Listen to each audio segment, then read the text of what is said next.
Cuando mi novio magnate cambió de opinión de repente y anunció su compromiso con la familia Lan, cogí rápidamente mis 20 millones de libras de indemnización por ruptura y me marché. Nada más sentarme en la cafetería, su prometido me dijo, ¿cuánto necesitas para dejarla? Me reí entre dientes, ¿has leído demasiadas novelas? Lan Yufei se encogió de hombros, lo aprendí en las novelas, pero el dinero es lo más útil, no necesito dinero. Romperé con ella ahora mismo. Saqué mi teléfono y le envié un mensaje a Yang Quan, rompamos. Su respuesta fue, siempre y cuando no te arrepientas. No respondí más, no quería decir ni una palabra más. Le mostré el historial de chat a Lan Yufei, ¿satisfecho? Entonces rompe con ella. La próxima será más obediente. Lan Yufei asintió, dejó su café apenas tocado y se levantó con su bolso, satisfecho. Pensé para mí mismo, este tipo es bastante interesante. Me quedé sentada sola en la cafetería durante un rato, sin saber cuánto tiempo, hasta que volvió a sonar el teléfono. Los que llamaban se identificaron como los padres de Lan Yufei y sus palabras fueron exactamente las mismas que las de él, ¿cuánto nos costará que dejes a Yang Quan? Me reí entre dientes, una familia, sin duda. Déjenme pensarlo. Con expresión indiferente, me aparté los mechones de pelo húmedos de la cara.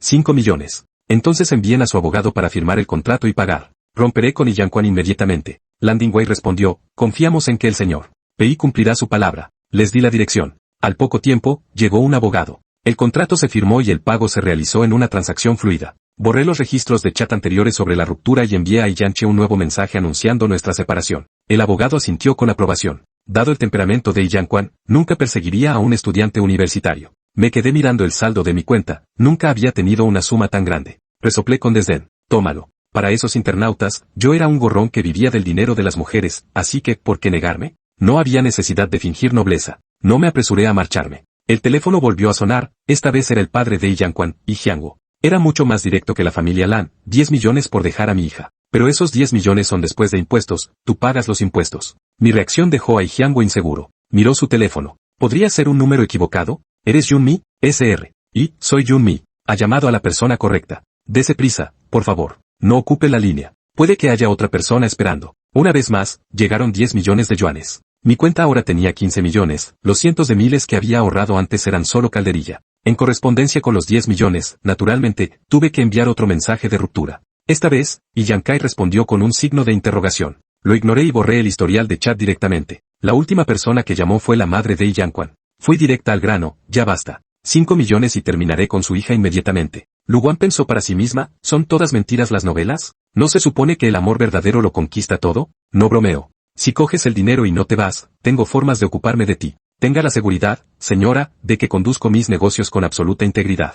No engaño ni a jóvenes ni a mayores. Tu hija no significa nada para mí en comparación con 5 millones. Los 5 millones llegaron de nuevo, redondeando el total a 20 millones. Al echar un vistazo a mi saldo, de repente encontré esos números extrañamente entrañables y no pude evitar reírme. Volví a romper con Yang Quan. Después de proponerle la misma ruptura 4 veces, Yang Quan no pudo evitar sentir que algo no iba bien. Volvió a responder, solo para recibir un signo de exclamación rojo. El mensaje fue rechazado en el momento en que se envió. Y Yang Quan frunció el ceño. ¿Se puede rechazar? Le mostró el teléfono al secretario Lin. ¿Qué significa esto? Parece que el señor Pei te ha bloqueado. La expresión de Yang Quan se volvió ligeramente fría, y entonces llegó otro mensaje, que todas tus relaciones futuras sean tan dolorosas como mi primer amor. Y Yang Quan frunció profundamente el ceño. Volvió a marcar el número de Junmi, pero volvió a aparecer el mensaje, el número que ha marcado está ocupado. Lo intentó varias veces, y cada vez recibía el mismo mensaje. Ella apretó el teléfono con fuerza, con la mirada pesada. Ella también había sido bloqueada. El secretario Lin estaba tan callado como un ratón. Le había advertido que no actuara así, que los malentendidos necesitaban una explicación. Después de todo lo que había hecho, ni una sola palabra. Si Junmi no hubiera roto con él, habría pensado que era una tortuga ninja. Volví a abrir mi blog. La sección de comentarios se había vuelto a saturar. Ahora todo el mundo sabía lo de mi escándalo por plagio en la Tangyun Cup, y la avalancha de insultos me había catapultado a la lista de tendencias. Tras haber conseguido el primer puesto tanto en la ronda preliminar como en la semifinal para llegar a la final, muchos tenían grandes esperanzas puestas en mí. Sin embargo, en este momento crítico, había estallado la noticia de mi plagio. Los trolls se volvían cada vez más descarados, con sus comentarios virulentos e implacables. Las secciones de comentarios de ambas plataformas eran totalmente repulsivas, un pozo negro tóxico. Me sentía completamente agotada. Saqué mi teléfono y publiqué una respuesta en mi blog. Mi relación con Yanche fue real. Su deseo de un matrimonio de conveniencia fue real. Nuestra ruptura fue real. En cuanto a que me mantuviera como a un canario, bueno, eso es cierto en parte, dada la indemnización por ruptura de 20 millones de libras. Afortunadamente, elegí un cajero automático, no una hucha. Cuenta los dígitos de mi saldo bancario actual, pronto perderás la cuenta. Esta respuesta se disparó inmediatamente a lo más alto de los temas de tendencia. Almohadilla Yun mi responde a los rumores sobre su sugar daddy. Almohadilla y Yanchuan cajero automático. Almohadilla Yun mi 20 millones de libras de indemnización por rompimiento. Una etiqueta tras otra enloqueció a internet, eclipsando al instante el escándalo del plagio. Todo el mundo asumió que mi respuesta negaría ser una mujer mantenida, pero hice lo contrario, no solo lo admití, sino que, inesperadamente, alardeé de mi riqueza. ¿20 millones? Eso ciertamente no es el cambio de una alcancía. Algunos persistieron en atacarme, así que respondí a un comentario, era Yanquan. ¿Salí perdiendo por acostarme con ella? Es guapísima y tiene un cuerpo espectacular, soy un maldito afortunado. No me envidien. Después de publicar el blog, fui al patio N. Grados 1. Recogí rápidamente, empaquetando mi ropa y mis pertenencias personales. Ni siquiera dejé los regalos que me había hecho Yanquan, me lo llevé todo. Más tarde los vendería de segunda mano por internet y obtendría un buen beneficio. Mientras sacaba mi enorme maleta del ascensor, la tía Lee se me acercó. Junmi, ¿por qué eres tan terca? Mientras le gustes a Ruyan, ¿qué importa que esté casada? Tú estás fuera, ella está dentro, no pasa nada. Vivir a su costa es mejor que salir a trabajar. Los jóvenes de hoy en día piensan así, es una forma rápida de ganar dinero. La tía Lee no ocultaba su sarcasmo. No era la primera vez que me criticaba, nunca le había caído bien. En el pasado, lo había dejado pasar, sin molestarme en responder, pero esta vez le espeté. Tía Lee, parece que conoce muy bien la mentalidad de los jóvenes de hoy en día. Supongo que su hijo debe de haber vivido bastante a costa de otros.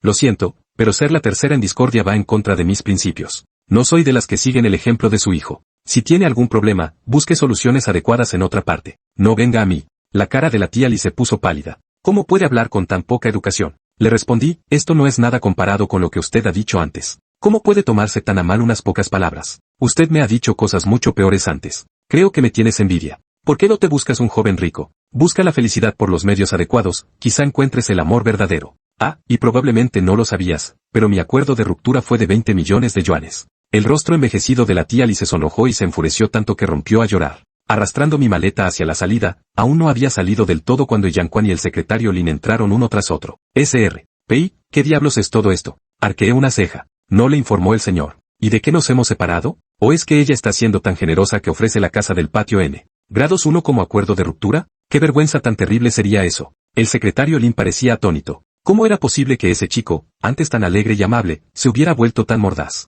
Echando un vistazo de reojo a la tía Lee, que lloraba amargamente, preguntó con curiosidad, «Tía Lee, ¿qué pasa ahora?» La tía Lee se acercó con la voz ahogada por la tristeza. «Secretario Lin, Junmi ha ido demasiado lejos». Me volví y vi la comida que la tía Lee acababa de preparar sobre la mesa. Corrí hacia ella y empecé a tirar los platos uno a uno al suelo. La tía Lee gritó asustada. «¿Qué demonios estás haciendo? ¿Cómo te atreves a ser tan grosero delante del señor y, para allá? Acabo de terminar de cocinar». Después de romperlo todo, cogí un pañuelo para limpiarme las manos. ¿Ve? Eso es lo indignante. La gente debería tener un poco de decencia. El secretario Lin miró el rostro de Yankan, oscuro como una nube de tormenta, y se quedó en silencio. Junmi había perdido realmente la cabeza. «Tía Lee, antes mencionaste que él te acosaba. ¿Es eso cierto?» La tía Lee comenzó a sollozar. «No, me presionaba para que me acercara a jóvenes ricos y utilizara medios inapropiados para obtener beneficios, alegando que eso me reportaría ventajas. Soy una anciana, ¿cómo ha podido tratarme así?» Las pupilas de la secretaria Lin se dilataron por la sorpresa. Era completamente absurdo. P.I.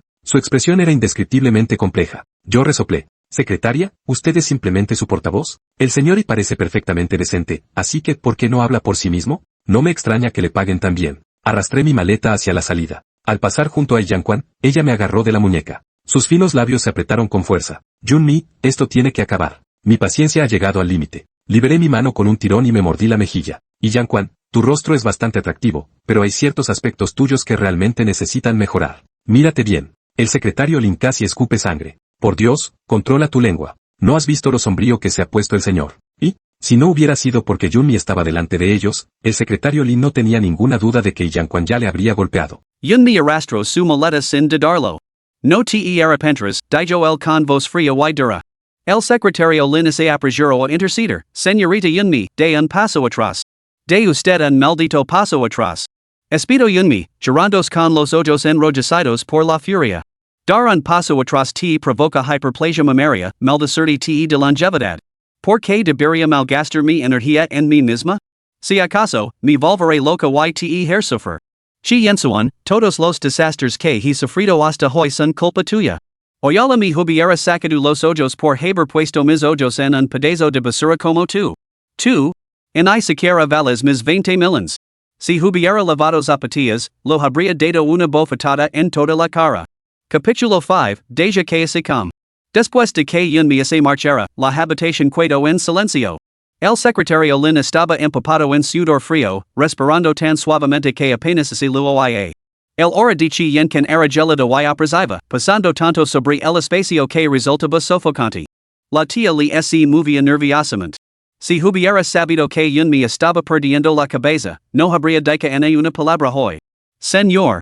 Secretario Lin, tía Li, su salario de este mes se liquidará en breve.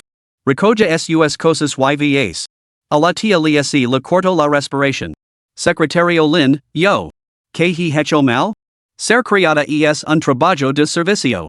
Nunca le pedí que se humilara, pero por un salario tan alto, debería aprender a mostrar un respeto básico por la señora de la casa. Usted se ha extralimitado. La tía Li se quedó paralizada. La señora. Se refería a Yunmi. Pero se podía llamar realmente señora a esa estudiante universitaria, que no era más que la mascota de un hombre rico?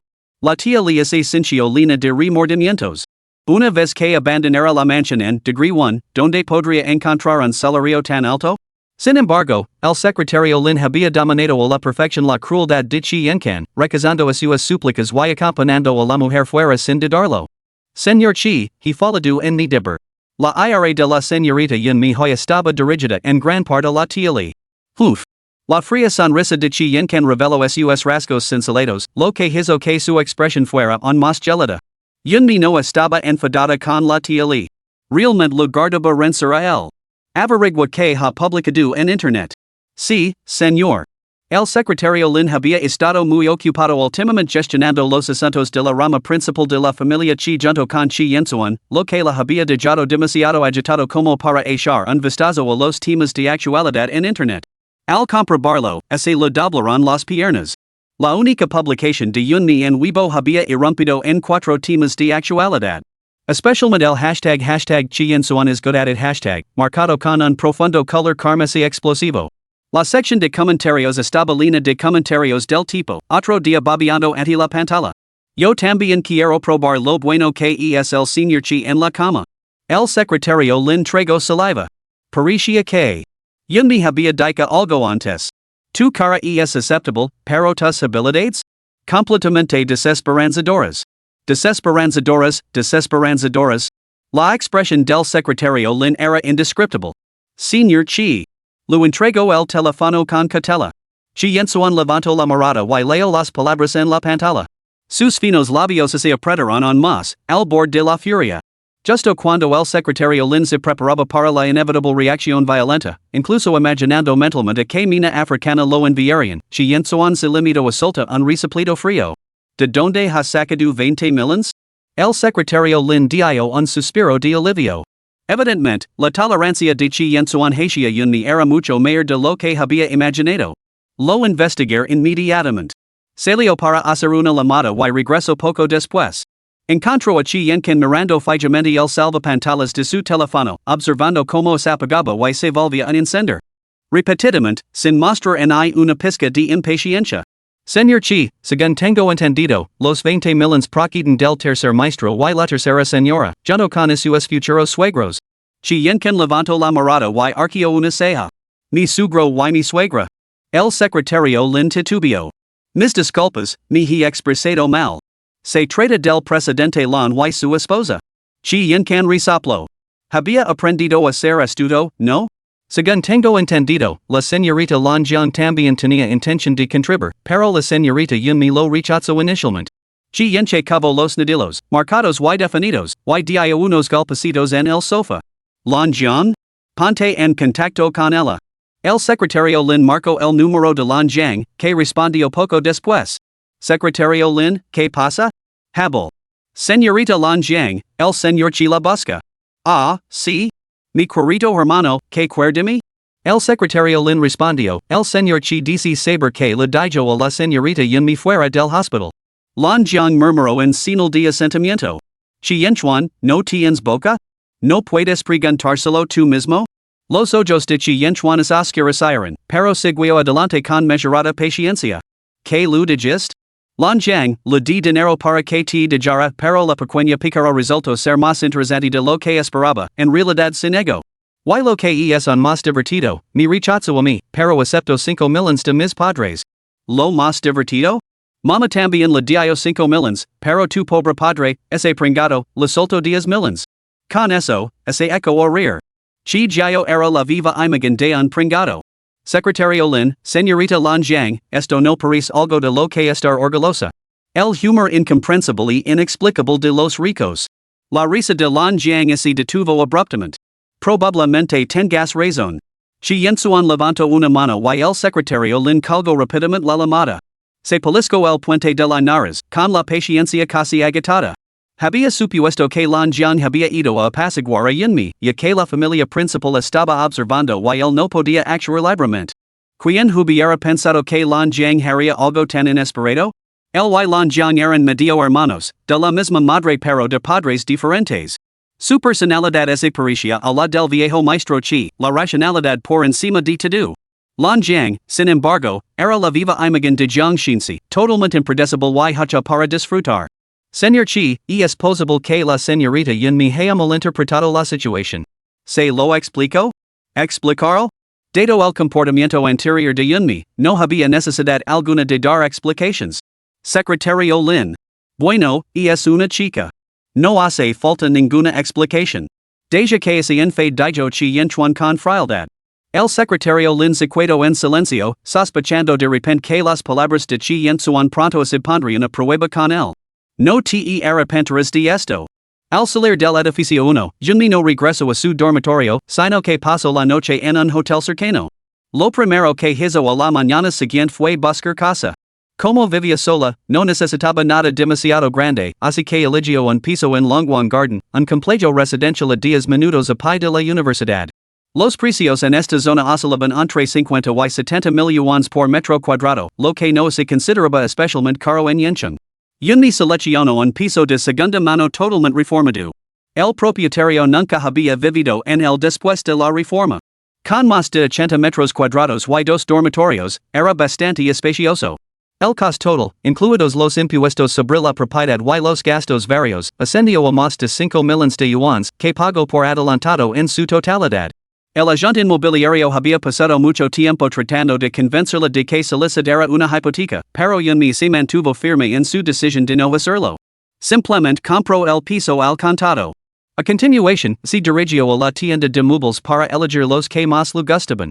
La simple alegría de comprar sin preocuparse por el precio era absolutamente estimulante. Le gustaba la estética de la madera natural y se aseguró de que hubiera mucho espacio de almacenamiento en toda la casa. Decorada a su gusto, el estilo era minimalista pero acogedor. Una vez que todo estuvo listo, Yunmi se sentó en el piso y lloró amargamente. No tenía padre. Su madre se volvió a casar, levándose Yunmi con ella, pero falleció poco después. Su padrastro, codiciando su belleza, intentó venderla a un viudo. Al final, fue ella quien lo encarceló. A los 22 años, Yunmi había soportado sufrimientos durante la mayor parte de su vida.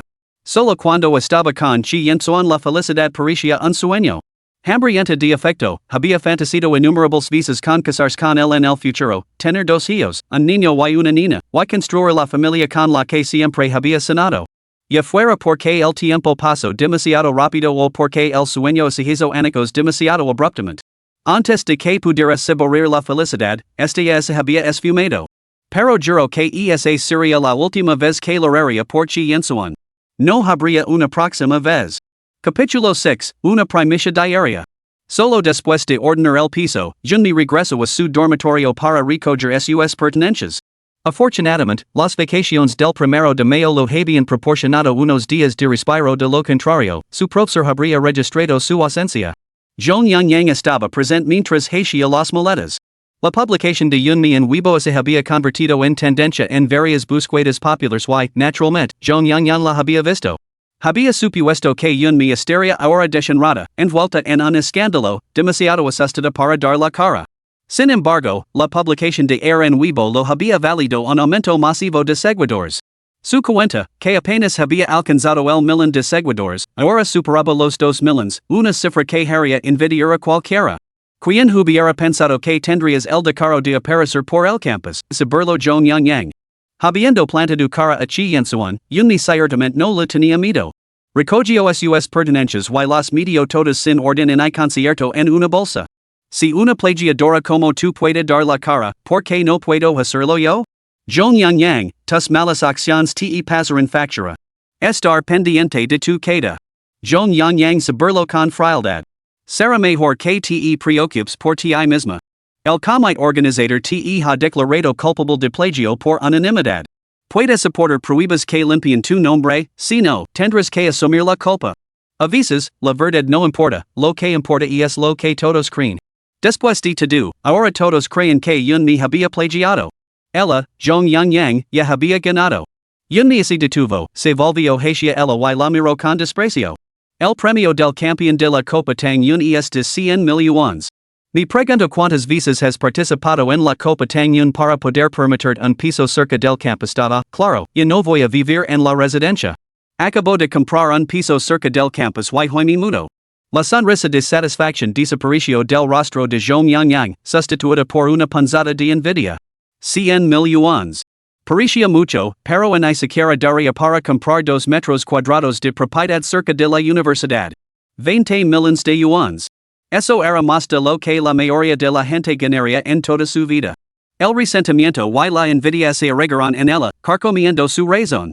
Así que te has liado con un ricachón? ¿Cómo te atreves a ir por ahí presumiendo de tu comportamiento tan descarado? Dijo Zhong Yang Yang apretando los dientes. Yunmi se detuvo y lo lanzó una mirada destinosa.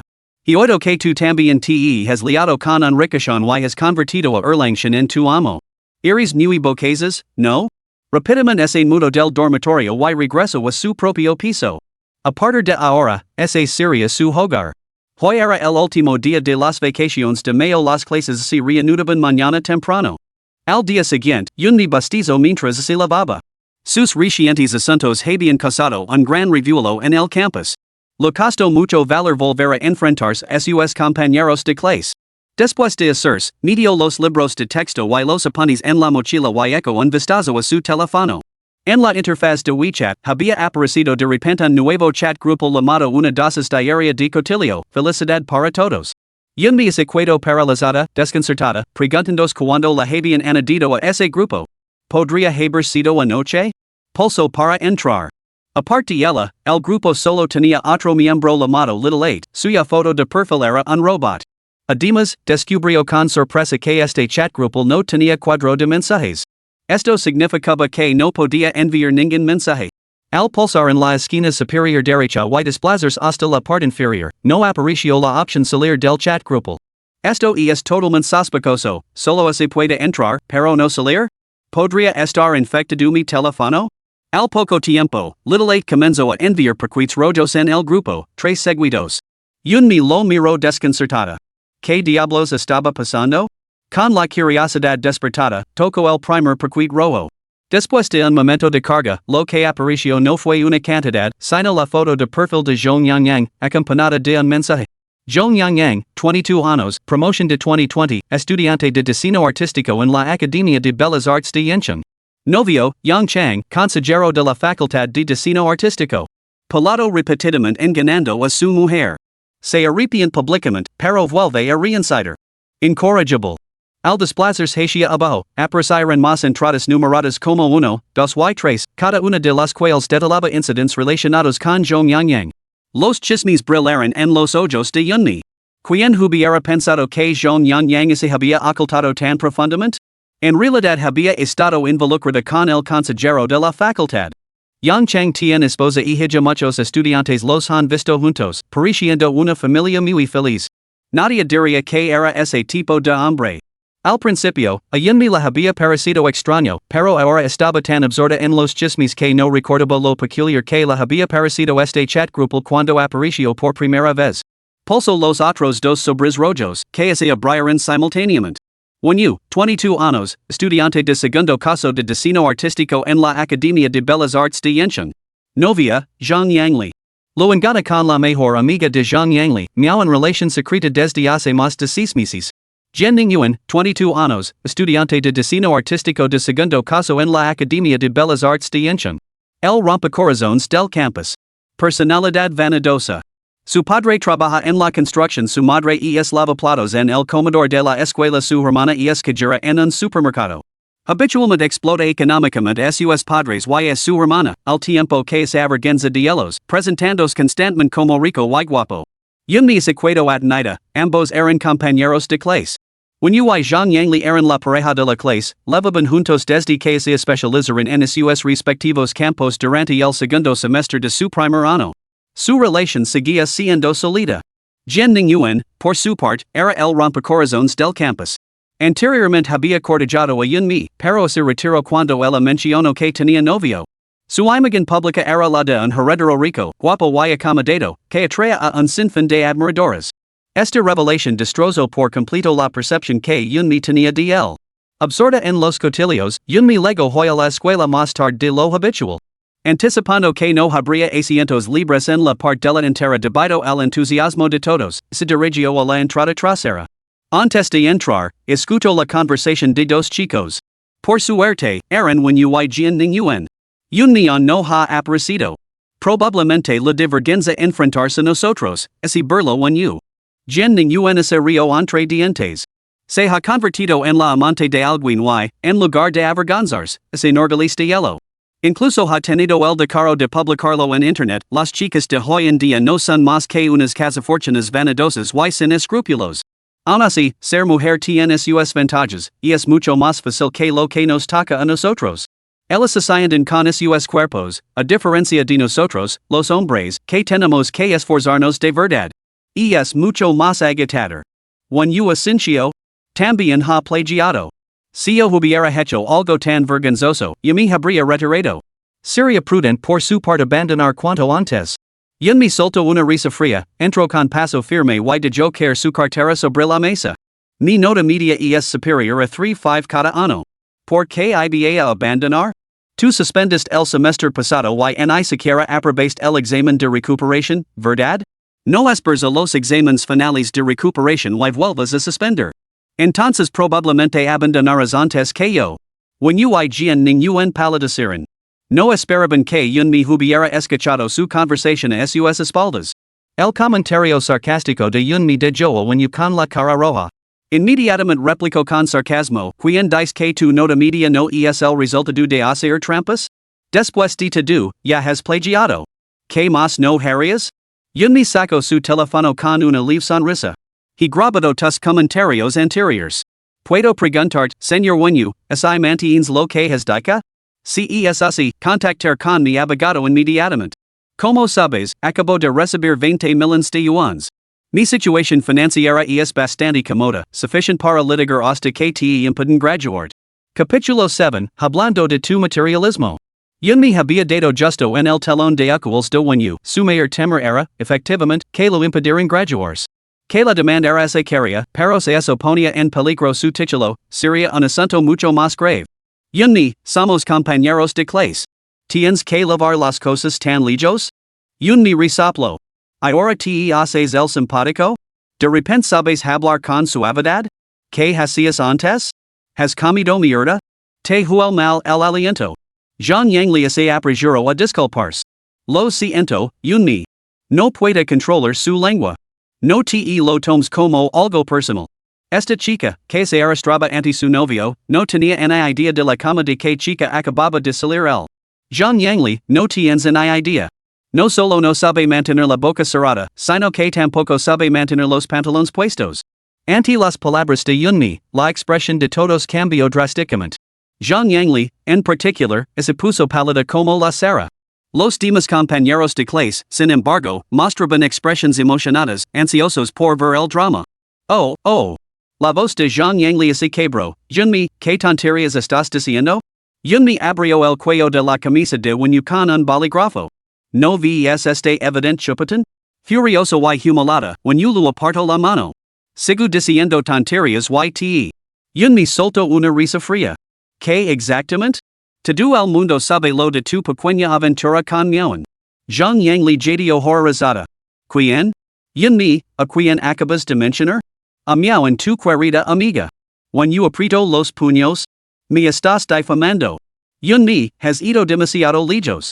¿De verdad crees que no pagaría a una chica? El pintalabios de tu mejor amiga todavía está en su bolsillo. Compruébalo tú mismo si no me crees. El aroma de su perfume no se ha desvanecido y aquí estás tú llorando y quejándote. ¿Cómo crees que eso puede ser convincente? Una chica que estaba cerca se inclinó para olerlo. Caramba, realmente lo es. Yo tengo ese mismo perfume, con aroma a gardenia. Zhang Yangli ese tambilio, y medio convencida por las palabras de Yunmi. El perfume favorito de Miao era la gardenia.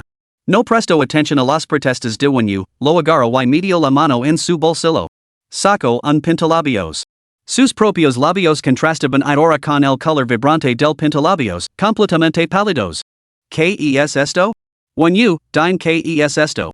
Le grito Zhang Yangli, con la voz lina de angustia. Los labios de Wenyu temblaron. Déjame explicarte.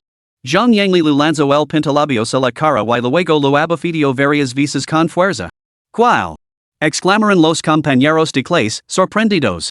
Eres repugnant, totalmente repugnant. Yo mismo lo regalé este pintalabios y ella lo levo puesto cuando se acostó contigo.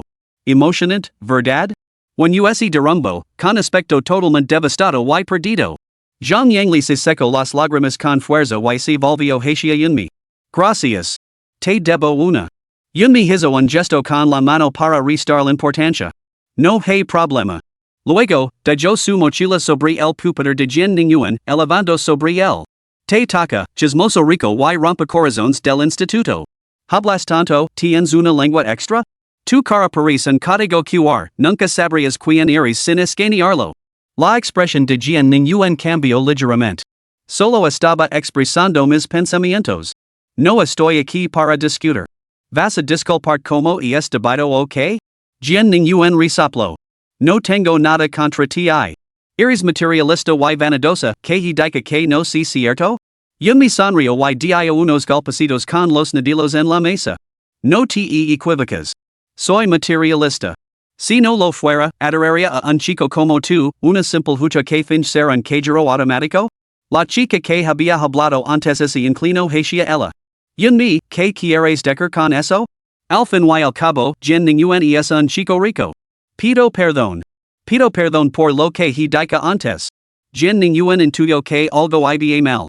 Flexible y adaptable, inmediatamente inclinó la cabeza ante Yunmi. Tenía un mal presentimiento, Yunmi ya había descubierto su secreto. Yunmi dijo, repite en voz alta lo que acabas de decir. Que todo el mundo oiga claramente por qué te estoy haciendo pedir perdón. Jian Ningyuan apretó el bolígrafo con tanta fuerza que así lo marcaron las venas en los nudillos, con el corazón rebosante de humiliación.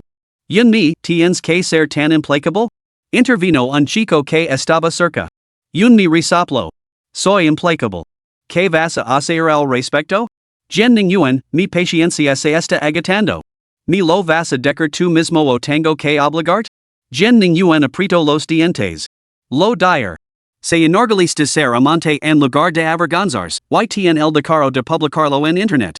Las chicas de hoy en día son vanidosas, interesadas y completamente desvergonzadas. Aun así, ser chica tiene sus ventajas, y es mucho más fácil que ser chico. Suben en la escala social con sus cuerpos, a diferencia de nosotros, que tenemos que esforzarnos de verdad. Y es mucho más agotador. Dado que los programas de arte tienden a estar dominados por las mujeres, sus comentarios ofendieron a todos los presentes. El umbral de admisión de la Academia de Bellas Artes de Yenching exigia notas de acceso a la universidad de primer nivel, incluso para los estudiantes de arte. Todos y cada uno de ellos se habían ganado su plaza por méritos propios. Una vez dentro de la academia, la presión competitiva era intensa. Aunque no alcanzaron el nivel de excelencia de Yunmi, cada uno se esforzaba por alcanzar sus propios objetivos. ¿Cómo va a ser fácil para nosotros? Si seguimos una carrera, nos acusan de descuidar en nuestra familia. Si damos prioridad a la familia, nos tacan de parasitas aprovechadas. Si encontramos una pareja guapa y rica, nos someten rumores. ¿Por qué, en vuestro mundo de hombres, las familias ricas nunca tienen hijas? ¿Nunca has visto a hombres aferrándose a mujeres ricas? Por muy guapo que sea alguien, si por dentro está podrido, no vale nada. Jian Ningyuan escuchó estas palabras con frustración reprimida, incapaz de articular una sola palabra de réplica. O más bien, no se atrevía a refutarlas. Yunmi se apoyó en la mesa cercana, con los brazos cruzados sobre el pecho, y esbozó una sonrisa fría. Ni la más casafortunas y lo admití. Ahora hablemos de tu propio casafortunas. Gien ningún palideccio. Te he pedido perdón. ¿Qué más quieres? Te pedí que ni pidieras perdón, pero nunca dije que lo aceptaría. ¿No iris en casafortunas, gien ningún? Yun mi, no podemos llegar a un acuerdo? Espito gien ningún. Yun mi arqueo una ceja. Hablas mal de mí a mis espaldas y esperas que ceda? ¿Te gusta etiquetar a las chicas, verdad? Hablamos de ello entonces. Que he de tu padre trabajando en la construcción, tu madre lavando platos en la cocina de un comedor y tu hermana trabajando como cajera en un supermercado? La clase estalo al instante. ¿No es gien ningún un niño rico? Está claro que es rico, vie vestido de paisa cabeza con marcas de destino. Ese reloj suyo debe de valer decenas de miles. Crea que había dicho que su madre era una señora elegante. ¿Cómo es que ahora es lavaplatos? ¿Qué sentido tiene centrarse en eso? Cualquier trabajo está bien. Mi madre sigue vendiendo verduras en el mercado. No hay nada de que avergonzarse. Nunca ha habido nada de que avergonzarse. Mis padres siguen trabajando en el campo. Ganarse el sustento con tus propias manos no es vergonzoso. La pregunta es, si su familia no es tan rica, ¿de dónde salen todas esas marcas de destino? Capítulo 8, ¿te gusta robar? El rostro de gien ningún es oscuricio como el fondo de una olla. Incluso ahora, lo negaba, yun mi, ¿qué intentas hacer exactamente? No tengo ni idea de lo que estás hablando. Estoy diciendo que cogiste el dinero que tus padres y tu hermana ganaron con tanto esfuerzo y luego te pases los años universitarios malgastando sin sentido su sangre, sudor y lágrimas. ¿En qué se diferencia eso de ser un vampiro? Ah, claro, hay una diferencia, si no recuerdo mal, has pedido bastantes préstamos por internet, ¿no? La presión para devolverlos debe de ser bastante intensa. Las venas del cuello de gien ningún se hincharon mientras apretaba los dientes y decía, no sé de qué estás hablando. No he pedido ningún préstamo online. Y tus padres. Y tu hermana. La vergüenza de gien ningún era palpable. Lo admito, pero nunca he dicho que si un niño rico. Fueron mis compañeros de clase los que lo malinterpretaron. Yun mi es río entre dientes. El dinero que gasto mi lo de chiensuan, que mi lo de buena gana. Y tú. Dependes de exprimir hasta el último céntimo a tus padres y a tu hermana para financiar tus caprichos, codicioso y vanidoso. Esa descripción te encaja a la perfección, ¿no? Las miradas de los compañeros de clase ahora tenían un toque de desprecio. Gien ningún estaba diciendo escapar de la sofocante clase. Se soltó la lechen y salió corriendo. Yun mi se volvió hacia when you. Bueno, nos saltemos la clase juntos? When you la miró con malicia. Ya verás. Dica esto, cogió su mochila, apartó la silla de una patada y salió a zancadas. Yun mi esbozo una sonrisa burlona. Menos mal que esos dos se habían ido de lo contrario, les habría resultado bastante irritants. Todos los alumnos del ala volvieron la mirada hacia Yun mi. No pudieron evitar sentir que hoy parecía bastante gay, completamente diferente a como solía ser. Al poco tiempo, sonó el tambor y el profesor entró en clase. ¿Por qué hoy todos parecen tan bien educados? ¿Qué asistencia tan completa? Comentó el profesor con una sonrisa. Faltar a clase era algo habitual en la universidad. Sería extraño que todos asistieran. Los estudiantes pensaron para sí mismos que menos mal que no habían faltado a clase, o se habrían perdido dos jugosos escándalos. Yun mi levantó la mano de repente, con un aspecto perfectamente educado. Profesora, no estamos todos aquí. Gien ningún y when you han faltado a clase. Intent detenerlos, pero insistieron en que no valía la pena asistir a sus clases, ya que de todos modos no pasa lista. La expresión del profesor es ensombricio, seguida de una sonrisa fría. Bueno, pues hoy tomaré asistencia. A cualquier estudiante que falte hoy se le deducirán todas las notas prácticas. Con la deducción de las notas prácticas, aprobar la asignatura se volvería extremadamente difícil. La jugada de Yun mi fue realmente magistral. Este solo acto la hizo famosa de la noche a la mañana en la clase nadie se atrevía a hablar mal de ella a sus espaldas. También que pudiera revelar accidentalmente sus secretos. Quien sabe si tenía familiares en el negocio de la investigación, como si no había saber tantos detalles jugosos? Después de clase, Yun mi fue directamente a buscar a la esposa de Yang Chang, Zhou Shui. Cuando era estudiante de primer año, el grupo de chat había compartido los datos de contacto y las direcciones de todos los tutors. Seguir esa dirección la llevaría directamente Ali. Espero un rato junto a la puerta. Al poco rato, el guardia de seguridad llamó, Señorita Zo, esta joven ha venido expresamente a verla. Leva esperando bastante tiempo. Zo shue aparco el coche, salió y se acercó a mi con expresión cautelosa. Probablemente porque ella había conocido a muchas chicas de esa edad, la mayoría de las cuales tenían relación con Yang Chang. ¿Quién eres? Hola, señora Zo. Soy Yunmi, estudiante de la Academia de Bellas Artes de Yencheng. La expresión de Zo shue cambió ligeramente. ¿Qué te trae por aquí? Se trata de asuntos relacionados con el consejero Yang Chang. ¿Estás segura de que quieres hablar de esto aquí? Preguntó Yunmi. Zo so la levo dentro. Yang Chang no volverá hoy. Yunmi sonrió levemente. Aunque Yang Chang regresara, no le daba miedo enfrentarse a él. La casa de Zo shue estaba decorada de forma acogedora. La pared detrás del sofá estaba completamente cubierta con las obras de arte de su hija, con un retrato familiar colgado en el centro. Parecía un hogar muy feliz y acogedor. No era de extrañar que Zo shue se resistiera a divorciarse. Probablemente no quería destrozar el hermoso sueño de su hija. Zo shue y Yunmi se sentaron una frente a otra. Ahora bien, dime, hasta donde habías legado Yang Chang y tú.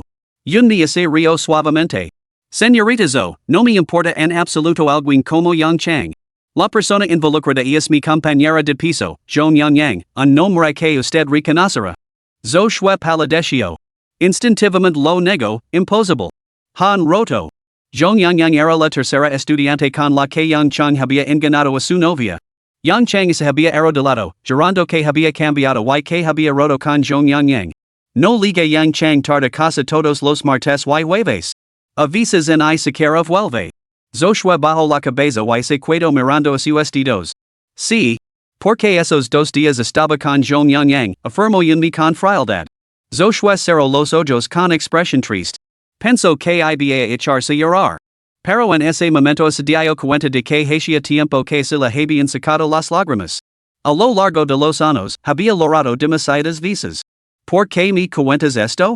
Yunmi respondió con franqueza, porque Zhong Yang me tendió una trampa. Tenemos cuentas que saldar. Zo shue soltó una risa hueca. Ya veo. Gracias. Yunmi asintió y se levantó para marcharse. Había hecho lo que podía. Que Zo shue elegera el divorcio o siguiera aguantando estaba fuera de su control. Después, Yunmi reanudó a sus clases como de costumbre. Los rumores sobre ella se disiparon y se calmaron poco a poco. Tras varios días de calma, Zhong Yang la buscó personalmente. Yunmi, he ganado el primer premio de la Copa Tang Yun. La ceremonia de entrega de premios es pasado mañana por la noche. Me gustaría invitarte a asistir. Lu entregó la invitación a Yunmi. Yunmi se rió entre dientes. Por supuesto. Al fin y al cabo, fue mi trabajo el que ganó el premio. Debería estar ali para verlo. Zhong Yang se burló. ¿Sigues cenando? El comité organizador ha determinado que eres la plagiadora. Yunmi levantó la mirada para encontrarse con la suya. Lo que es verdad no se puede negar. Lo que es mío siempre será mío. Pero tú tienes un don para robar, ¿no? Robas mi trabajo, robas mi memoria USB, y a algunas personas también te gusta robarlas. ¿Te dan más satisfacción los bienes robados? Zhong Yang se quedó completamente sorprendida, y un destello de miedo se apoderó de ella. ¿Podría haber descubierto algo? Yo no robo. El comité declaró a ti la ladrona. Tú eres la plagiadora, no yo. Yunmi se encogió de hombres con impotencia. Está bien. Ya que no lo eres, asistir a la ceremonia de entrega de premios para presenciar tu glorioso momento. Quédate tranquila. Después de que Zhong Yang se marchara, la chica sentada detrás de Yunmi miró con curiosidad quismosa. Yunmi, ¿te has peleado con ella? Yunmi se dio la vuelta. Sí, plagi. ¿No es natural que nos peleemos? Tiendo a creerte. Creo que el estilo, la técnica y el enfoque creativo de la obra presentada por Zhong Yang se inclinan más hacia los tuyos. La chica habló con tal sinceridad que Yunmi se encontró mirándola fijamente. ¿Ya lienshue, dices que confías en mí? Sí. Entonces, ¿podrías decirme que querías decir antes? ¿Que robó Zhong Yang? Ya lienshue estaba ansiosa por saberlo. Yunmi resopló. Lo descubrirás a su debido tiempo. Capítulo 9, La ceremonia de entrega de premios. Yunmi llegó puntual a la ceremonia de entrega de premios de la Copa Tang Yun. Dentro de la Academia de Bellas Artes, la copa también gozaba de un prestigio considerable. Además de los dirigentes del comité organizador, asistieron representantes de cada facultad. Yunmi llevaba un vestido de noche blanco taconado de diamantes, con un aspecto llamativamente atrevido. Su rostro posía un air inocente la par que seductor este conjunto amplificaba al máximo ambos rasgos contrastantes. ¿Cómo se atreve a dar la cara? Es una desvergonzada. Si no le importa que la patrocinen Sugar Daddy, ¿por qué le demito el plagio? Y sigo siendo la mejor amiga de Zhong Yang. Si yo tuviera una amiga así, me daría mucho asco. Pero somos justos, con ese aspecto, sería un éxito rotundo si debuera. Yunmi ignoró los comentarios. Siempre se había adherido al principio de mantener un perfil bajo, sin llamar la atención a menos que fuera absolutamente necesario. Ahora que era tendencia por todas las razones equivocadas, la discreción era imposible. Más valía aceptar el protagonismo. Yunmi eligió un asiento en primera fila desde donde los que estaban en el escenario pudieran observar claramente cada matiz de su expresión. Esbozó una leve sonrisa. Una ocasión tan importante para Zhong Yang simplemente no podía continuar sin ella. Tras las palabras de apertura del presentador, comenzó la ceremonia de entrega de premios. Los ganadores pronunciarían sus discursos de agradecimiento y presentarían sus obras. El orden se siguió desde el tercer puesto hacia arriba, con Zhong Yang cerrando el espectáculo. A continuación, anunciamos al esperado ganador del primer premio de la Copa Tanyan de este año, Zhong Yang, promoción de 2020, Facultad de Arte y Diseño. Damaso la bienvenida con un aplauso. Yunmi, que no se había movido desde que se sentó, levantó la mano para aplaudir, con la misma sonrisa de siempre. Quizás con la intención deliberada de provocar a Yunmi, los que estaban a su lado se levantaron para vitorarla. Bien hecho. Yunmi levantó una ceja, recostándose en su silla y bostezando. Qué tedioso. Entonces, Zhong Yang esbozó una sonrisa de satisfacción en dirección a Yunmi. Compartición dormitorio, donde el deslumbrante brillo de Yunmi la hacía sentir como un petito feo. Después de todo, ella no era inferior. ¿Por qué tenía que estar siempre a la sombra de Yunmi? Esta vez, por fin, era su turno de pisotear a Yunmi. Zhong Yang pronunció primero su discurso de aceptación en el escenario, aprovechando incluso la oportunidad para mencionar a Yunmi. Era totalmente irónico, Yunmi había plagiado su trabajo, pero él se mostró magnánimo y lo agradeció su apoyo. Yunmi respondió con una sonrisa, aceptando amablemente el agradecimiento. Los compañeros de clase que estaban cerca no pudieron evitar murmurar sobre su decoro. A continuación vino la presentación del proyecto. El personal entre bastidores lanzó la presentación de PowerPoint, maximizando la pantalla. Un grito ahogado colectivo recorrió la audiencia mientras Zhong Yang sonría con air de suficiencia. Frente a la multitud, se lanzó a un discurso elocuente, explicando el concepto y el proceso creativo de su trabajo. Con cada diapositiva, las expresiones de asombro se extendían entre la audiencia. Mira, su trabajo finalmente era capaz de sorprender a todos.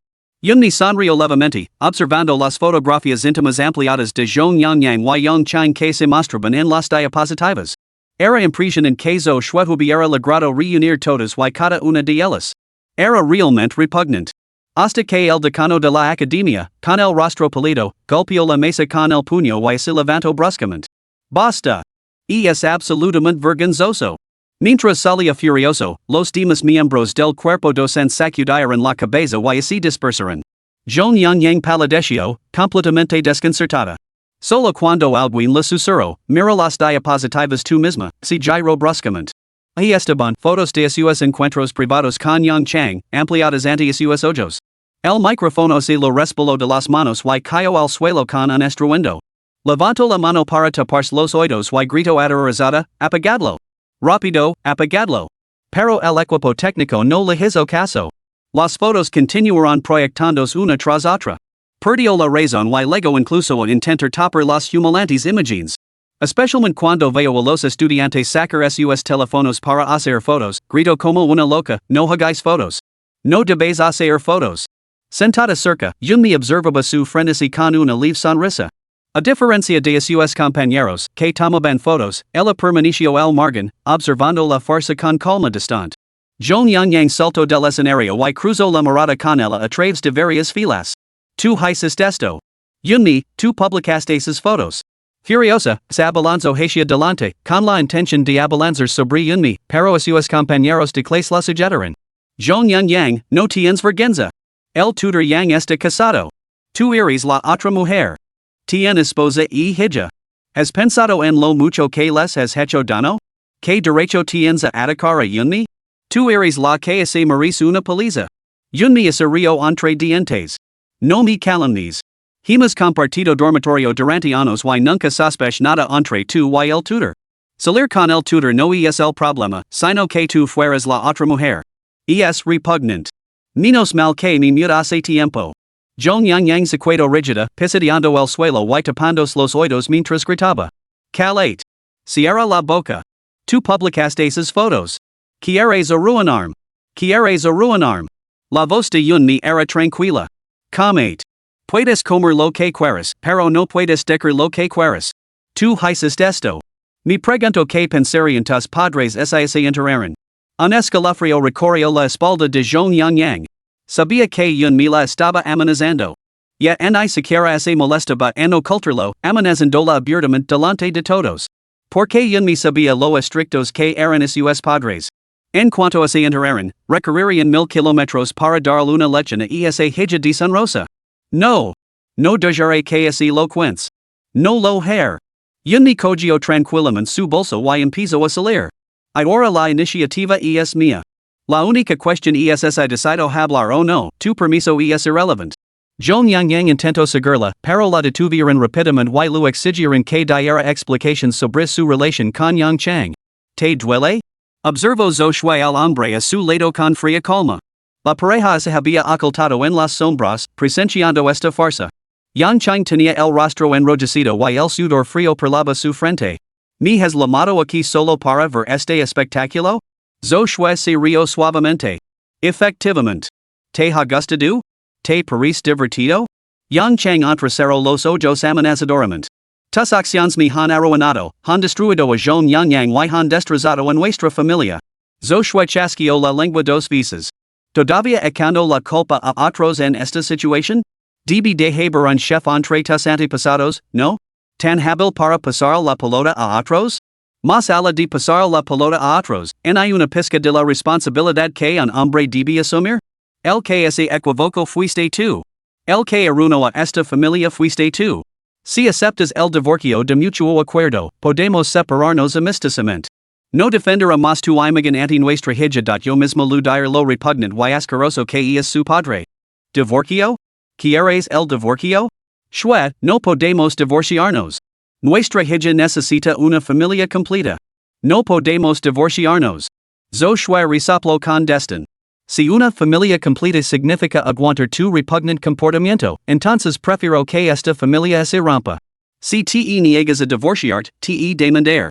Tengo todo el tiempo del mundo para alargar esto afortunadamente, antes de entrar en la familia o como yerno, propusiste voluntariamente la notarialización de los bienes. Ten por seguro que no te dejaré sacar ni un solo centavo de fruto de mí. Dica esto, Zhou Shui se levantó y se marchó con su habitual elegancia y delicadeza. El hombre se quedó solo, agarrándose la cabeza y llorando amargamente. Ella ya había logrado lo suficiente. Ahora era su turno. Capítulo 10, La pequeña muda. Yunmi había sido testigo de todo un espectáculo en la ceremonia de entrega de premios, pero al salir, lo encontró completamente insípido y sin sentido. En cierto sentido, se había vengado de Zhong Yang, pero ahora no sentía ni una pizca de satisfacción. Después de todo, ninguna poción en este mundo podía borrar todas las emociones. Su amistad con Zhong Yang había llegado a su fin, pero el pasado no podía borrarse. Hacer daño a una amiga en la que una vez había confiado plenamente tampoco era una experiencia agradable para ella. Buscó un lugar tranquilo donde sentarse y paseó tranquilamente por el campus. De repente, vio varias figuras bajo una tenue luz de calle no muy lejos. Yunmi entrecerró los ojos. ¿En qué época vivían, en la que la gente todavía se unía para acosar a los débiles? Con una mano metida en el bolsillo, se acercó. Arrodillate. Muda. Teji dica que te arrodilles. Parece que no solo eres tonta, sino también sorda. La cabecilla tiró del pelo de la chica muda. Sin embargo, esta nunca levantó la cabeza ni emitió ningún sonido, como una muñeca de madera sin alma. Varias marcas de moratons lo manchaban los brazos, recientes por haber sido agarrada. ¿De qué universidad sois? Se acercó Yunmi.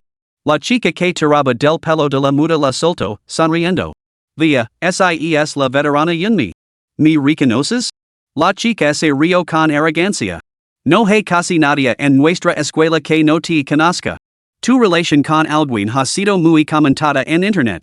¿Qué tal fue? ¿Acostarud con Chiensuan? Yunmi se acercó más. No estuvo mal. Si tienes envidia, puedes probarlo tú misma.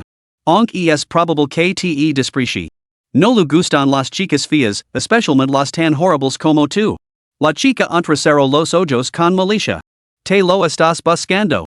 Antes de que pudiera actuar, Yunmi sacó una navaja y se la puso rápidamente contra la mejilla. Ya veremos quién se lo está buscando. ¿Quieres pelear conmigo? Si golpeas primero, te irrigar la cara, en defensa propia, simple y llanamente. Tengo todo el tiempo y el dinero del mundo para contratar abogados que te enfrenten. ¿Y tú? ¿Te apetece intentarlo? La joya, que reflejaba un destello frío, se presionó contra su mejilla, y la chica retrocedió al instante. Bajo la mirada hacia la joya, aterrorizada de que Yunmi pudiera resbalar y cortar la cara. Yunmi, lo siento. No volveré a atreverme. Por favor, déjame ir. Yunmi señaló a la pequeña muda que estaba a su lado. ¿A quién deberías pedir perdón? Pedele perdón a ella. Lo siento, no debería haber asustado. Te pido perdón. Yunmi le dio un golpecito en la mejilla con la joya, haciendo que la chica casi se echara a llorar. La próxima vez, mantén la distancia. Si vas a intimidar a los demás, asegurate de que yo no te vea. De lo contrario, me temo que no podré controlar esta mano. Sí. No. No volveré a intimidar a nadie nunca más. Buena chica. Vite. Yunmi la soltó, pero no se molestó en infundar el cuchillo. Se volvió hacia la pequeña muda que tenía a su lado, con expresión preocupada. ¿Cómo te llamas? No hubo respuesta. ¿Eres sorda muda? No hubo respuesta. A Yunmi lo empezó a doler la cabeza. Lo mejor era llamar a la policía después de todo. Te llevara a la comisaría. Yunmi extendió la mano, pero la niña la apartó al instante. La niña mantenía la cabeza gacha, como se intentara hacerse pequeña, rechazando cualquier interacción. Yunmi supuso que no era sorda muda, sino probablemente autista. Entonces, sus seguros ojos se fijaron en la insignia que la niña llevaba prendida en el pecho. Me llamo Lan Li, tengo autismo. Si me encuentran vagando, por favor, llévenme a la dirección que figura a continuación. Se ofrecerá una generosa recompensa. Debajo había una serie de direcciones de un barrio residencial similar al No. 1 Courtyard, bastante conocido en Yenchun. Al parecer, era de una familia adinerada después de todo. Lan Li, ¿verdad? Está oscureciendo. No es seguro que estés aquí sola. Tu hermana te llevará a la comisaría o te llevará a casa. Lan Li negó con la cabeza, sin querer dejar que la tocara. Yunmi se sintió algo impotente, pero al menos pudo confirmar que la niña no era sorda ni muda. Muy bien, entonces dime por qué estás aquí, ¿quieres? Lan Li dudó un momento antes de sacar su teléfono y escribir dos caracteres. Buscando a alguien. Yunmi dijo, bien, soy estudiante de esta escuela. Dime quién buscas y te llevará hasta ella. Lan Li, no sé quién es. Yunmi. ¿Cómo es el llama? Lan Li, Cloud Honey. Yunmi. ¿No era ese el pseudónimo que utilizaba para sus cómics por contrato? Aunque Yunmi era huérfana, su vida no había sido mala antes de empezar a seguir a Chiensuan. Había firmado con una plataforma de cómics, especializada en cómics de estilo antiguo. Tenía un número considerable de seguidores y ganaba unos ingresos respetables. Siguiendo su propio plan, paso a paso, estaba segura de que al final podría comprarse un piso en Yenchun. 20 millones de yuans eran esencialmente un atajo para ella. Bueno, ¿no te parece una casualidad que la persona que buscas CEO? Bueno, pequeña fan, que te trae por aquí? Lan Li lu eco una rápida mirada, con una expresión de total incredulidad en el rostro. Yunmi no tuvo más remedio que desbloquear su teléfono y mostrar el panel de control del order. Mi nombre real es Yunmi, mi pseudónimo es Honey in the Clouds. Este es mi panel de control creativo. No lo he actualizado en los últimos días porque tenía que ocuparme de algunos asuntos del mundo real. Lan Li abrió la boca en forma de O, mostrando claramente su asombro. Yunmi sonrió. Ahora mi cries? Que te trae por aquí? Los dedos de lan le volarán por la pantalla, pido actualizations urgents. Yun mi. Muy bien. Las actualizations se reanudarán en un par de días. Ya he solucionado mis asuntos. Te levo a casa ahora, cuando tenga tiempo, te haré unos bocitos de personajes de cómic. Lan le asincio con entusiasmo, visiblemente emocionada. Yun mi no tenía intención de tocarla, pero lan le extendió su pequeña mano en busca de la suya. Yun mi arqueó una ceja y le cogió la mano sin dudarlo. ¿Nos vamos? Lan le asincio. Yun mi llamó a un taxi y la dejó en la puerta de la villa de su familia antes de dejarla salir. Lan le así demoró, reacia a soltarla, agarrando la mano con fuerza. Yun mi sonrió. ¿Has olvidado nuestro acuerdo? Te enviar los dibujos y tu vi a casa y espera patientemente. Ya sé tu dirección, te los enviar por correo. Solo entonces Lan le salió obedientemente. Antes de que se cerrara la puerta, susurró, gracias. Aunque apenas se oía, Yun mi captó las palabras. Se sintió inexplicablemente conmovida. Escuchar ese simple gracias de alguien con autismo era algo profundamente inusual. Saludó alegremente con la mano, a punto de hablar, cuando una voz llamó desde detrás de Lanley, Shali. ¿Dónde demonios has estado? Esa voz, la expresión de Yun mi se tensó. Efectivamente, veo la figura de Lan Jiang. Lan. El prometido de Chi Yinsuan. Yun mi cerró la puerta de un portazo. Conductor, vámonos. El coche se alejó a toda velocidad, dejando a Lan Jiang solo tiempo para inhalar una bocanada de gases de escape. ¿Quién era ese? El interior del coche estaba demasiado oscuro para que pudiera ver con claridad. Lan le permaneció en silencio, sin dar ninguna pista. Lan Jiang suspiró. No importa. Solo ten cuidado. La próxima vez que quieras ir a algún sitio, avisa a tu hermana. No te vías sola. Es peligroso. Lan le no opuso resistencia y la siguió obedientemente al interior, con pasos que incluso parecían ligeros. Capítulo 11, ¿lo grabaste? Después de acompañar a Lan le a casa, Yun mi se dirigió directamente a la mansión Longwan. Nada más salir del taxi, vio a Zhong Yangyang. No tenía intención de hablar con él, pero Zhong Yangyang la agarró del brazo. ¿Lo dices, verdad? Le preguntó Zhong Yangyang. Yun mi le dio la cabeza. Ese tono tuyo. ¿Me estás confrontando porque tus propios actos sórdidos están a punto de salir a la luz? Zhong Yangyang estaba ahora hypersensible y a flor de piel, lista para explotar a la menor provocación. Antes de que pudiera saborear su momento de gloria, ya había quedado en el fango. La mirada de Yun mi permaneció totalmente impasible, sin rastro alguno de desprecio, pero atravesó a Zhong Yangyang como una daga. ¿Cómo puede considerarse esto vergonzoso? Yang Chang nunca amó a su esposa. Emocionalmente, incluso me prefería a mí. Encontraba placer conmigo y yo obtenía lo que deseaba de él. Como mucho, era una conveniencia mutua. No es nada malo. Se lo repetía una y otra vez, convenciéndose a sí misma de que era culpa de Joshua por ser inútil, incapaz de ganarse el afecto de su marido. Si ella carecía de la capacidad, ¿por qué no iba a ocupar su lugar otra mujer? Solo pensando así podía disminuir su sensación de vergüenza. Yun mi se rió suavemente. ¿Cómo no se había dado cuenta antes de que Zhong Yangyang era así? Sin el filtro de la amistad, la verdadera personalidad de Zhong Yangyang emergió de la neblina, permitiendo a Yun mi verla con mayor claridad. Si crees que no tienes la culpa y que los acontecimientos de esta noche no te causan ningún daño, ¿por qué tanta agitación? Los ojos de Zhong Yangyang ardían en rojo, rebasantes de odio venenoso. Hoy era el día más importante de mi vida universitaria. La primera vez que recibía un premio en el escenario, el primer momento en el que salía de tu sombra para reclamar el reconocimiento por mí misma. Y ahora lo has destruido todo. Todo es culpa tuya. Gritó Zhong Yangyang histéricamente. Después de entrar por fin en la universidad, ¿por qué tuvieron que ponerla en la misma residencia que Yun mi? ¿Por qué existe Yun mi en esta escuela? Lo que más deseaba era que Yun mi desapareciera de este mundo. Yun mi burlo, te has acostumbrado tanto a mentir que incluso te has engañado a ti misma, el oro siempre brillará, pero tú solo eres un fragmento de cristal que refleja la luz. Puede que esta noche sea la primera vez que subes el escenario para recibir un premio, pero este premio no te pertenece, Zhong Yangyang. Conseguiste robarme una vez, pero ¿y la próxima vez? ¿Piensas seguir robando para siempre? Zhong Yangyang, tuviste suerte de encontrar a una novia que se hizo amiga tuya con pura sinceridad.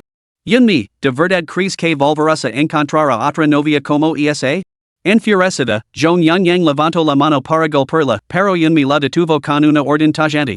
No te atrevas a ponerme un dedo encima. Déjame decir que conozco muchos más secretos que este. A cuantas otras personas has acusado además de mí, las cosas que has robado. No son solo la taza de Tanyan y los maridos de otras personas. Cada uno de los incidentes, si los revelo, podría hacer que te expulsaran de esta escuela en cualquier momento. Joan Yang se quedó paralizado, mirándola con puro terror. No, imposible. Yunmi ese burlo. Tus asuntos no son difíciles de descubrir. Has olvidado lo que pasó en el instituto. Calate. Chilo Joan Yang. No lo digas. No te atrevas a continuar. Yunmi resoplo. Podría aceptar no decirlo, pero más te vale saber que hacer a continuación. El incidente de hoy con Yang Chang solo ha sido el aperitivo. Joan Yang se desinfló como un globo pinchado, con lágrimas de desesperación corriendo por la cara. Sus rodillas se doblaron y se derrumbó de rodillas. Te lo ruego, Yunmi ya tienes 20 millones. ¿Qué más de entregar la copa Tangyun? ¿De verdad te importan estos 100,000? Si confesaba ahora el plagio, toda la condena que antes se había dirigido a Yunmi se volvería contra ella multiplicada por 10. El coste era demasiado alto. No podía soportarlo. Su postura arodilada no conmovió a Yunmi, suya expresión era fría y indiferente. Nunca ese trato del dinero. Parece que nunca has sentido que tu traición estuviera mal. Joan Yang, tú fuiste quien me traicionó primero. Preparat para enfrentar mi ira. Esto no ha terminado. Alvaro Yunmi entrar en la mansión Longwan, un destello de renser cruzó los ojos de Joan Yang. Efectivamente, estaba lejos de haber terminado. ¿Lo has grabado? Miau en esencio. Sí, lo he hecho. ¿De verdad vas a publicarlo? Joan Yang sonrió con frialdad. No se trata de mí. Se trata de ti. Si no fuera por ella, tu aventura con when you nunca habría salido a la luz y no habrías quedado en desgracia. ¿No la odias? Miau en dudo antes de asentir con firmeza. Sí. Grupo Shirhua. Señor Chi, el anciano permanece en Macao. Nuestros hombres lo están vigilando las perdidas estimadas superan ahora los 100 millones. Después de tanto tiempo preparándolo, nuestro plan finalmente dio sus frutos. El secretario Lin habló con satisfacción presumida. Chiensuan frunció los labios con frialdad y sus ojos se volvieron gelados, lo que hacía que sus rasgos parecieran aún más afilados y formidables. Que alguien le filtre la noticia al anciano. El secretario Lin hizo una pausa. La salud del anciano podría no aguantar. La voz de Chiensuan era baja y profunda, si sobrevive esto, todo lo que he hecho no tendrá sentido. Las despiadadas palabras irradiaban pura autoridad, lo que provocó un escalofrío al secretario Lin. Sí, pero yo yaro ha estado tomando medidas bastante audaces últimamente. Yo yaro era la esposa de Chi Ya, el tío mayor de la familia Chi, a quien Chi Yenche se refería como su tía abuela. Después de haber servido a Chi Yenche durante muchos años, se había familiarizado con sus asuntos privados. Su alarma no provenía del miedo, sino de la constatación de que tal comportamiento solo demostraba la incapacidad de Chi Yenchuan para dejar atrás el pasado. Observó los ojos cerrados de Chi Yenchuan, el prominente uso de la frente debajo de ellos estrepito por las ojeras, evidencia de las recientes noches de insomnio. Has estado sufriendo de insomnio. Chi Yenchuan se pellizcó el puente de la nariz y emitió un profundo grunhido en señal de reconocimiento. Quizás deberíamos llamar al Dr. Joan. No es necesario.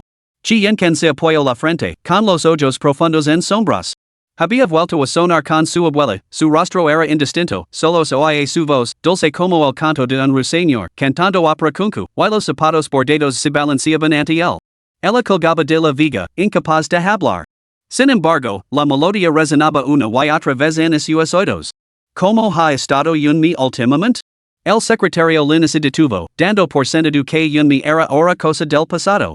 No he tenido tiempo de comprobarlo estos últimos días. ¿Lo averiguo? Chi Yensuan levantó la mano. No es necesario. Luego se levantó. Los laves del coche. El secretario Lin se apresuró a ofrecerle, no has dormido bien. Déjame conducir. Chi Yensuan no dijo nada y el secretario Lin le siguió. Tal y como había supuesto, Chi Yensuan se dirigía a la Academia de Bellas Artes para buscar a Yunmi. Solo entonces recordó que su propio teléfono llevaba mucho tiempo bloqueado. El teléfono. El secretario lince lo entrego, tras haber marcado el número de Yunmi.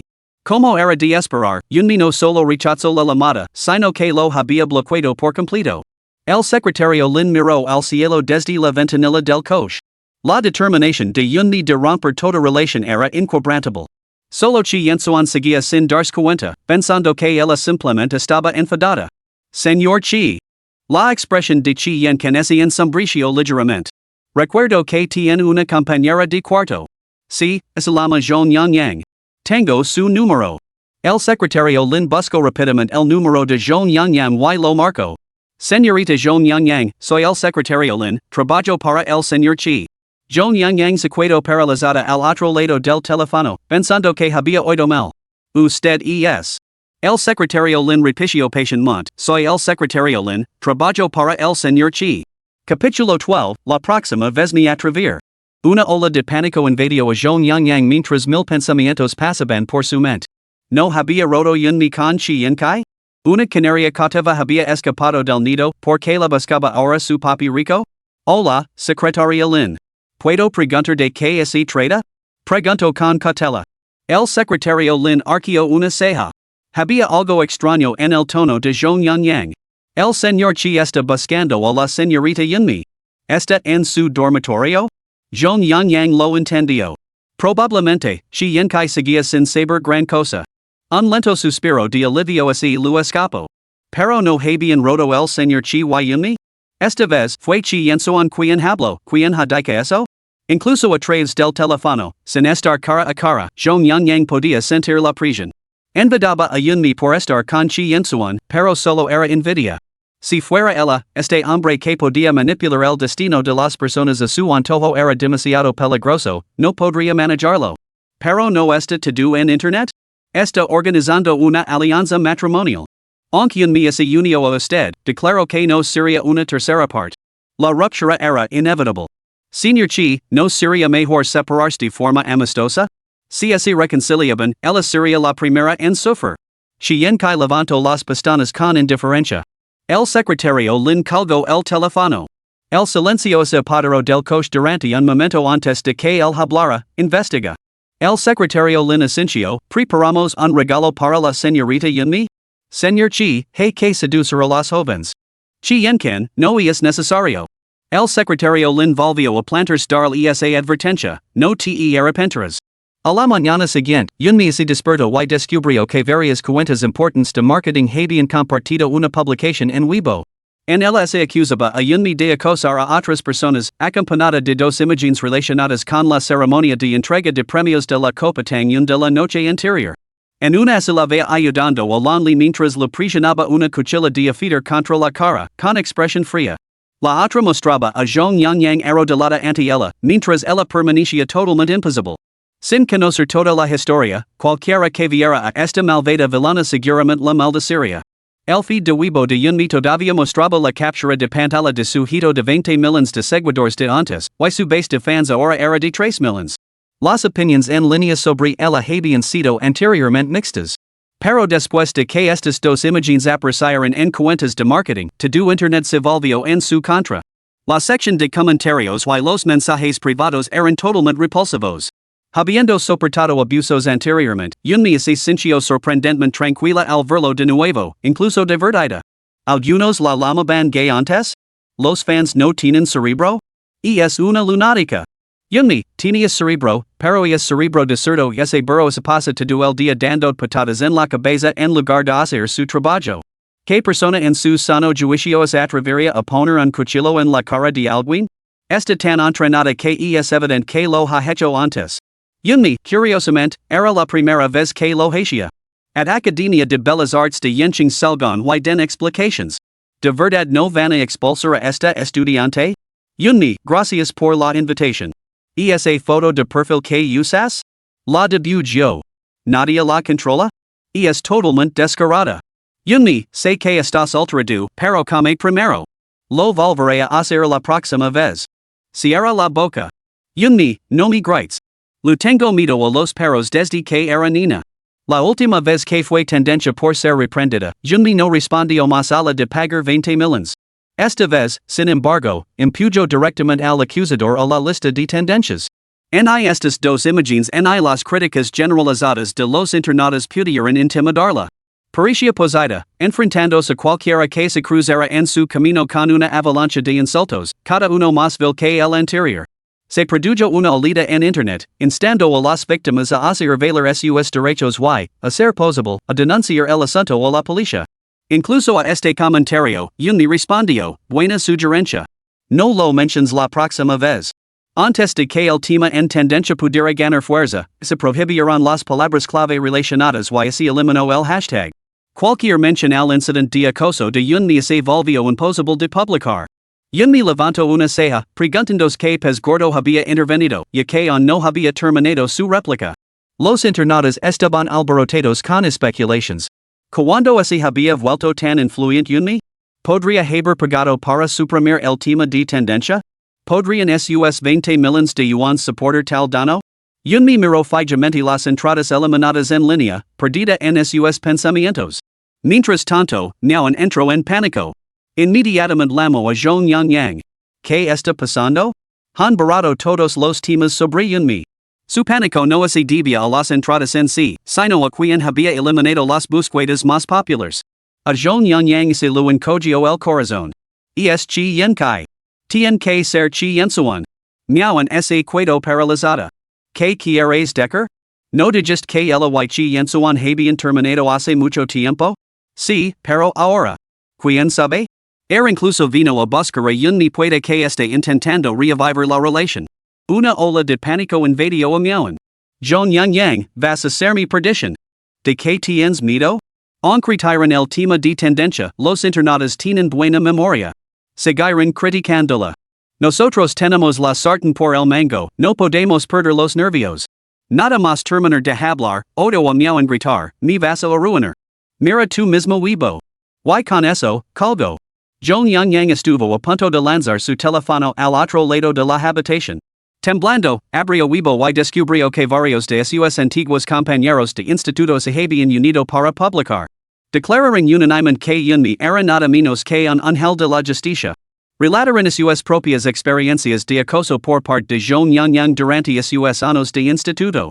Los métodos empleados les habían dejado cicatrices indelebles en su psique, heridas que tardarían toda una vida en curarse. Algunos seguían en terapia con profesionales de la salud mental. No sabían qué métodos había empleado Yunmi para poner a Zhong Yang de rodillas. Pero no podían negar que sentían una gran satisfacción, así lo merecía. En ese momento, el escándalo que rodeaba a Zhong Yang en la Copa Tangyun finalmente estalló, incapaz de ser reprimido por más tiempo. En lugar de verlo como un acoso de Yunmi a Zhong Yang, la gente se inclinaba más a creer que Zhong Yang estaba expiando sus propias acciones. Menos mal que no me hizo mal caro. La verdad es que ha dado la vuelta por completo. Aquí hay otro detalle jugoso, Zhong Yang y Yunmi eran mejores amigas antes de pelearse por la Copa Tangyun. En la final, presentaron trabajos idénticos. Zhong Yang acusó a Yunmi de plagio, quien lo negó rotundamente. Sin embargo, al no haber pruebas, el comité organizador falló a favor del plagio. Para ser sincero, no puedo dar fe del carácter de Yunmi, pero sus habilidades son innegables. A lo largo de sus 3 años en la universidad, mantuvo una nota media superior a 3.5 y arrasó con las mejores becas de la facultad. Francamente, me cuesta creer que haya plagiado. Su perdición fue la falta de pruebas. Todo el asunto era bastante sospechoso, pero los organizadores de la Copa Tangyun nunca revelaron su proceso de investigación. De alguna manera, la narrativa comenzó a cambiar y, de forma inesperada, la gente empezó a discutir el incidente de la Copa Tangyun. Justo cuando Zhong Yang estaba en vilo, otro acontecimiento desvió la atención. Alguien publicó el video completo de Yunmi ayudando a Lanli, lo que limpió su nombre. Esa noche, fueron esas chicas las que acosaron primero a Lanli. Las acciones de Yunmi fueron un acto de violencia. Truncar las partes clave, una táctica estándar de las cuentas de marketing. Pido perdón por haber criticado a Yunmi. Disculpa +1. He pasado de odiarla a ser su fan. Menos mal que Yunmi tenía un cuchillo de lo contrario, esas chicas también podrían haberla atacado. Te mando un abrazo. Me encantan las chicas tan fariseas y sin complejos. Capítulo 13, un personaje de noble integridad. Mientras el frenesí en internet persiste, Lan Jiang se topó con el video y reconoció a la chica acusada como nada menos que Lanli. Furiosa, Lan Jiang declaró, investiga a estas chicas. Dejar que se enfrentan a las críticas en internet sería demasiado indulgent. Se apreciará a ir a casa y le mostró las imágenes a Landinghui y su guain. Alguien trajo a Shali de vuelta ese día, pero no sé quién era. Shali tampoco me lo quiso decir. Solo después de que apareciera este video me di cuenta de que era Yunmi. Lan Jiang se sentía incomoda, incluso albergaba un secreto sentimiento de culpa. Después de todo, la primera vez que conoció a Yunmi, lo había tirado dinero, la había presionado para que rompiera con él, sin mostrar ningún respeto. Sin embargo, Yunmi había perdonado las ofensas del pasado y la había tendido una mano cuando Lan Li estaba en apuros. Y esa noche, cuando trajo a Lan Li de vuelta, Yunmi debió de ver su silueta, por lo que hu sin decir nada. Landinghui y su guain intercambiaron una mirada, con expresiones llenas de remordimiento. Y es evidente que ayudó a Shaoli, pero mantuvo sus actos en secreto y nunca nos pidió dinero. ¡Qué carácter tan noble! Mirando atrás, fuimos nosotros los que actuamos mal. Habiendo vivido hasta esta edad, solo tenía dos hijas. La mayor, Lan Jiang, fue concebida durante su apasionado noviazgo con su primer amor. Después se separaron de forma amistosa, pero ella decidió quedarse con la niña. Landinghui crió personalmente a su hija mayor, educándola según los estándares de un heredero. La segunda hija, Lan Li, era hija de su primera esposa, su guain. A los 6 años, sufrió algunos acontecimientos traumáticos que le provocaron autismo, una enfermedad con la que leva conviviendo 10 años. Su guain se cubrió el rostro. Te advertí cuando te entrometaste en su relación con Yin Xuan, pero no me hiciste caso. Ahora que ha ayudado a Shaoli, nos hace parecer personas despreciables. Realmente lo debemos una disculpa. Landinghui suspiró. Me equivoqué en este asunto. Una chica tan buena como ella no estaría con Yin Xuan por dinero a debe de ser una niña que considera el dinero como basura. Lan Jiang frunció los labios. Eso era una exageración, Yunmi no tenía por qué considerar el dinero como algo sin valor. Su ex-Ian, sentada junto a su guain, intervino, tío, no creo que hayas hecho nada malo. Los orígenes de Yunmi simplemente no están a la altura del señor Chi. ¿Cómo podría compararse con nuestra prima? Lan Jiang lu lanzó una mirada. Desde luego sabes cómo hablar. Su ex-Ian bajó la mirada y sonrió dócilmente. Mi prima es tu hija, la futura heredera de la familia Lan. Ella y el señor Chi son la pareja perfecta. Lan Jiang hizo un gesto con la mano para restar la importancia. Ya basta. Las adulaciones no funcionan conmigo. La expresión de su ex-Ian se tensó, con un atisbo de dolor visible, y se quedó en silencio. Landinghui, sin embargo, se puso de pie. Vamos a la universidad a buscar a Yunmi ahora mismo. Debemos dar las gracias como es debido, invitarla a comer. Su ex-Ian protestó, eso es precipitado. Tío, aunque la ayudara a Shaoli, bastaría con que yo fuera a expresar nuestro agradecimiento. Ir tu personalmente sería dar demasiado crédito. Lan Jiang replicó con frialdad, ¿crees que Shaoli no se daría cuenta de que vamos personalmente a expresar nuestro agradecimiento? ¿Tú no eres miembro de la familia Lan, ¿cómo podrías representarnos? Mama, no solo debe ir papa, sino que nosotros también debemos ir vio que Shaoli lo tiene mucho cariño a Yunmi. Su guain asintió repetidamente. Xiao Jiang tien razón. Xiao Xin, que te pasa hoy? Tus palabras son muy imprudentes. Su Xin era su sobrina. Tras la muerte de su padre y el abandono de su madre, su guain la había acogido en su casa. Por muy cercana que fuera una sobrina, nunca podría estar por encima de su propia y preciada hija. Lan Li era la hija a la que más quería. Yunmi la había ayudado. Los ojos de su Xin se enrojecen. Tía, no es eso lo que quería decir. Su guain hizo un gesto con la mano para indicar que no quisiera seguir hablando del tema. Lan Jiang sugirió entonces, Mama, ¿por qué no nos levamos a Shaoli? Adora a Yunmi y lu encantaría verla. Su Xin se apresuró a intervenir, en el estado en que se encuentra Shaoli, ¿cómo podría venir con nosotros? Su guain espidó con frialdad, ¿en qué estado está Shaoli? Su Xin se dio cuenta de su delas y se disculpó apresuradamente, lo siento, tía. Lo que quería decir es que el estado de Shaoli no es estable. Me temo que sacarla de casa podría alterarla. No necesariamente, respondió Lan Jiang con calma. Como indica, Shaoli adora a Yunmi quizás lo encantaría. Mostró el video compartido en internet. Mama, mira. Lan Li deja que Yunmi se acerca ella y entabla conversación. Está claro que Yunmi ocupa un lugar especial en su corazón. Ang su dialogo seguía siendo inaudible, el comportamiento de Lanli se relajó considerablemente, incluso más que cuando interactuaba con su familia. Lan Jiang sintió una punzada de celos. Su guayin reprodujo el video varias veces, con sus emociones enredadas en un nudo complejo. Esta chica a la que antes habían recazado había conseguido ganarse la confianza de Lanli, y incluso lo había cogido la mano al final. Su corazón se sintió amargo, diciendo poder entrar en el video ella mismo y coger la mano de Lanli. Desde que Lanli desarrolló autismo, rara vez había permitido que nadie la tocara. A veces sus reacciones eran tan intensas que los salían eruptions por todo el cuerpo, y su guayin no se atrevía a tocarla ni siquiera ligeramente. Su ex se mordió el labio. Lo dudo. Prima, puede que estés perdiendo el tiempo. Xiao Li no ira. Lan Jiang se rió entre dientes. No lo sabremos hasta que le preguntamos. Dica esto, se levantó y se dirigió escaleras arriba. Llegó a la puerta de Lan Li y llamó. Xiao Li, ¿puedo pasar? Se oyó un leve golpeteo desde dentro, Lan Li lo indicaba que podía entrar. Lan Jiang se mantuvo a distancia y le preguntó con delicadeza, ¿nos gustaría llevar de cenar fuera? ¿Te gustaría venir? Lan Li no levantó la vista y siguió llegando con sus bloques de construcción.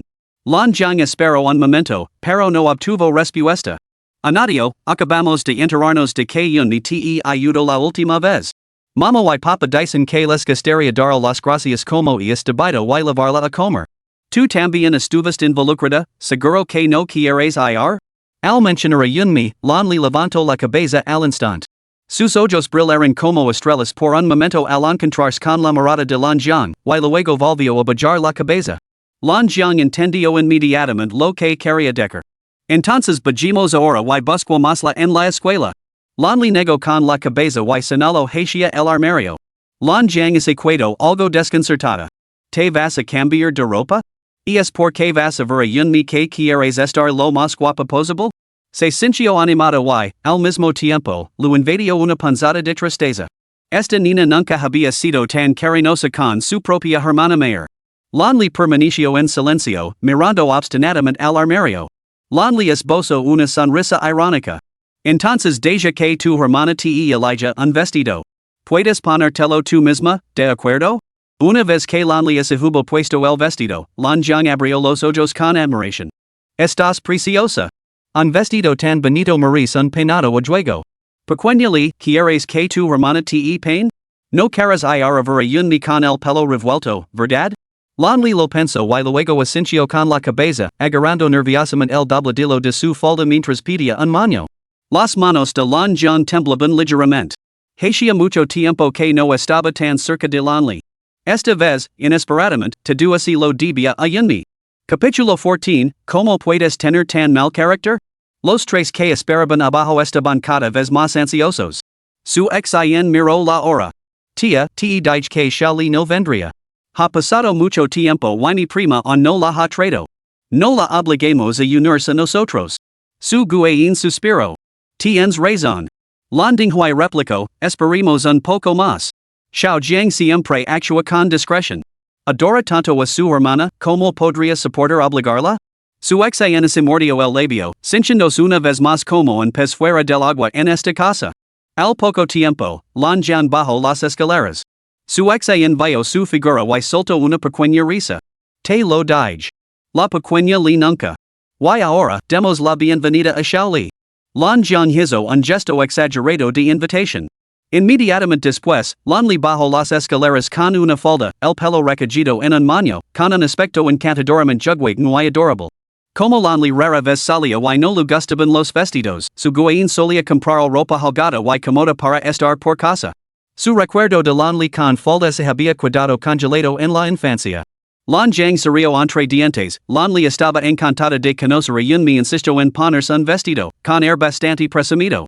Nunca la habíamos visto tan vanidosa. Su guayin se tapó la boca, con lágrimas en los ojos. Precioso, absolutamente precioso. A Yunmi lo encantara verdad sí. Esta sensación era similar a la de un vagabundo perdido en el desierto durante años que de repente descubre un oasis. En todos estos años, nunca había visto el más mínimo atisbo de mejora en Lan Li. Su disposición a arreglarse y salir era sin duda un gran paso adelante. Su ex-in sintió una punzada de envidia. ¿Cómo podía Lan Li ser tan hermosa? Normalmente, mantiene la cabeza gacha y descuidaba su apariencia, por lo que era difícil que alguien se fijara en su aspecto. Ahora, bien arreglada, se dio cuenta de lo hermosa que era realmente Lonely. Londinghui se sintió profundamente conmovido. Cuanto más adoraba Lonely a Yunmi, más la veía como una niña maravillosa. Por el contrario, la culpa en su corazón se hizo más pesada. Una niña tan esplendida se merecía algo mejor que chi Yensuan. Ven, partamos de inmediato. La familia se dirigió directamente a la Academia de Bellas Artes de Yenchun. Lan Jiang miró su reloj. Lo he comprobado, Yunmi tiene clase esta mañana en este mismo edificio. Esperaremos aquí debe estar a punto de terminar el trimestre. Debajo del edificio de arte y diseño había un tablón de anuncios. En la fila superior se exhibían fotografías de los alumnos con mejores notas. La foto de Yunmi había sido rayada con un cuchillo y tenía la palabra plagio garabateada sobre ella. Solo al ver sus honores, Lan Jiang se dio cuenta de lo excepcional que era realmente esta chica. Una niña tan destacada, que valoraba racionalmente su propia reputación, ¿cómo podía cometer plagio? Pronto sonó la campana que señalaba el final de la clase. Lan Jiang dio unos pasos hacia adelante y esperó en la salida por la que debían pasar los estudiantes. Al ver la silueta de Yunmi, la llamó, Yunmi. Yunmi se quedó paralizada al verla y, para su horror, toda la familia de Londinghui estaba detrás de Lan Jiang. Ay, Dios mío, estos deben de estar aquí por dinero. Instintivamente, se dio la vuelta y salió corriendo, desapareciendo en un instante. Lan Jiang. ¿Se parecía a una inundación furiosa o a una bestia feroz? Su acción se rió entre dientes. Prima, no parece muy dispuesta a reconocer. Incluso Londinghui comentó, Xiao Jiang, ¿cómo es que has tenido tan mala suerte? La reacción de Yunmi al verla fue como la de un conejito que se encuentra con un gran lobo gris. Lan Jiang se rascó la nariz. No es tan grave. No importa, he oído que ha comprado un piso en Longwan Garden. Esperemos en su casa. Su guaina sincio. Tu padre y yo nos bajaremos entonces. Vosotros quedaos en el coche, especialmente Xiao Jiang, mantén el silencio. Lan Jiang. Ella no creía que fuera culpa suya. Así que la familia regresó a Longwan Garden. Después de esperar abajo durante un rato, Yunmi finalmente apareció. Londinghui se hizo la ropa y se acercó con confianza junto a su guain. Yunmi, soy Londinghui. Antes de que pudiera terminar, Yunmi echó a correr, dejando un rastro borroso con sus pequeñas piernas. Lan Jiang sintió una olida de satisfacción y esbozó una sonrisa fría. ¿Ves? Te dije que no era culpa mía. Tu carácter tampoco es mejor que el mío. Londinghui y su guain. Su guain se movió incómodo. ¿La hemos asustado? Lan Jiang se atrevió a aventurar una hipótesis, probablemente pensó que veníamos a pedir el dinero. Londinghui le lanzó una mirada de reproche. Yunmi es una chica de carácter tan noble, como puedes pensar tan mal de ella. Lan Jiang. Está bien. Ella no es vulgar, pero yo sí. ¿Eso es aceptable? Su acción intervino, tío, ya que está siendo tan poco diplomática, quizá deberíamos dejarlo estar. Londinghui chasqueó la lengua. Su acción es a mentalidad no ser. Incluso lube visito tres veces la cabana de paja para reclutar a Zhuge. Estamos aquí para expresar nuestra gratitud, ¿cómo podemos rendirnos tan fácilmente? Lan Li, probablemente cansada de su charla, se adelantó sin esperar. Ninguno de ellos es de fiar. Es mejor confiar en mí misma. Lan Jiang se apresuró a seguirla. Xiao Li, ¿sabes dónde vive Yunmi? Lan Li asintió. Yunmi se lo había dicho antes. Su guain reiteró, ninguno de nosotros debe entrar. Dejemos que la pequeña Li se encargue sola. La familia llegó a la puerta de Yunmi, los demás esperaron en la escalera mientras Lan Li llamaba sola a la puerta. Londinghui se puso nervioso. ¿Está bien la pequeña Li sola? Quizás el pequeño Jiang debería acompañarla, su guain negó con la cabeza. Probablemente Yunmi no abriría la puerta si lo supiera. Lan Jiang. ¿Podrías al menos decir cosas tan hirientes a mis espaldas? Lan Li pulsó el tambor con cautela. Al poco tiempo, Yunmi abrió la puerta. Lan Li? ¿Por qué estás aquí sola? ¿Has venido con tu hermana? Antes de que Lan Li pudiera escribir una respuesta en su teléfono, Londinghui y su seguido salieron. Yunmi, levada al limite, espido, señor Lan, he cortado toda relación con Chi Yensuan. No lo he buscado desde entonces. ¿Es esto realmente necesario? Landinghuai, visiblemente nervioso, balbucio, esta vez, no tiene nada que ver con Yensuan. Yunmi replicó, entonces no tengo nada más que discutir con su familia Lan. Su ex en estado indignada, que actitud es esa. Esta es mi actitud. Si no te gusta, puedes marcharte. Yunmi lu lanzo una mirada destinosa. Lan Jiang se rió entre dientes. Así que a Chi Yensuan le gustan las chicas con tu temperamento, las chicas fogosas. Yunmi resoplo. Por favor. Es natural que uno tenga que mostrar dulce y inteligente ante un benefactor. Aunque si una actuación, hay que seguir el juego. Lan Dinghuai expuso su propósito directamente.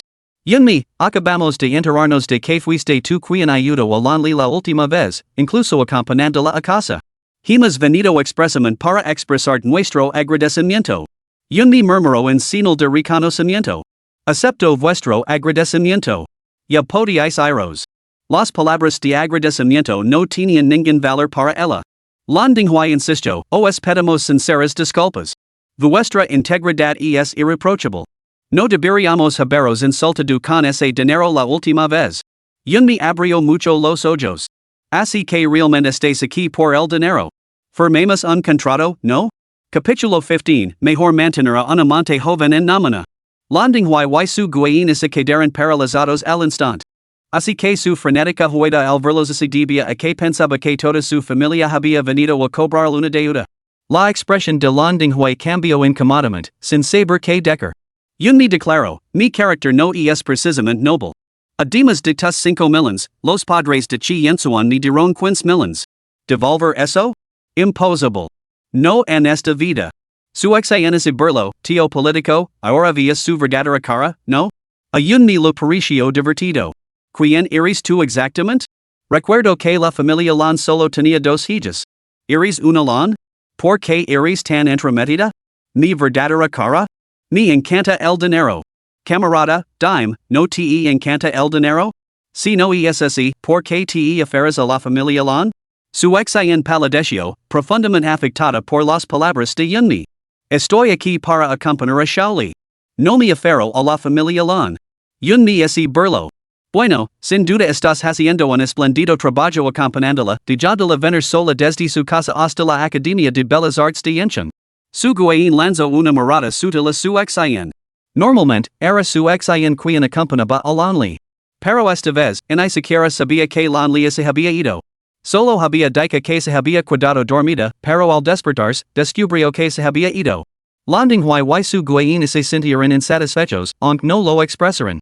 Ahora que Yunmi lo mencionaba, se dieron cuenta de que, efectivamente, algo no cuadraba. Traer a su ex a la casa tenía como objetivo proporcionar compañía a Lanli. Durante todos estos años, se le había proporcionado la mejor comida y bebida, ropa lujosa, y nunca le habían faltado coches en casas. Sin embargo, su ex parecía realmente preocuparse poco por Lanli. Lan Dinghuai lanzó una mirada penetrante a su ex antes de decir, Yunmi, el carácter de una persona no se puede medir con dinero date estamos agradecidos por tu ayuda a Lanli, como es lógico. Sin embargo, más allá de eso, me gustaría invitar a cenar. ¿Qué me dices? Yunmi se sintió algo reacia. Al fin y al cabo, no eran amigos y había poco vínculo emocional entre ellos.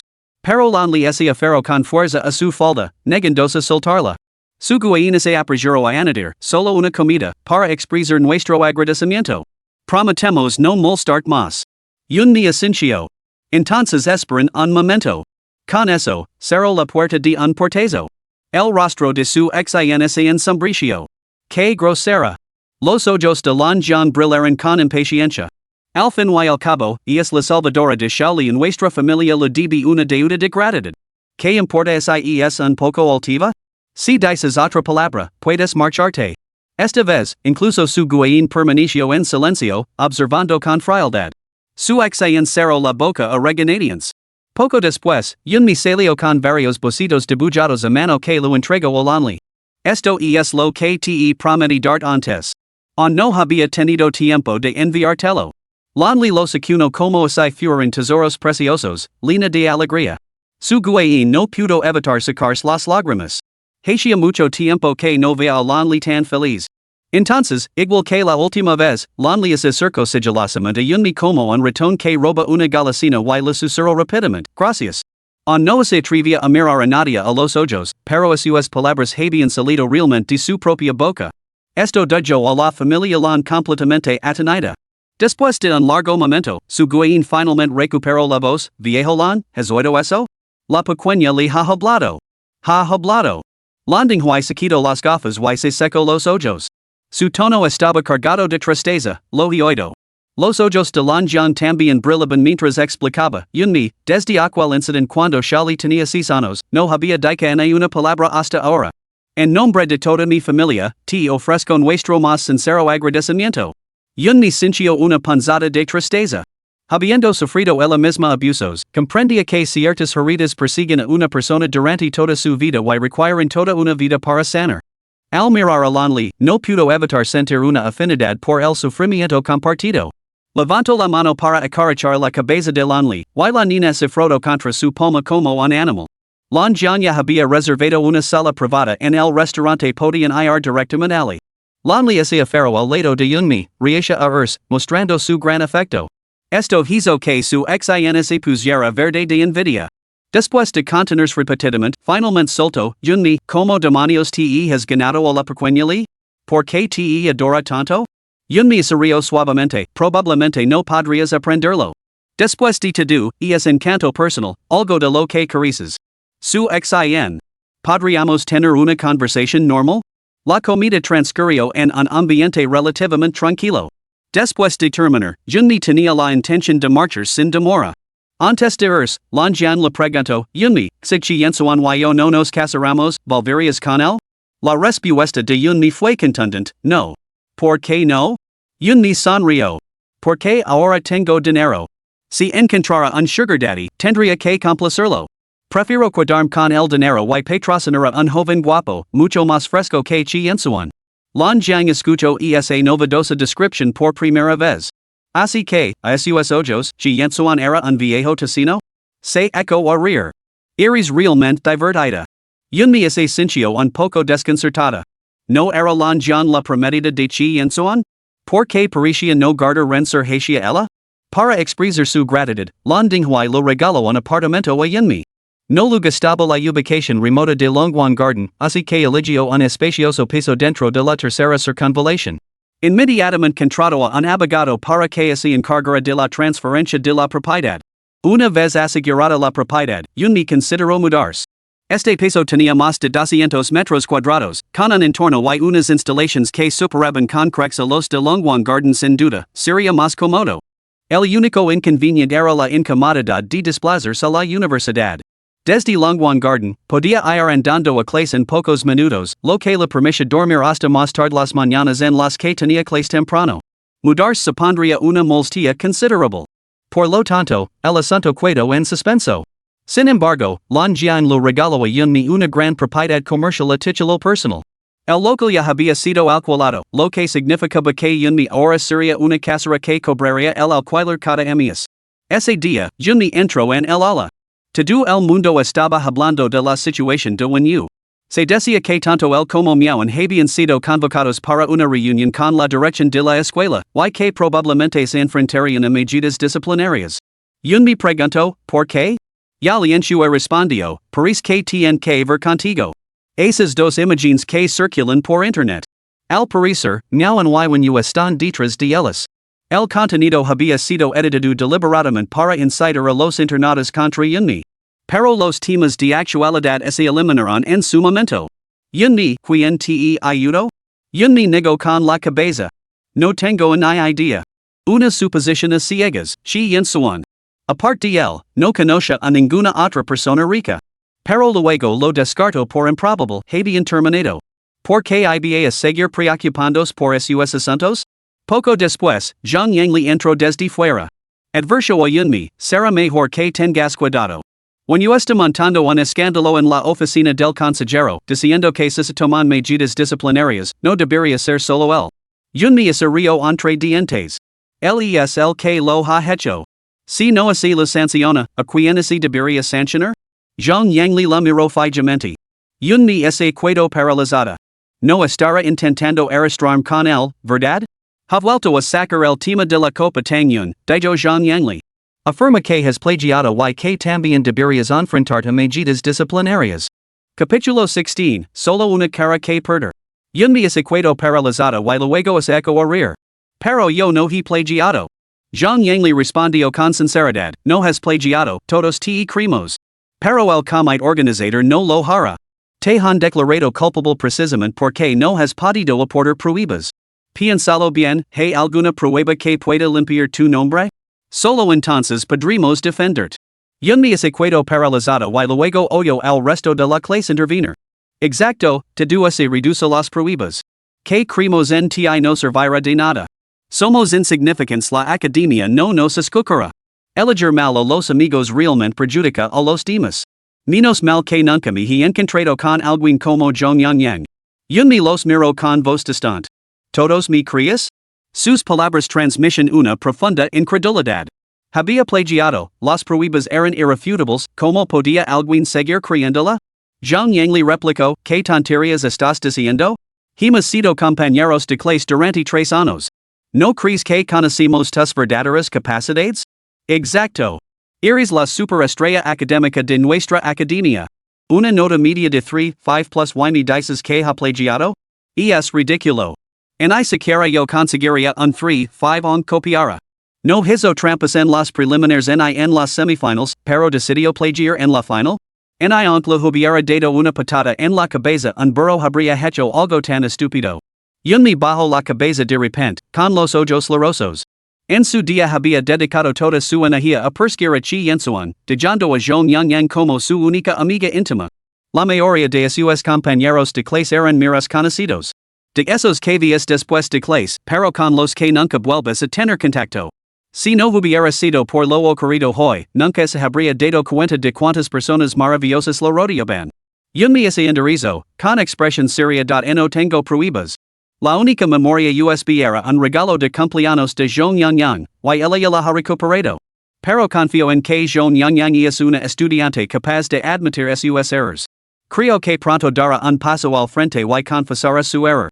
Zhong Yang, ¿estás cenando? Al resto, when you entro con una sonrisa fría. Que tranquila estás.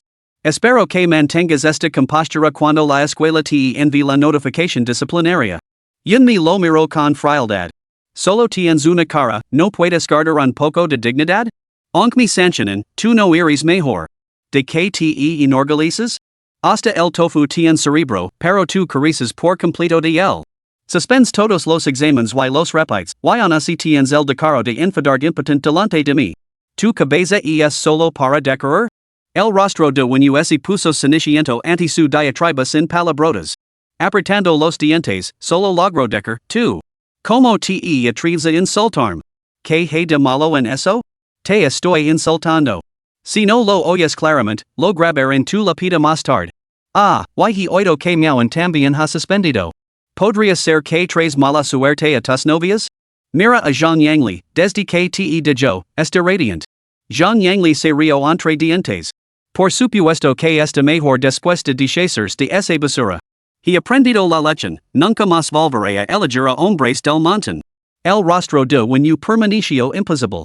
No te regodes, Zhang Yang. Recuerda mis palabras, de Jarm será tu perdida. Yunmi chasqueó la lengua. Si no tienes espejo, seguro que tienes arena. Fio iluso, nunca te nes para ver tu reflejo? Parece que tu único propósito en la vida es molestar a la gente, ¿eh? Winyu, silenciado por el comentario, escupió enfadado, y lo verás. Luego salió furioso. Después de clase, Yunmi volvió a levantar la mano. Profesora, Winyu ha faltado a clase. ¿Cuántas veces ha faltado este trimestre? Va a suspender el examen final, ¿no? La profesora dio un golpe en la mesa con rabia. Suspéndelo. Los alumnos se encogieron una vez más, temerosos de ofender a una mujer que había sido agravada. Después de clase, Yunmi se colgó la mochila al hombro y se dirigió a casa sin prisa. Justo cuando bajaba las escaleras, vio una llamativa limusina Pullman. La secretaria Lin salió del vehículo. Señorita Yunmi, el señor Chi ha venido a recogerla. Para Yunmi, esto se traduce directamente como, ha accedido a recogerte, así que más te vel saber cuál es tu lugar. Yunmi se rió entre dientes. Secretaria Lin, yo no recibo invitados. La sonrisa de la secretaria Lin se congeló en su rostro. Señorita Yunmi, no era eso lo que quería decir. Yunmi arqueó una ceja. Ah, no? No era eso lo que quería decir? Pero cada vez que el señor Chila envía a buscarme, no es precisamente con ese propósito? Tien tantas mujeres a su alrededor. Seguro que no soy la única que pueda satisfacer sus necesidades físicas. El secretario Lin se sintió inexplicablemente agraviado. Yunmi ni siquiera lo había insultado, pero sus palabras le dolieron. Señorita Yunmi. Chiensuan bajo la ventanilla, con el rostro frío y rígido. Su tono autoritario era tan inflexible como siempre. Yunmi resopló, sin saber si reprenderlo o lamentar su propia ceguera. Si tienes algo que decir, dilo aquí. No somos tan íntimos. Chienchuan, como se lo estuviera haciendo en favor, la persuadió patientemente, sé que te han hecho daño, y lo vi solucionado por ti. Aunque estés enfadada y haciendo una rabieta, hay que tener límites. Yunmi maldijo entonces el vacío de su taza de té, porque de lo contrario se la habría tirado a la cara. Señor Chi, solo me enfado con mi novio. Como su amante, ¿cómo me atrevería a enfadarme con usted? Se está extralimitando. El rostro de Chi Yenken permaneció impasible. Eres mi novia. ¿Por qué te enfadas exactamente? Secretario Lin. Tenía el presentimiento de que, después de esto, la tensión entre estos dos solo se intensificaría. Yunmi replicó con sarcasmo, quizás el señor Chi no tenga suficiente experiencia romántica. No así debe tratar así a las novias. Y que insist, le dará reganadians una puntuación a su papel de novio, 30 puntos, en uno más 10 puntos por tu aspecto, 10 por tu riqueza y otros 10 por ese perro del patio en degree 1. Francamente, ese perro me serve mucho mejor que tu como novio. El secretario Lin sabía cuál era el quid de la cuestión. Como Chi Yensuana se resiste a abordar el tema principal, tuvo que intervenir y dar una explicación. Señorita Yunmi, lo ha malinterpretado. Este matrimonio concertado se puede explicar. No necesito ninguna explicación, lo interrumpió Yunmi. La ruptura nunca tuvo que ver con Lanjan. Ella me preguntó una vez si volvería con el señor Chi si no se casaba con él. Hoy vuelvo a responder, no lo haría. La última vez me dijiste que no me arrepintiera. Te devuelvo ese consejo, no te arrepientas de ahora en adelante, me ocupar de mis propios asuntos. Por favor, ahoren su condescendencia, señor Chi. No tengo ningún deseo de volver a relaciones pasadas, ni deseo que usted se entramada en mi vida. Tras pronunciar estas palabras, Yunmi sintió una ligereza sin precedentes en su corazón. Miró al secretario Lin y comentó, Secretario Lin, su salario es bastante sustancioso, ¿no? El secretario Lin titubeó. Es adecuado. ¿Varios millones al año? Sí, respondió él, preparado para el gol. Yunmi suspiró. ¡Qué envidia! Varios millones al año. Sin embargo, trabajando para él, nunca ganan sueldo así. Secretario Lin. El comentario le pareció extraño, pero de alguna manera lógico.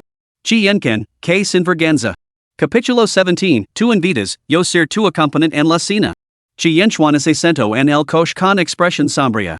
El hombre, que solía ser sereno y distante, jugueteaba con irritación con su corbata y luego se quitó el reloj de la muñeca.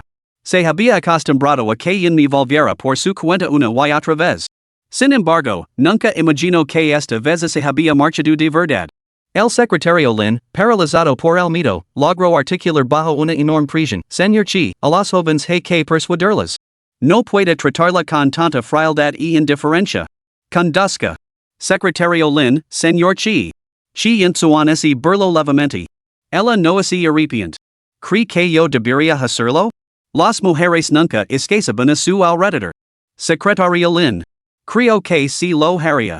Esta vez, parecía que Chi Yenchuan y Yunmi habían terminado de verdad. Vía, que hombre tan temerario. Al alejarse de la Academia de Bellas Artes, el elegante Pullman pasó a toda velocidad. El secretario Lin casi se queda con la boca abierta, vio a Yunmi haciendo cola en una tienda de té con burbujas. Su figura pasó rápidamente por la ventana, y su rostro se fue alejando hasta volverse indistinto. ¡Qué dura! Justo después de pronunciar ese discurso mordaz a Chi Yenche, se fue directamente a comprar té con burbujas. Sin preocuparse por lo que él pensara, Yunmi compró una taza de té con leche para despedirse de su pasado. Sacó alegremente su teléfono para pedir su bebida, pero justo cuando iba a sacar la cartera, se lo acercó una chica. Señorita, ¿podría comprarme uno también?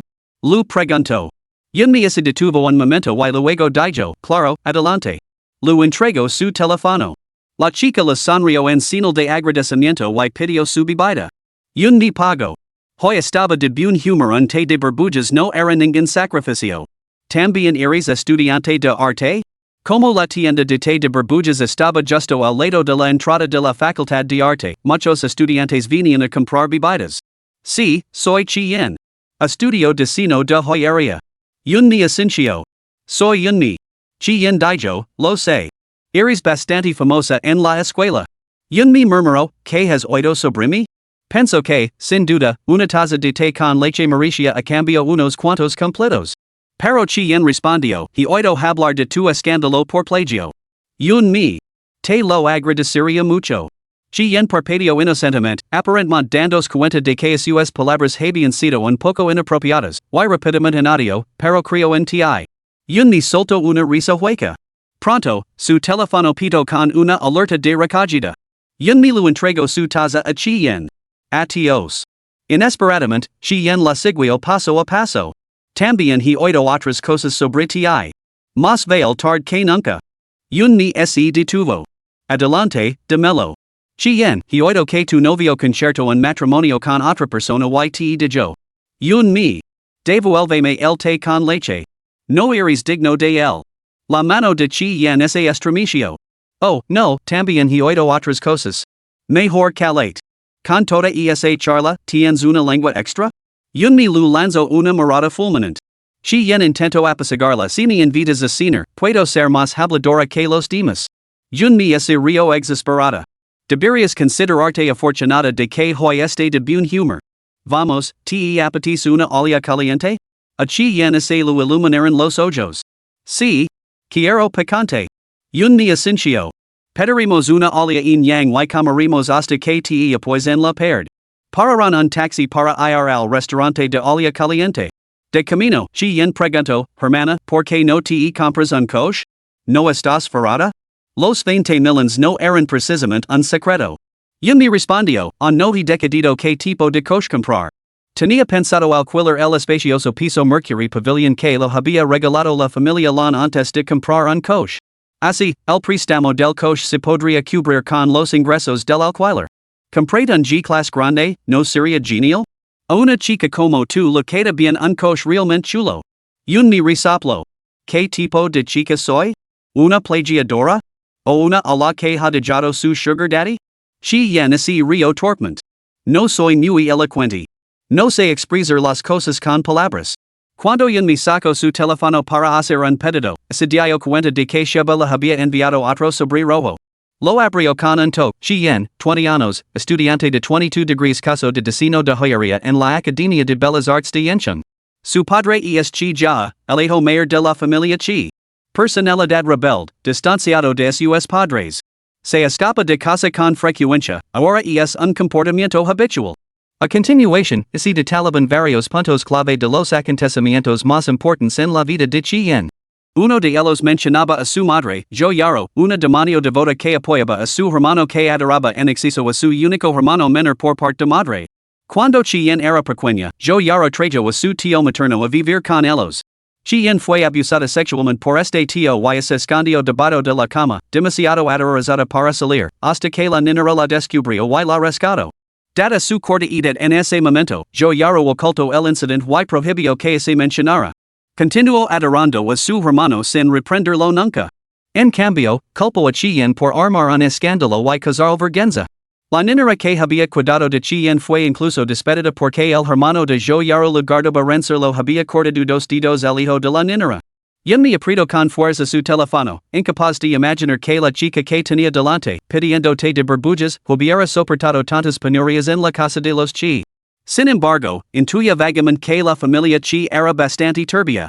El señor Chi tenía dos esposas. La primera le dio dos hijos, mientras que la segunda, la abuela materna de Chi Yenche, dio a luz a su padre. Chi Yenche parecía distante de las familias de sus tíos mayores. A juzgar por la expresión de Chien, estaba claro que su tío mayor no era buena persona. Al ver que el rostro de Yun me se enfriaba, Chien se estremeció y se lo encogió el corazón. Por fin había encontrado a alguien que la invitara a comer, y que su tarjeta de comidas estaba vacía. Hermana, no te estarás echando atrás en lo de invitarme a comer, ¿verdad? Yunmi lu lanzo una mirada fulminante. Por supuesto que no. Pide lo que te apetezca hoy, yo invito. She en la miró con curiosidad, sintiendo una inexplicable simpatia en la mirada de Yunmi. A Yunmi lu encantaba la comida picante, aunque su delicado estómago solo toleraba pequeñas cantidades. Por desgracia, Chi Yensuan prefería los sabores suaves, siempre optaba por platos ligeros y nunca probaba nada picante, lo cual era totalmente insatisfactorio. Chi Yen, sin embargo, soportaba muy bien el picante. Con los labios hinchados y rojos por las especias, comía un bocado tras otro como si fuera su última comida. Tranquilizad un poco, tu estómago lo aguanta? Chi Yen tomó un sorbo de té con leche helado y soltó un eructo de satisfacción. No pasa nada. Tengo un estómago fuerte por naturaleza, puedo soportar cualquier nivel de picante. A veces me pregunto si nací en el lugar equivocado. Debería haber nacido en Sichuan. Chi Yen había volado ali varias veces solo para comer hot pot de Sichuan. Lujoso, pero totalmente satisfactorio. Parece que a ti también te gusta la comida picante. Deb centered bastante defraudada con mi segundo hermano, tiene un paladar increíblemente soso, no prueba nada que tenga un sabor fuerte. La última vez que comí fideos con caracol en su casa, me preparó las maletas de la noche a la mañana y me eco. Yunmi levantó una ceja, sin prestar atención a Chi Yensuan, sino a la comida. ¿A ti también te gustan los fideos con caracol? Me encantan. Me fascinan. Aparte de la menta de pescado, como de todo, fideos con caracoles, durian, cilantro, tofu apestoso, lo que sea. Yunmi no pudo resistirse a estrechar la mano. Encontrará un alma gemela en tierra extranjera. Yo tampoco como menta de pescado, pero me encanta todo lo demás. Pero desde que acompañaba a Chi Yensuan, apenas había probado esas cosas, que desperdicio de vida. Chi Yen se rió entre dientes. Ya que compartimos gustos tan similares, a partir de ahora te acompañar. Tu pegas y yo ser tu compañera de mesa. Yunmi.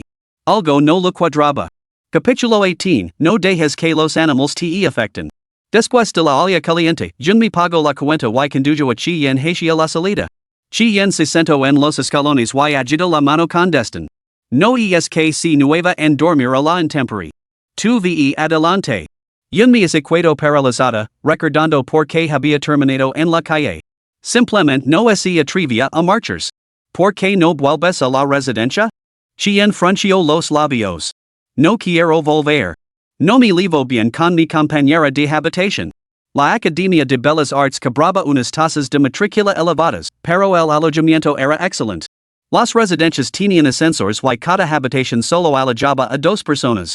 El hecho de que estas 2 personas no pudieran convivir sugería una incompatibilidad genuina. ¿Por qué no os leváis bien? La expresión de Chi Yen se torció con disgusto al recordar algo. A veces trae a su novio a la residencia. Me di asco, así que acabamos discutiendo. Yunmi lo entendió, eso era realmente repugnant. ¿No hay supervisors de la residencia abajo?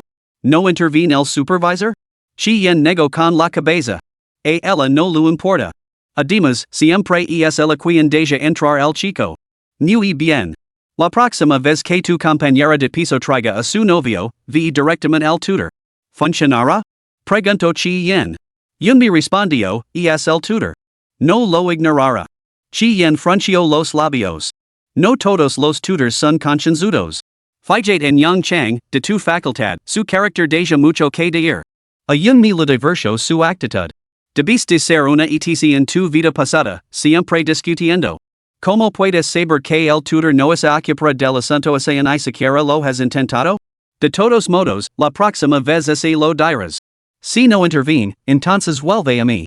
Chi Yen respondió con un sin entusiasmo. Está bien, lo entiendo. Vete, dejando a esta chica queda en la calle. Yunmi. ¿Quién demonios crió a esta niña? Es tan irritante como su hermano. Está bien. Puedes quedar en mi casa esta noche, pero que quede claro, solo una noche. Mañana vuelves a tu dormitorio. Chi Yen saltó alegremente.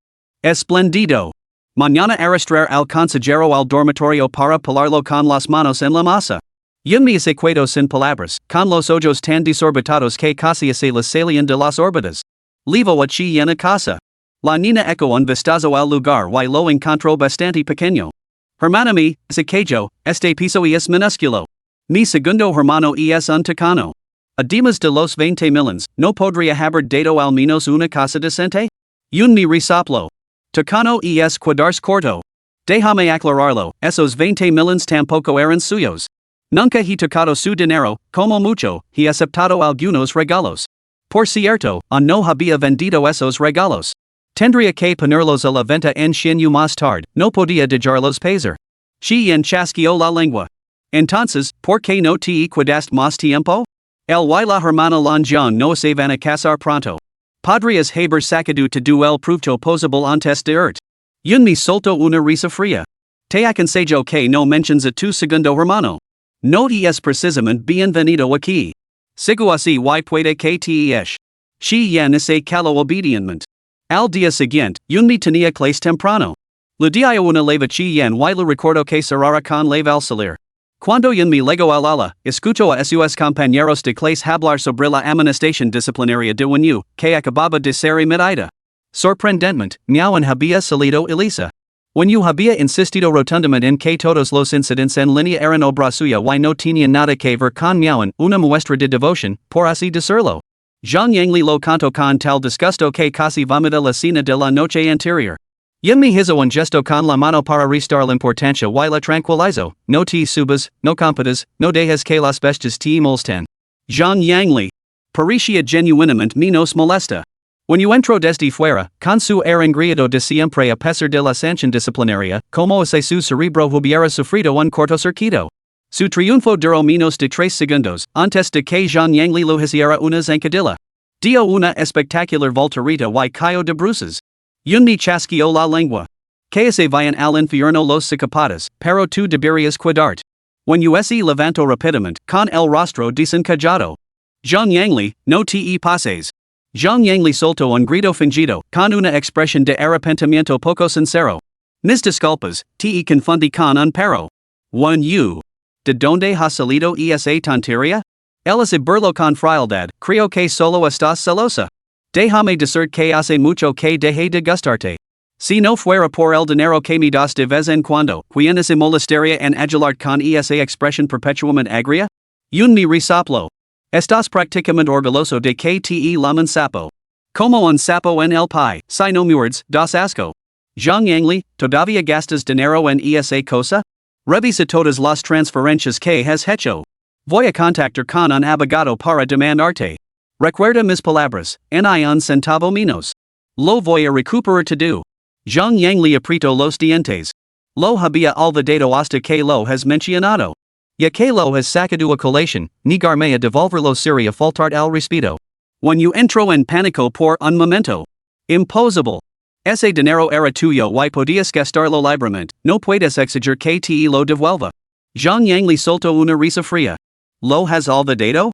En nuestro segundo año, dijiste que tu abuela estaba hospitalizada y me pediste prestados 5,000 cuando te los transferí, lo anotaste como un préstamo. En aquel entonces, when tenía algo de vergüenza y no se atrevía a quedarse con su dinero sin más. Aunque nunca lo devolvió, al menos hizo el gesto de decir que era un préstamo. When palideció. No tengo el dinero. Un compañero de clase, incapaz de soportarlo más, golpeó con fuerza el libro que tenía en las manos. No tienes dinero. Pero el pasado diciembre te fuiste de viaje a Harbin. When eres despreciable. Yo creía sinceramente que Miauen y tú no tenías nada en aquel entonces, pero como has podido hacer esto?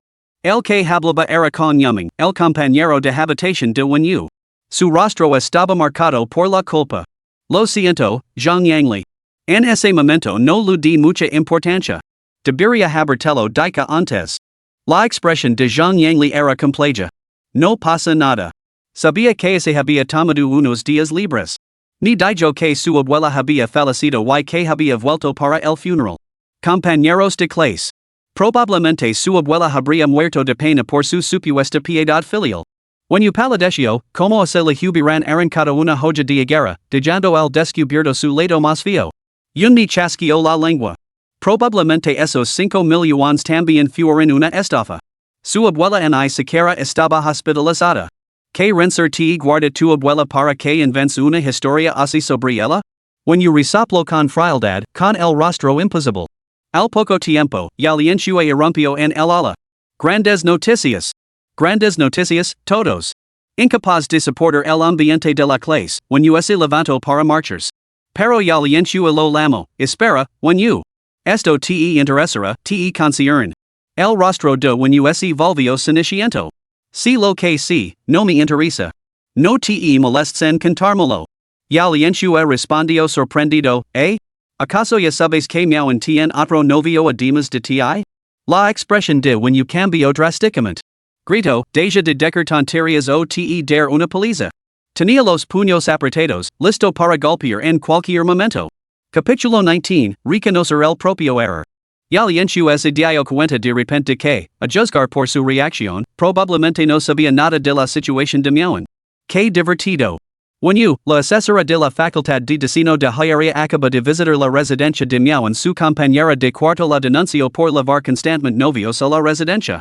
Me pregunto si el novio que levo eres tú. Inmediatamente se tapó la boca después de hablar. Marame, como se pudieras ser tú. El chico que trajo era el hijo de la supervisora de la residencia, por lo que podía entrar y salir libremente de la residencia de chicas. Cada vez que su madre estaba de guardia, se calaba. Más tarde, se dijo que la compañera de cuarto de meowen no pudo aguantarlo más y trajo al consejero para pilar a la pareja infragante. Y oído que el consejero encontró a meowen y a su novio juntos en la cama cuando fueron a comprobarlo. Te han puesto unos cuernos de lo más grandes, ¿no? When you se puso serios, negando se creer que meowen fuera capaz de hacer algo así. Estás intentando engañarme. Estás creando problemas. No creo que meowen hiciera eso. No me lo creo. Profundamente conmocionado, dijo a ya liencio y se marchó enfadado. Yun me chasqueó la lengua. La clase está a punto de empezar. ¿A dónde va? Ya liencio se río entre dientes. Enfrentarse a meowen, por supuesto. ¿Qué más se puede preguntar? Todo el mundo los vio siendo expulsados por el consejero, medio desnudos. Yun me apoyó la barbilla en la mano y se volvió hacia Zhang Yangli. ¿No así lo tien merecido? Zhang Yangli se rió entre dientes. Se lo merecen. Me da más pena la compañera de habitación de meowen, que ha tenido que aguantar eso durante tanto tiempo. Ya liencio es sincio. Y es cierto. El consejero lo consiguió cambiar de dormitorio, pero la chica dijo que había desarrollado una fobia hacia su compañera de habitación y que había encontrado un piso fuera del campus, así que ya no se quedara en la residencia. Yun me. ¿Podría ser que el apartamento de esa pobre chica fuera la casa de su familia? Después de clase, ya liencio arrastró a Yun me el comedor. ¿Por qué está tan lino hoy el tercer comedor? La Academia de Arte tenía 3 comedores, cada uno de ellos con 3 plantas. El tercer comedor servía comida más refinada, pero a un precio más alto, por lo que estaba menos concurrido que los otros. A Yun me, sin embargo, le gustaba bastante venir aquí. Después de coger la comida, estaban a punto de buscar un sitio para sentarse. Entonces vieron a Jin Ningyuan. A su lado estaba sentada una mujer de mediana edad que parecía claramente incómoda, con las piernas nerviosamente recaídas y comiendo con la cabeza gacha. Ya liencio arqueó una ceja. ¿No será su madre, verdad? Yun me respondió, probablemente. Jin Ningyuan era el rompecorazones del campus de la Academia de Arte. A pesar de que su imagen estaba desmoronando, muchos seguían sintiendo afecto por él. Esto explicaba la multitud que se había congregado hoy en la tercera cantina, atraída por su presencia. Mama, por favor, come más. Me conmueve mucho que estés dispuesta a perdonarme. Estudiar mucho y ganar dinero para mantener de ti y a papa. Yun me y el liencio encontraron un sitio libre y se sentaron, totalmente en desacuerdo con sus tácticas. Si Jin Ningyuan realmente se preocupa por su madre, no sería tan inconsciente con respecto a su incomodidad. Rodeada de tanta gente mientras comía, su madre no podía tragar en un bocado. Utilizar a su propia madre para montar un espectáculo. Y es tan hipócrita como siempre, comentó ya liencio después de observar un rato. Yun me dijo, deja de mirar. Comemos. Después de un par de bocados, veo un mensaje de Zhong Yangyang. Confisar el plagio al comité organizador y a la escuela. Por favor, déjame irte lo ruego. Yun me levantó una ceja y escribió una línea en su teléfono, trae un megafono al tercer comedor para arrepentir. Entonces lo dermos por zenjado. No volvió a comprobar su respuesta. Mientras tanto, Jen Ninguyen las vio a ella y a Yalienshua y se acercó a ellas. Yun mi, debo dart las gracias. Sin ti, no habría visto el error de mis actos. No es demasiado tarde ahora que ni he dado cuenta de mi error y, afortunadamente, mi madre está dispuesta a perdonarme. Estaba ensayando su discurso en su mente, intentando pronunciar un discurso sincero y apasionado en público para conmover a todos y salvar su reputación. Yun mi miró a la mujer encorvada de mediana edad. No podía ser tan mayor, pero tenía canas en el pelo. Tener un hijo así era su desgracia, pero sin duda también su responsabilidad. ¿Cómo podía alguien que había hecho de chupar sangre en habido arrepentirse de verdad?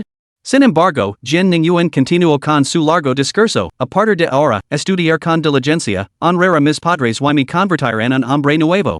Los compañeros de clase cercanos vitorearon y aplaudieron.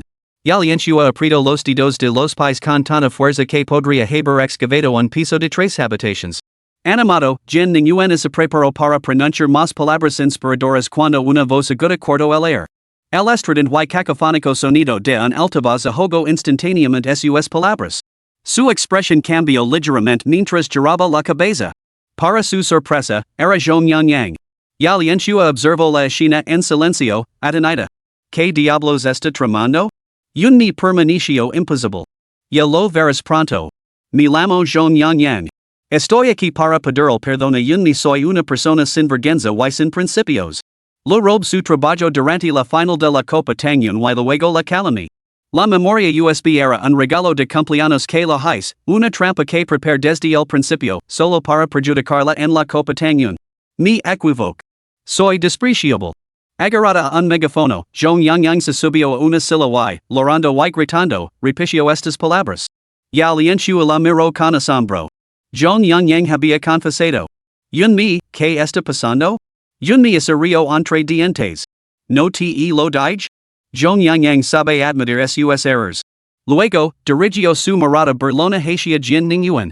Jen Ninguyen, ¿ves lo mucho más sincera que es ella que tú? Incluso se ha disculpado con un megafono. ¿Tú también sabes que estás equivocado, porque no prohíbes este método? El rostro de Jen Ninguyen se ensombrició. Olvidólo esta vez. Quizás la próxima. Nunca lo intentaría, era demasiado humilante. Qué pena que Zhong Yang lo hubiera arrebatado esta oportunidad. La actuación de Zhong Yang había limpiado el nombre de Yunmi. Ella había confesado sus acciones sin reservas y había presentado disculpas por escrito tanto a la academia como el comité organizador. Tras una decisión unánime del comité de la Copa Tangyun, se restableció la inocencia de Yunmi se le volvió a otorgar el título de campeona, reivindicando su reputación. Habían considerado celebrar una nueva ceremonia de entrega de premios, pero Yunmi lo consideró inútil y lo rechazó educadamente, levando solo los 10,000 yuanes del premio y marchandos. Una vez revelada la verdad, las cadenas que ataban el corazón de Yunmi se aflojaron, poniendo fin a este capítulo de su amistad. Zhong Yang se había convertido en algo del pasado en su vida. Zhong Yang le tomó la mano. Laura si lo necesitas. Yunmi sonrió y negó con la cabeza. No quiero llorar. Solo estoy pensando en cómo gastar estos 100,000. Zhong Yang le. Cierto, culpa mía. Lo he pensado demasiado. Yalienshua sugirió, ¿te apetece ir al Dance Sky Terrace? Zhong Yang le la miró. ¿Qué es el Dance Sky Terrace? Yalienshua lo guiñó en ojo con complicidad. He oído que es el paraíso de las mujeres, aunque un poco caro. Yo nunca he estado. Zhong Yang le negó con la cabeza. Eso no puede ser. Yunmi se ha ganado ese dinero. Vamos. Exclamó Yunmi dando un golpe en la mesa. Nos vamos a la terraza de baile. Capítulo 20, ¿se arrepiente? El Skydance Terrace era un club exclusivo solo para socios, diseñado para mujeres, un establecimiento a gran escala que combinaba reuniones privadas, tratamientos de belleza y instalaciones de fitness. A los asistentes masculinos se les conoce colectivamente como carne fresca, y cada uno llevaba un número de identificación único para comodidad de los clientes. Además, todos los jóvenes asistentes tenían menos de 25 años, lo que enfatizaba la juventud y la vitalidad. Además, el club ofrecía una privacidad excepcional, sin asientos comunes, solo cabinas privadas. El gasto mínimo por persona en Dance Sky Terrace superaba los 10,000 yuanes, una cifra que le provocó escalofríos a Zhong Yang. ¿Cómo iba a poder permitirse tal extravagancia? Sin embargo, Yunmi estaba decidida y insistió en vivir la experiencia de primera mano. idea casa y vestiros adecuadamente. Os esperaré en la puerta de la escuela a las 7 en punto. Con eso, junmi ese dirigio a casa para maquillarse y cambiarse. Al llegar a la mansión Longwang, encontró a Chi Yen agacada lastimosamente junto a la puerta principal. Se lo encogio el corazón. Esa macosa era una maestra en hacerse la víctima. ¿Qué haces aquí? Chi Yen respondió, sin jugar. Acá Junmi ese cuento sin palabras. La gran familia Chi no puede permitirse mantener una hija? Si necesitas ayuda, acude tus padres. Si no quieres a tus padres, acude tu segundo hermano. Desde luego, no deberías acudir a mí. Chi Yen suspiró profundamente. Oyala fueras mi madre. Ella no me trata en la mitad de bien que tú. Mira, si me acogs, cortaré los lazos con mi segundo hermano y te juraré lealtad. Junmi sonrió levemente.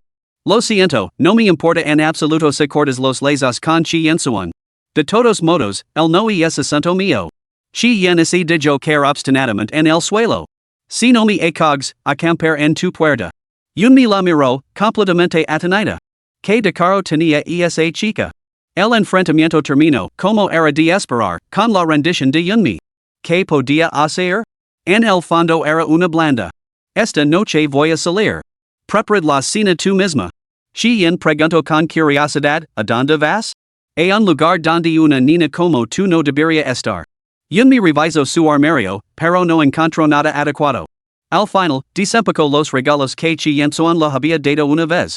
Entre ellos había un vestido de cóctel negro, que le ligaba justo por encima de la rodilla, adornado con diamantes dispersos, discreto pero elegante.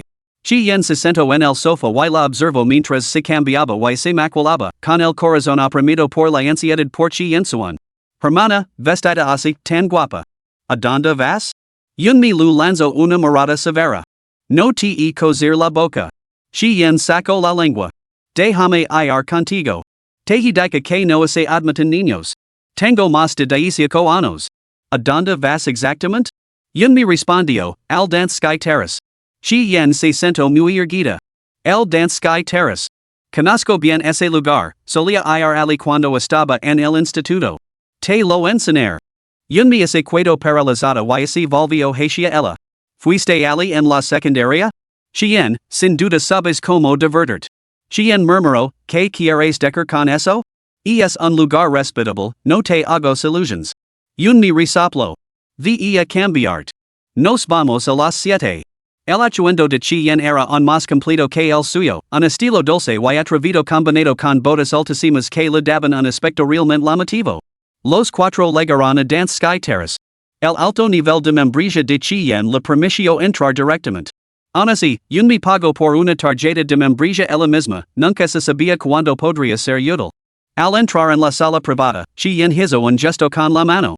Trade las tarjetas con los números. Al poco rato, varios camareros llegaron con bandejas de madera. Las tarjetas con los números también eran de madera, lo que le daba al asunto un air que recordaba al de un antiguo emperador seleccionando consortes de su harem. Junmi. Su mundo era realmente pequeño. Los camareros también eran bastante guapos, y cada uno llevaba su propia tarjeta con un número. Si te gustaba uno, podías seleccionarlo directamente. Chi Yen echo un vistazo a la fila y preguntó, ¿dónde está el número 88? El número 88 está atendiendo a un cliente, respondió el número 109, de rostro fresco. Ya lienshua exclamó, ¿atendiendo a un cliente? El número 109 sería entre dientes, atendiendo a un cliente, no lo que estás pensando. Nuestro club es totalmente puro y inmaculado. No nos dedicamos a ese tipo de transactions. Lu lanzó a Yao Lienshu una mirada que gritaba, ¿eres tan sucia? Yao Lienshu has conseguido llamar mi atención. Te levará. La expresión del número 109 se tensó. Sí, encantado de servirle. Al no poder conseguir el número 88, Chi Yen seleccionó a los números 66 y 68. Zhang Yang le eligió casualmente el número 7, mientras que Junmi sacó el número 100. No es de extrañar que digan que la pista de baile es el paraíso de las mujeres. Con 5 jóvenes atractivos entrando en la sala privada, el ánimo de todos mejoró considerablemente. Masajes, manicuras y todos los servicios imaginables, no había nada que no pudieran ofrecer. Cualquier entretenimiento que deseas, ellos estaban listos para acompañarte. Chi Yen miró a Junmi, que estaba sentada con los ojos cerrados mientras la hacían la manicura. KTE Paris, hermana? No está mal este sitio, eh? Yun mi asincio con un murmulo. El servicio es bastante decente. YK de su aspecto.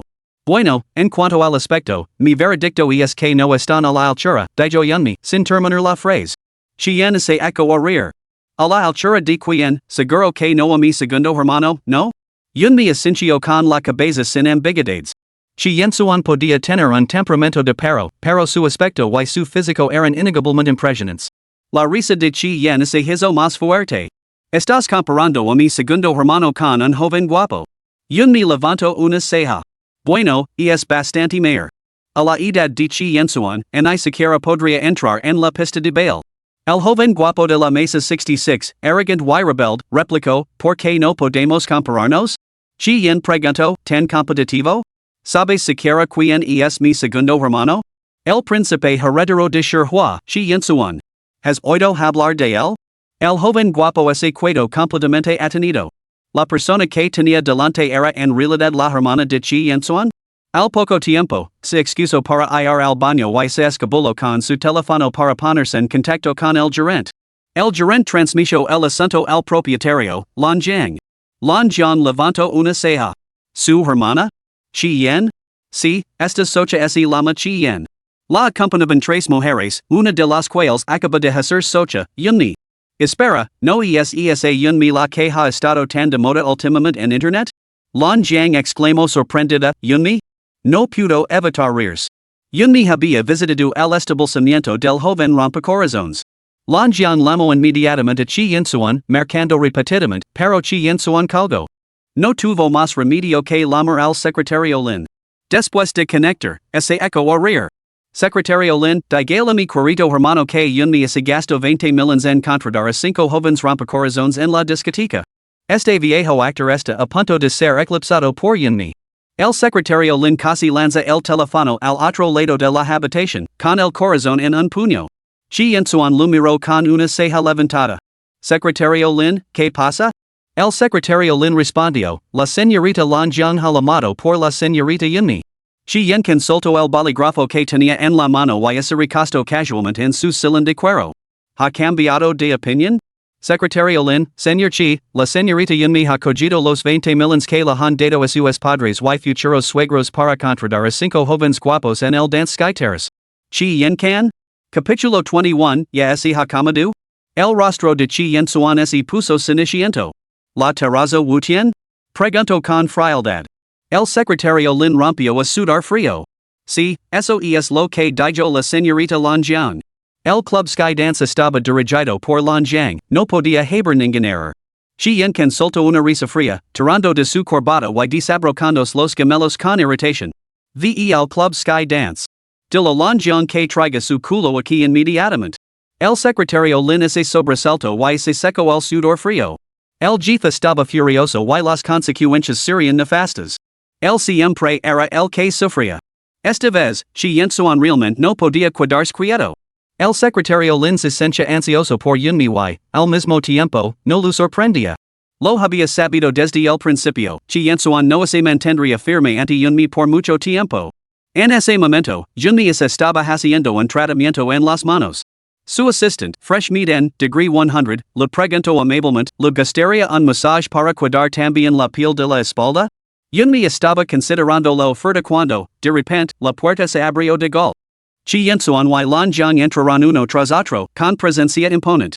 Yunmi levantó una ceja y los saludó con calma y compostura. ¿Ha venido la señorita Lan a unirse a la diversión? Lan Jiang respondió con torpeza, Dance Sky Terrace es mi establecimiento. En su mente, le dio a Yunmi un pulgar hacia arriba. La sola presencia de Chien suan la hacia sentir sofocada al estar a su lado, pero Yunmi parecía totalmente imperturbable. Yunmi de repente lo entendió y le dio un pulgar hacia arriba. Señorita Lan, es usted una verdadera genio de las inversiones. Yo soy un desastre en este tipo de cosas, tengo todo este dinero y no tengo una idea de qué hacer con él. Tendré que pedir el consejo más adelante. ¿Recuerda hacernos un descuento, de acuerdo? Volveré. Lan Jiang esbozó una sonrisa forzada. No hay de qué. Pero no podrías haber guardado ese comentario para otro momento? El rostro de Chien suan se había oscurecido hasta adquirir el tono de la máscara del juez bao. Lan Jiang miró a los cinco jóvenes que estaban en la sala privada. Cuatro personas dando órdenes a cinco jóvenes. Menudo juego estaba jugando. El señor Chi necesita hablar de negocios. Vosotros cinco, salid fuera. Los cinco jóvenes salieron uno tras otro.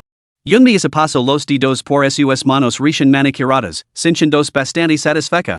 ¿Cuál es la tarifa anual de esta sala 100? Al instante, el ambiente de la sala se volvió tan frío como el hielo. Ya liencio fue la primera en romper el hielo. Yunmi, así nos acaba el toque de queda del dormitorio. Yang Li y yo deberíamos volver. Las dos se escabularon juntas. Chi Yen intentó seguirlas, pero fue interceptada por el secretario Lin. Señorita Chi Yen, ¿a dónde se dirige? Chi Yen se rió secamente. Debería irme casa. Yunmi, aburrida, frunció los labios. Por hoy está bien, señorita Lan. Volveré a visitarla la próxima vez. Lan Jiang. Me temo que si vuelves la próxima vez, Chi Yen Suan podría destrozar este lugar. Aún así, admiraba sinceramente la compostura de Yunmi en esta situación. Cuando Yunmi pasó junto a Chi Yen Suan, él de repente lo agarró la muñeca. Yunmi, ¿no tienes que dar una explicación? Yunmi se burló. ¿Y quién eres tú? ¿Por qué debería dar explicaciones a un desconocido con el que no tengo ninguna relación? Soy soltera. Vengo aquí para divertirme. ¿Acaso no está permitido? La expresión de Chi Yen can ese ensombricio. Incluso cuando se hace un berrinche, hay que respetar ciertos límites. Para Yunmi, estas palabras no sonaban diferentes de la exigencia anterior de saber cuál era su lugar. La misma condescendencia, el mismo recordatorio de su estatus. Señor Chi, solo las mascotas tienen límites para sus berrinches. Una olita de aire broto dentro de Yunmi, y no pudo resistirse a agarrar una copa de vino y lanzar su contenido a la cara. El acto de a Lan Jiang y el secretario Lin boquiabiertos en un silencio atenido, paralizados como por un escalofrío. La expresión de Chi Yen canis ensombricio y su rostro se volvió gélido. Justo cuando esperaban que estelara de furia, él preguntó con sorprendente paciencia, ¿te has comido? El secretario Lin estaba completamente atenido, pero de alguna manera sentía que era de esperar. La tolerancia de Chi Yen con hacia Yunmi había alcanzado nuevas cotas, su paciencia hacia ella era nada menos que asombrosa. Era evidente que estas personas estaban representando un guion en el que el amor no era reconocido. El corazón del secretario Lin latía con emoción, ya estaba redactando mentalmente una historia de un millón de palabras sobre un amor tortuoso y profundo. Quis morir sobre el jefe, que emocionante. Yunmi se burló. No estoy enfadada contigo. Simplemente ya no te quiero dar. Chi, déjame reiterar por última vez, hemos terminado. Su persistencia es muy molesta. Un exnovio como Dios manda debería estar tan ausente como un muerto. Luego se volvió hacia Lan Jiang, con una expresión dulcemente burlona. Señorita Lan, que Jean Rosa es el traer a su prometido a un lugar así, acompañándolo mientras él se afera a su exnovia. Que afición tan peculiar. Lan Jiang volvió a la realidad, observando la expresión abatida de Chi Yen Suan y dándose cuenta de que su hermano menor ya estaba profundamente atrapado. Sin embargo, la chica ya se había retirado y él seguía ajeno a la profundidad de su enredo. O tal vez lo sabía, pero simplemente no entendía cómo manejar una relación, cómo tratar a una chica adecuadamente. Lan Jiang sintió que le dolía la cabeza al ver cómo la espalda de Yunmi desaparecía sin dejar rastro. Yen Chuan, ¿no lo explicas nuestra relación? El secretario Lin intervino, aunque el presidente ha estado retenido en Macao por asuntos recientes, las acciones de la Cerrallo Yaro han sido cada vez más llamativas. El señor Chi consideró que no era prudente informar a la señorita Yunmi. Lan Jiang sonrió con desdén. Entonces esta copa de vino es lo que te mereces. Dime, ¿con qué derecho cuestionas ahora a Yunmi? ¿Qué tipo de hombre pareces ser a sus ojos? Un hombre con una prometida que sigue coqueteando con otras. Chi Yen Chuan, ¿dónde la colocas? ¿Quieres que sea la otra mujer? ¿O pretendes mantenerla como amante? A veces, deceba sinceramente burl el cráneo a Chi Yen Chuan para ver qué había dentro. Un hombre perfectamente capaz, pero totalmente desprovisto de boca. Chi Yen Chuan replicó con frialdad, ella es mi novia. Tú eres mi propia hermana. ¿Cómo podría ser una amante? Y desde luego no una mujer mantenida. Esas dos palabras, asociadas aunque fuera remotamente con Yunmi, lo repugnaban. Lan Jiang estaba furiosa. Esto es lo que sabemos nosotros, pero lo sabe Yunmi? ¿Eres idiota? Si no lo cuentas estas cosas, ¿cómo voy a saberlo? ¿Cómo podría saberlo alguien más? Aunque tengas tus razones, no puedes dejar que yo me sufra por tu culpa. ¿Por qué tien que aguantar esto, certificado de tercera en discordia por tu culpa? ¿De qué serve tu boca esa y ni siquiera le ofreces una explicación? ¿Cuándo la has tratado como a tu novia? Las novias deben ser apreciadas. Y es un ser humano que merece respeto. No lo has dado nada de eso, y sin embargo aquí estás, haciendo el amante devoto. No eres digno de ella. Después de esta diatriba, Lan Jian finalmente se sintió algo aliviada. Desde el momento en que Chi Yensuan nació, Lan Jian supo que era su hermano. Jiang Xinzi era una mujer que llegaba en varios campos. Ella y su primer amor, Lan Dinghui, habían estado locamente enamorados, pero después de que la pasión se desvaneciera, se separaron amistosamente. Solo después de separarse descubrió que estaba embarazada. El aborto habría sido demasiado perjudicial para su salud, por lo que Lan Dinghui la instó a llevar el embarazo a término. Después de proporcionar una compensación sustancial, se hizo cargo de Lan Jian para criarla. Más tarde, Jiang Xinzi se casó con Chi Jiao y le dio un hijo, Chi Yensuan. Lan Jiang supo desde muy pequeña que Jiang Xinzi era su madre biológica. Sin embargo, por respeto a su nueva vida, nunca interfirió. Convenientemente, Jiang Xinzi tampoco era una persona que desbordara afecto maternal, por lo que le prestaba poca atención. La madre y la hija se mantuvieron al margen, pero Lan Jiang estableció un estrecho vínculo con su medio hermano Chi Yensuan. Incluso colaboraron para montar un espectáculo con el fin de engañar al viejo maestro Chi. Quizás una buena reprimenda lo sacaría de su ensimismamiento. Capítulo 22, ni siquiera sabe cuidar bien de un perro. Con Lan Jiang fuera, toda la presión recayó sobre el secretario Lin. Chi Yensuan se hundió en su asiento, completamente abatido. ¿Había cometido un error? La familia Chi representaba el capítulo más repulsivo de su existencia. Se negaba a dejar que Yunmi fuera testigo de ese lado seo su renuencia a compartir la verdad provenia de su deseo de protegerla. Pero no era más que una ilusión. ¿Estaba mal? Señor Chi, preparamos el coche? Chi Yensuan cogió la copa de vino que había delante de Yunmi, lina de vino tinto. Yunmi no aguantaba bien el alcohol, solo bebía vino tinto de baja graduación. Se la bebió de un trago y así sirvió otra copa lina. El secretario Lin se sentó frente a él. Señor Chi, no ha comido nada. Quizás no debería beber.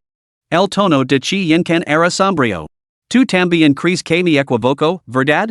El secretario Lin dudó antes de responder. Las citas son muy diferentes de cómo uno se comporta profesionalmente.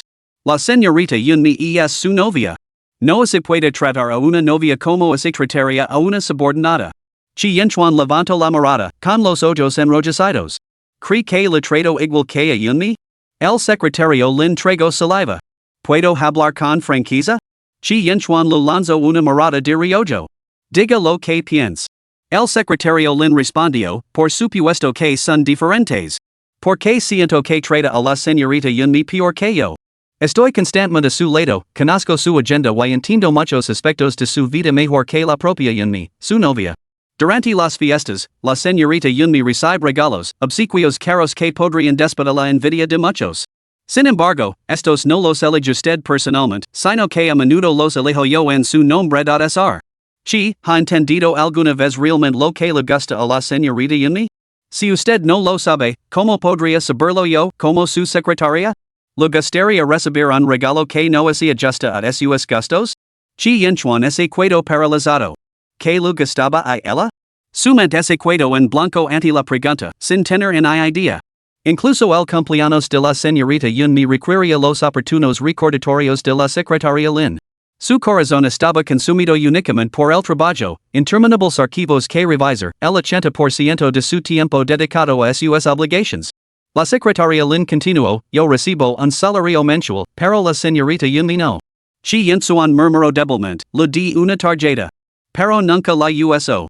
Señor Chi, la disparidad de estatus entre usted y la señorita Yunmi significa que la igualdad económica y social puede ser inalcanzable. Sin embargo, emocionalmente, deberían ser iguales. El problema es que la señorita Yunmi la ha admirado desde el principio. Como dijo la señorita Lan Jiang, usted no la ha respetado. La reacción normal de una novia al enterarse de que su novio iba a contraer un matrimonio concertado sería enfrentarse él inmediatamente. Cuando la señorita Yun me lego, pude ver que se preocupaba profundamente por usted, pero usted no le dio la explicación y la respuesta que un novio debería dar. Las palabras del secretario Lin le golpearon como un fuerte golpe en el corazón, dejándolo sordo y dolorido. Chi Yensuan se inclinó hacia delante, con la espalda encorvada y los ojos cerrados. Un sabor amargo le subió a la garganta. ¿Qué había dicho entonces? Se sensato. Podía inventarse mil excusas, chi ya estaba presente y lo había prohibido intercambiar otra palabra con Yunmi. Si chi ya se hubiera visto acorralado y desesperado, Yunmi habría sido el primer objetivo. Sin embargo, a pesar de tener su justificación, su corazón no encontraba consuelo alguno. No era tanto que el secretario Lin le hubiera iluminado, sino que anteriormente había estado tan lleno de sí mismo que nunca había considerado las cosas desde la perspectiva de Yunmi.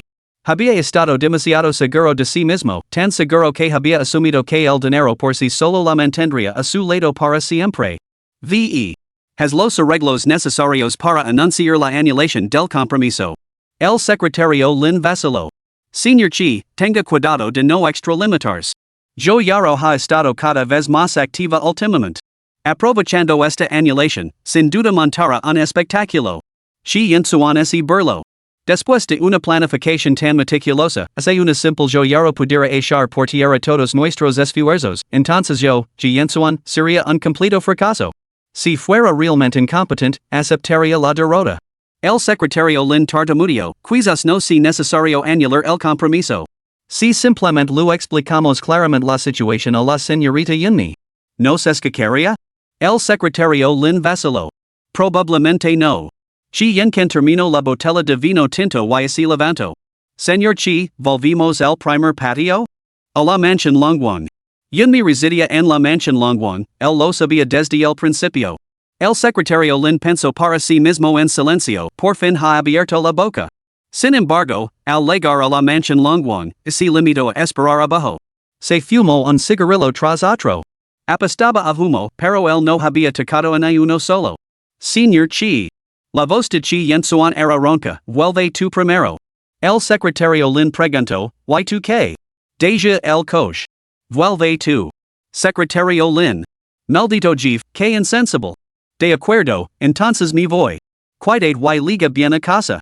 El pobre secretario Lin, trabajador sobrecargado, no tuvo más remedio que llamar a un taxi para volver a casa por su cuenta. Chi Yensuan había perdido la cuenta de cuántos cigarrillos se había fumado cuando oyó la voz de Yunmi. Sonaba tan lejana y etérea que casi pensó que estaba cenando. Al darse la vuelta, la vio descansando en pijama y zapatillas. Su pequeña sombra, Chi Yen, la seguía. Hermana, ¿de verdad has decidido dejar a mi segundo hermano? Parece bastante enamorado de ti. ¿Por qué no volvías a estar juntos, lo sacas todo lo que puedas y luego lo dejas sin piedad? Has un espectáculo de venganza por el corazón roto de una mujer, de jail probar el veneno despiadado de una mujer. Yunmi Lu lanzó una mirada. ¿No podrías ser tan escasa en tus dramatismos como lo es tu cartera? Chi Yen. No puedes recurrir a ataques personales. Yunmi se rió entre dientes. ¿Te ha crecido la cabeza solo para parecer más alto? Si realmente volviera con tu hermano, lo dejara sin un centavo y luego lo dejara, ¿crees que temería represalias? ¿No era tanta, acaso la carne fresca no olía dulce? Chi Yen puso cara de decepción. ¿Cuándo volvimos a la azadi para bailar? Ya veremos. Sabes que soy exigente. Chi Yen. Bueno, la azadi para bailar tampoco dejaría que mi segundo hermano fuera gigolo. Sueda tu language. Si él es un gigolo, ¿qué somos nosotros?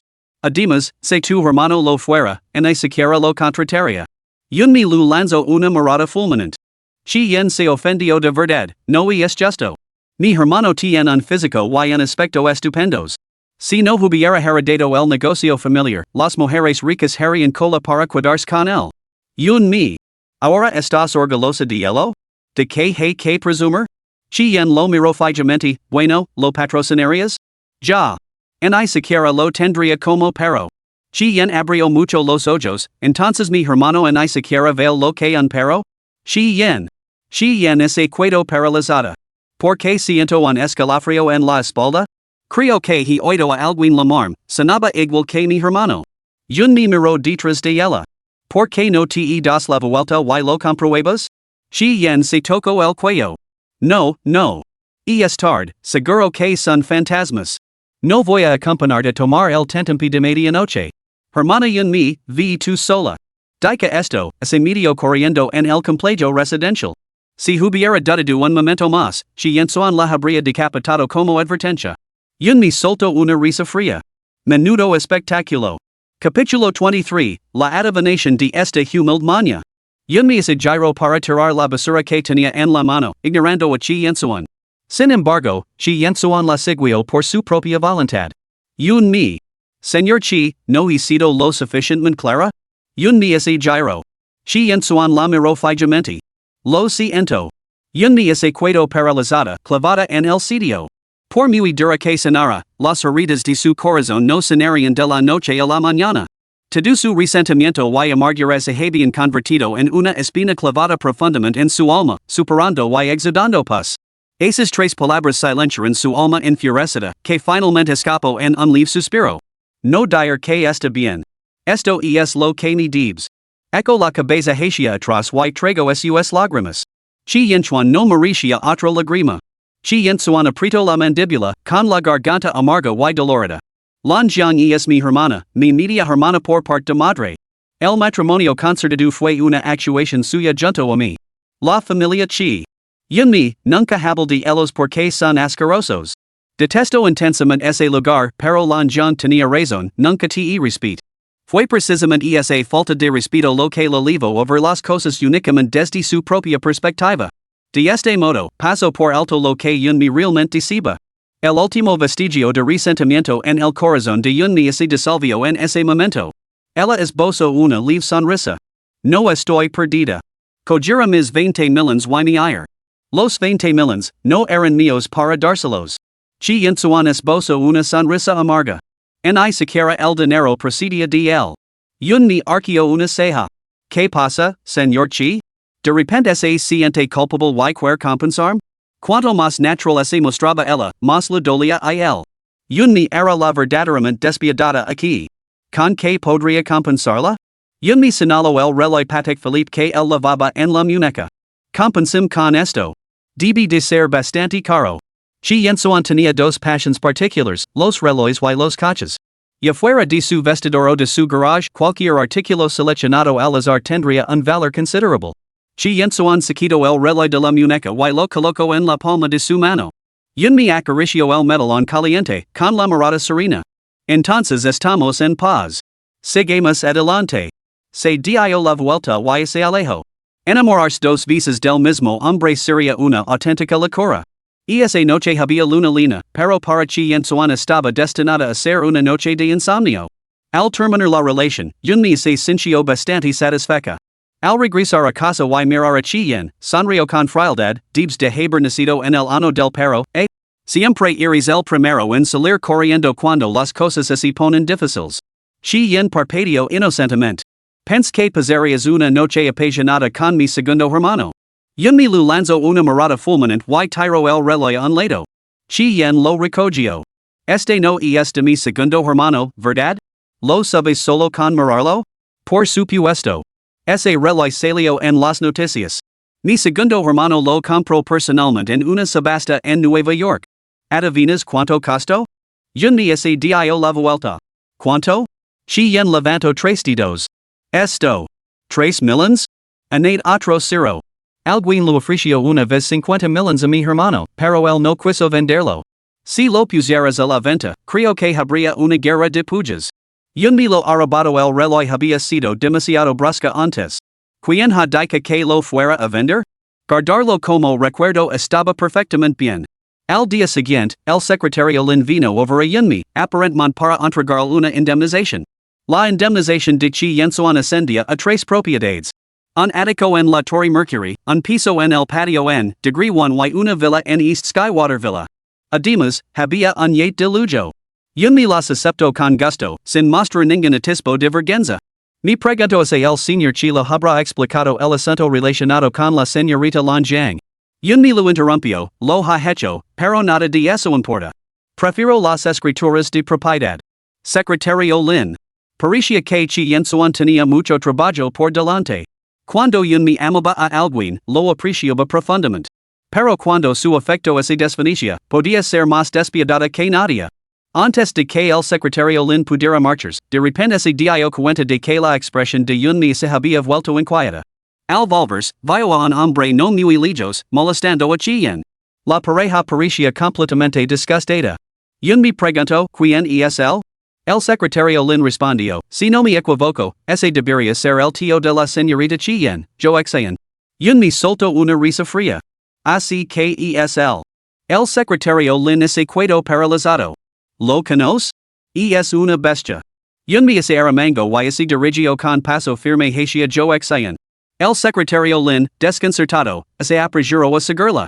¿Quién podría haber imaginado que Yunmi sería tan audaz? Se abalanzó sobre yo exayan y le propinó una fuerte bofetada que lo hizo tambalear. Bestia.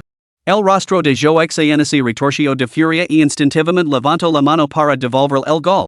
El secretario Lin, alertado por la tensión, lo agarró el brazo y se lo torció hacia atrás, retorciéndoselo dolorosamente. Señor Joe, se le pone un dedo encima a la señorita Yunmi, el señor chino lo hará ninguna gracia. Será mejor que considerase esta a la altura de la tarea. Yunmi no pudo evitar admitir que el nombre de Chi Yensuan tenía un peso considerable. Yo exayan sonrió con air amenazador. Todos pagaron por esto. Con esa amenaza, se liberó del lugar del secretario Lin y se marchó furioso. El secretario Lin la miró con desaprobación. Señorita Yunmi, está siendo demasiado impulsiva.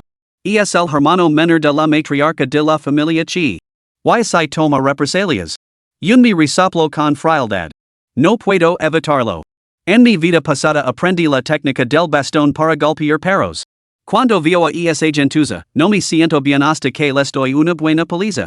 El secretario Lin la miró desconcertado. ¿Te ha ofendido? No directamente, pero puedes investigar. Ha cometido numerosas fechorías. Una de las que conozco es que le cortó dos dedos al hijo de una criada de la familia Chi. Levo a la madre y el niño a tal desesperación que huyeron de Yenching, dejando todo atrás. La expresión del secretario Lin cambió. Tener influencia sobre yo exayan significaría, en la práctica, tener influencia sobre yo yaru. Esto suponía un avance crucial. El éxito beneficiaría enormemente a Chi Yensuan. Gracias por informarnos, señorita Yunmi, si las acusaciones resultaran ciertas, el señor Chi se lo agradecería enormemente. Yunmi arqueó una ceja. Sin db gratitud, a Haris las palabras vacías. Prefiero esto. Dio un golpecito al título de propiedad que llevaba en el bolso. Secretario Lin. ¿Cómo había podido afirmar que Yunmi era inferior a él? No, él era totalmente indigno de ser mencionado en el mismo contexto que ella. Después de todos estos años de esfuerzo, seguía sin poder permitirse el pago inicial del patio en Degree 1. El trabajador derramó en silencio un torrente de lágrimas amargas. Al ver partir al secretario Lin, Chien palideció. Hermana, ¿has descubierto algo? Yunmi asintió. ¿Se te du lo que esa bestia de yo exante hizo? ¿Cómo es posible que lo sepas? Chien nunca había revelado este asunto. Yunmi fingió dar golpecitos con los dedos pensativamente. Esta humilde maña lo adivino cantando con los dedos. Chien frunció los labios y las lágrimas le corrían por el rostro. Hermana Yunmi, ¿no crees que estoy desenrada? ¿Crees que es culpa suya? Por supuesto. Cualquiera que cometa tales actos está cometiendo un delito. Tú eres la víctima, ¿de qué tienes que avergonzarte? Chien celoso, pero mis padres piensan que soy una vergüenza. Me prohibieron hablar de ello, me prohibieron buscar justicia y incluso me obligaron a vivir bajo el mismo techo que ese hombre. Estoy aterrorizada todos los días, no soporto estar en casa. Yunmi le dio una palmadita en la espalda. Entonces no dudes de ti misma. Tus padres también están equivocados. Capítulo 24, Qué gran escándalo. Chien pensaba que Yunmi era realmente maravillosa. Nunca había conocido a nadie como ella, alguien dispuesto a estar a su lado incondicionalmente. Pero has ofendido a yo exayan por mi culpa. ¿No es vengara de ti? Yunmi dijo, no pasa nada. Ni he vacunado contra la rabia. No lu tengo miedo. Chien. No estaba bromando. Yunmi lu acarició la cabeza. Ahora tu segundo hermano también lo sabe. ¿Crees que está muerto? Chien dudó. Mi relación con mi segundo hermano es buena, pero eso es solo mi opinión. Él nunca ha sido de los que se involucran conmigo. Yunmi. No puedes ser tan malo. Al fin y al cabo, los dos sois chi.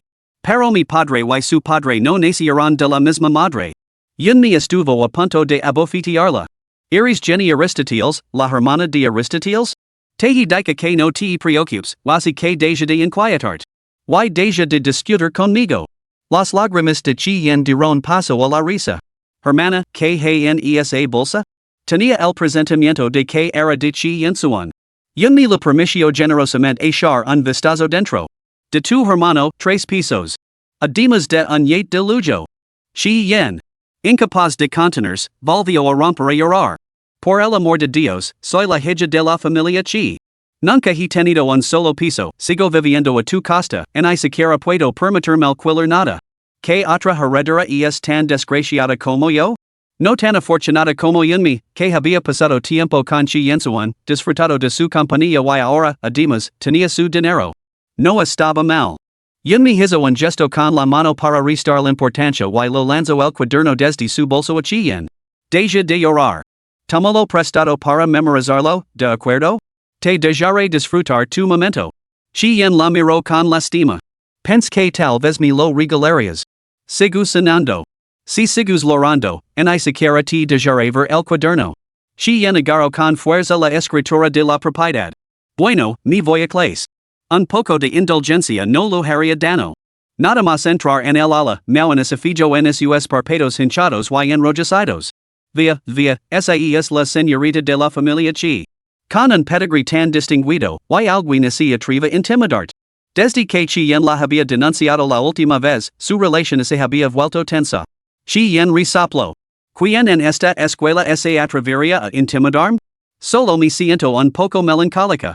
Luego saco 3 escrituras de propiedad rojas. Tantas cosas, no sé en cuál vivir. Y es suficiente para ponerme melancólica hasta la muerte, comentó Chien con ironía. La expresión de miau en cambio. Una sola propiedad en Yenching valía el trabajo de media vida para la gente común. Innumerables personas nunca podrían permitirse una. Chien había sacado 3 a la vez, algo verdaderamente envidiable. Miau en ese burlo con frialdad, que tien eso de impresionante? Solo te apoyas en tu padre, ¿no? Chien lo lanzó una mirada fulminante.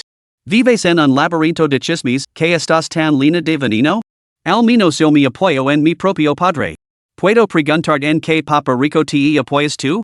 Justo cuando Miauen estaba a punto de replicar, alguien la llamó, Miauen, Jin Ningyuan está aquí para verte. Desde que su doble juego le salió mal la última vez, Miauen se había involucrado con Jin Ningyuan. A los ojos de Chien, esto no era más que una doble dosis de comportamiento despreciable por parte de un sinvergüenza. Efectivamente, Jin Ningyuan lo había traído a Miauen una sola rosa. Vaya alguien vendiéndolas en la puerta de la escuela y comprar una. ¿Te gusta? Miauen se sonrojo avergonzado. ¿Por qué comprar flores de repente? No soy de los que dan mucho valor a las cosas materiales. Justo cuando Jin Ningyuan abrió la boca para responder, Chien contuvo una risita. Jin Ningyuan, creo recordar que una vez lo regalaste Ning Seoje de la clase de al lado, 90 y 9 rosas rojas, un ramo bastante considerable, debo decir. ¿Se te ha cuidado la cartera más delgada desde entonces? Pero no importa. Afortunadamente, a Miauen no le molestan esas cosas. No es de las que dan importancia a las posiciones materiales, ¿verdad? La expresión de Miauen es ensombrició al recordar de repente aquel momento. Jin Ningyuan era todo menos discreto, especialmente durante su cortejo a Ning Seoje. ¿Esas 90 y 9 rosas? Ning Seoje las había publicado varias veces en sus redes sociales. Ella lo sabía muy bien. Jin Ningyuan soltó una risa incómoda, a punto de dar una explicación, cuando su visión periférica captó la escritura de propiedad que había sobre el escritorio de Chien. Su mirada se oscureció. Una propiedad en Yenching, una que sus padres nunca podrían permitirse, ni siquiera después de toda una vida de duro trabajo. Y esta pequeña y mamada señorita Chien tenía 3 escrituras a la vez. Miauen siguió su mirada, resopló con desdén y se dio la vuelta para marcharse. Jin Ningyuan le dedicó una sonrisa a Chien antes de girarse para seguirla. Miauen, no estarás enfadada por unas pocas palabras que ha dicho ella, ¿verdad? Todo este teatro era solo para aparentar. Sabes perfectamente si soy rico o no. Miauen respondió con frialdad, no solo sé que no tienes un centavo, sino que también sé que has puesto tus ojos en la fortuna de Chien. Estás celosa, ¿verdad? Si pudieras conquistarla, establecer en yenching no sería un problema, incluso podrías dar un salto de clase. Jen ning unse rio entre dientes. Es una rica heredera. ¿Cómo podría gustar alguien como yo? Miau en resoplo. KLSA fi gen ti depende totalmente de tus habilidades. No te sentirías humilada si la cortijera? Miau en se burlo. Esto no es real entre nosotros. Actualmente no tengo pareja. En cuanto encuentra alguien adecuado, tardo temprano te echar a la calle. El oila decar esto, jen ning unse sincio tranquilo. En ese momento, yo me veo el mensaje que Shaba había publicado en el chat grupal. Yo exen, 31 años. Oficialmente, es el hijo del difunto patriarca yo en sus últimos años, pero en realidad es el hijo que yo yaro concibió fuera del matrimonio con su primer amante. Después de que el hombre muriera en un accidente automovilístico, se convirtió en la luz de la luna blanca en el corazón de yo yaro. En consecuencia, él adoró a yo exen desde la infancia, favoreciéndolo por encima de los dos hijos que tuvo con Chija. Yunmi se incorporó inmediatamente en la cama. Así que yo exen era en realidad el hermano mayor de Chien? Parecía que la familia Chi era realmente un estant turbio. Después de pensarlo un momento, Yunmi abrió el WeChat del secretario Lin. Secretario Lin, ¿se otro secreto sobre yo yaro? El secretario Lin respondió rápidamente, Señorita Yunmi, antes de compartir este secreto, ¿puedo preguntar cómo se enteró de estos asuntos? Yunmi, nunca lo había mencionado antes, pero en mi juventud estudié con el maestro Xiang Wuda del Templo Bayun. Puedo adivinar y calcular. Secretario Lin, Señorita Yunmi, su sentido del humor es cada vez más refinado. Quizás debería simplemente dejar su precio. Yunmi, el secretario Lin es quien mejor me entiende. Un millón por un secreto, no es demasiado, ¿verdad? Pobre secretario Lin, lo recuerdo y con los ojos llorosos. El dinero de Yunmi es muy fácil de ganar. Señorita Yunmi, ¿puedo preguntar dónde reside el maestro Xiangwu? Yo también deseo buscarlo como mi maestro. Yunmi, ¿intenta robar mi medio de vida? El secretario Lin se volvió para consultar a Chi Yinsuan, mencionando el millón de Yunmi por un secreto. Chi Yinsuan, naturalmente, aceptó sin dudarlo. El secretario Lin creía que, aunque Yunmi pudiera 10 millones, Chi Yinsuan seguiría excediendo. Su tolerancia hacia las exigencias de Yunmi disminuyó constantemente. El señor Chi ha aceptado. Proquita. Yunmi, a yo exen es el hijo biológico de yo yaro. Secretario Lin, caramba, eso es una mentira tremenda. Después de todos estos años de matrimonio entre yo yaro y Chi Ja, esto nunca había salido a la luz. Con el millón de yuans transferido, Yunmi sonrió satisfecha. Capítulo 25, Mi vacuna contra la rabia. El día siguiente era fin de semana, y Yunmi y Chi Yen se quedaron en la cama, durmiendo hasta tarde. Después de despertarse, Chi Yen llamó a la puerta de Yunmi. Hermana, levantate para desayunar. Yunmi escondió la cabeza bajo el edredón. ¿No te recargo la tarjeta de comidas? Ve a arreglar telas tú mismo. Chi Yen puso mala cara. Por fin es fin de semana. No me apetece ir al comedor. Quiero salir a comer algo como Dios manda. ¿Dando un festín todos los días? ¿Cuál es la situación de tu familia? Chi Yen replicó, ¿la situación de mi familia? ¿Y la tuya? ¿No crees que no lo sé? Le sacaste un millón a mi segundo hermano. Yunmi se había quedado despierta hasta tarde leyendo novelas la noche anterior, y ahora tenía ojeras alrededor de los ojos, lo que delataba su falta de sueño. Día tras día, ¿tienes naras de perro, no? No lo esté, fue un trato justo. Yunmi lo murmuró a Chi Yen mientras se dirigía al baño a lavarse. Poco después, el teléfono de Chi Yen comenzó a sonar sin cesar. Colgó. Volvió a sonar. ¿Quién llama? Chi Yen puso los ojos en blanco. Mi madre, por supuesto. Yunmi se rió entre dientes, estudiando su propio rostro pálido y claro en el espejo. Contesta. A ver que tien que decker. Chi Yen, ¿qué más podría decker? Seguro que me vaya a echar una bronca. Contestó y la voz aguda y penetrante de yo yaro estalo al otro lado del teléfono. Chi Yen, ¿no te de vergüenza? ¿Cómo has podido decirle a Chi Yen suan cosas tan vergonzosas? Te enviamos a la universidad, pagamos tus estudios de arte y lo único que has aprendido es ser desvergonzada. Si hubiera sabido que daría a luz a una criatura así, te habría abortado desde el principio. Yunmi salió del baño y lo arrebató el teléfono de las manos. Señora Joyaro, Paris que tiene la lengua recubierta de pomada para enemas, ya que no deja de escupir veneno por todos lados. Discútelo conmigo. Mi vacunado contra la rabia, así que no me de ningún miedo.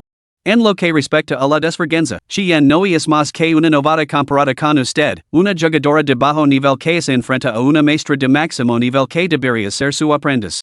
Joyaro, confrontada de repente, se enfurició. ¿Quién eres tú? Devuelves el teléfono a Chien. Estoy hablando con ella. ¿No tienes modelos? Un mi resoplo. Carecer de modelos no es un defecto tan terrible, pero carecer de cerebro es bastante grave. ¿On tienes tiempo para desarrollar uno? Sra Joyaro, conozco muchos secretos sobre usted. ¿Lo interesa escucharlos? Por ejemplo, ¿de quién es realmente hijo Joxien? El corazón de Joyaro dio un vuelco. Grito, ¿qué tonterías estás diciendo? ¿Quién eres exactamente? Devuelve el teléfono a Chien. Yun me la ignoro, colgo la llamada y le tiro el teléfono a Chien. La próxima vez, no te molestes en contestar llamadas tan inútiles. Chien se quedó mirando sin comprender. ¿Por qué está tan asustada mamá? ¿No es Joxien el hijo de mi abuelo materno? Un mi resoplo. No sé si es hijo de tu abuelo, pero te puedo asegurar que es tu medio hermano, de la misma madre, pero de otro padre. Tu hermano. Chien se quedó completamente atonida, cubriéndose la boca mientras se le quebraba la voz. Pero. Nunca había oído que mi madre tuviera un hijo antes de casarse. ¿Y traer este niño a su vida para criarlo? ¿Qué de caro? Un me ese encogio de hombres. Es normal que no lo supieras. ¿Tu padre tampoco lo sabía? En ese momento, Chien sintió una punzada de compasión por Chijaja. Él no sabía nada de esto. Coger al hijo de su antiguo amante para criarlo. Es prácticamente lo mismo que ponerle los cuernos, ¿no? Un mi resoplo. Dado el carácter de tu madre, la admiraría si se atreviera a contárselo a Chijaja. Las manos de Chien temblaron ligeramente. No esperaba que los rumores la afectaran tan de cerca. Pero, al haber sido descuidada por Joyaro y Chijaja desde pequeña, su vínculo con sus padres no era especialmente profundo. Aunque tenía padres y un hermano, se sentía más como una mala hierba que crecía salvaje. Al escuchar esta noticia, más allá de la sorpresa, sintió una inesperada emoción voyeurista. No, tengo que llamar a mi padre. Estaba impaciente por ver su reacción. Antes de que pudiera marcar, Chijaja la llamó primero. Utilizando un número internacional, nada menos. Chien. ¿Cómo te atreves a hablar así a tu madre? La has puesto enferma de ira. No tienes modelos. ¿No entiendes el principio de mantener la privacidad de los asuntos familiares? ¿Qué tengo yo que ver con Chien Suan? ¿Cómo has podido contar lo de Joxien, dándoles esa ventaja? Un escalofrío se apoderó del corazón de Chien. Aunque se había acostumbrado a ello, las palabras seguían doliendo. Por como lo defiendes, cualquiera diría que Joxien es tu hijo. Chijaja no captó el doble sentido y continuó con su diatriba, hija desagradecida. Vida casa ahora mismo y pide perdón a tu madre y a tu tío. Chien se rió entre dientes. ¿Qué tío? Nunca he tenido ningún tío. ¿No es Joxien mi hermano? Padre, cuando dio a luz mi madre a un hermano para mí? ¿Por qué nunca me lo dijiste? Tonterías. Cuando conocí a tu madre, Joxien ya había nacido. ¿Cómo podrías ser mi hijo? Chien sacó la lengua en tono juguetón. Nunca he dicho que fuera tu hijo. Pero es el hijo de mi madre. Lamral hermano mayor no es descabellado, ¿no? No me extraña que adores tanto a Joxien, padre. Resulta que lo quieres por asociación. Tu amor por mi madre es genuino, yo no puedo ni compararme con él. Al otro lado, Chijaja se quedó repentinamente en silencio y su respiración se volvió cada vez más entrecortada. ¿Qué tonterías estás diciendo? Chien, ¿cómo te atreves a difamar así a tu madre? Es tu madre. Una es tu madre y el otro es tu tío, ¿cómo podrías? Chien respondió con calma, si no me crees, es una prueba de ADN. Al fin y al cabo, los hechos hablan más que las palabras. Via tener esa cosa que tienes en la cabeza de verde, creo que tú y el verde haríais buena pareja ya que estamos, hazme la prueba a mí también. Sospecho que no soy tu hija. ¿Cómo alguien tan tonto como tú ha podido tener una hija tan inteligente? Un me. No exactamente. Estoy segura de que eres la hija de Chijaja. Chijaja seguía maldiciendo cuando Chien colgó el teléfono. Después de desajarse con su diatriba, ese sincio maravillosamente renovada. Esos malditos bastardos. Seguro que me encontrarán en la calle. La sola idea de estar emparentada con ellos le daba asco a Chien. Hermana, ¿cómo te enteraste de esto? Preguntó Chien, con el rostro lleno de curiosidad. Yunmi chasqueó los dedos. ¿No te lo dije? Lo adivine. Estás bromando. Yunmi ese encogió de hombres. Entonces dime tú por qué. Chien se alarmó cada vez más. El escándalo escalar que involucraba a un y Jien Ning Yuen también había sido revelado por Yunmi. ¿De verdad practicas la adivinación? Hermana, con tus habilidades, deberías monta un puesto y leer el futuro. Harías una fortuna. Las familias ricas de Yenching son bastante supersticiosas con estas cosas. Yunmi negó con la cabeza. Los secretos del cielo no deben revelarse. Chi Yen se permitió en silencio aferrarse firmemente a Yunmi afortunadamente, tenía la piel gruesa y se había aferrado a Yunmi desde el principio. Capítulo 26, Tu madre tiene sentido del humor. ¿Qué crees que la hará tu padre a tu madre cuando se entere? Preguntó Yunmi. Chi Yen negó con la cabeza con firmeza. Nada. Ambos protegen ferozmente su reputación, especialmente Chi Jaha. Se tragaría su orgullo y se mantendría calado, incluso se tuviera pruebas. En el peor de los casos, llegarían a un acuerdo de divorcio privado. No montaría una escena. En cuanto a yo Xayan, no lo perseguirá en absoluto. En cambio, lo enterrará profundamente. No conoces a mi abuelo, valora la reputación incluso más que mi padre. Si se difundiera la noticia de la aventura de Joyaru, su primera preocupación no sería la situación de cornudo de Chi Jaha, sino el daño a la reputación de la familia Chi.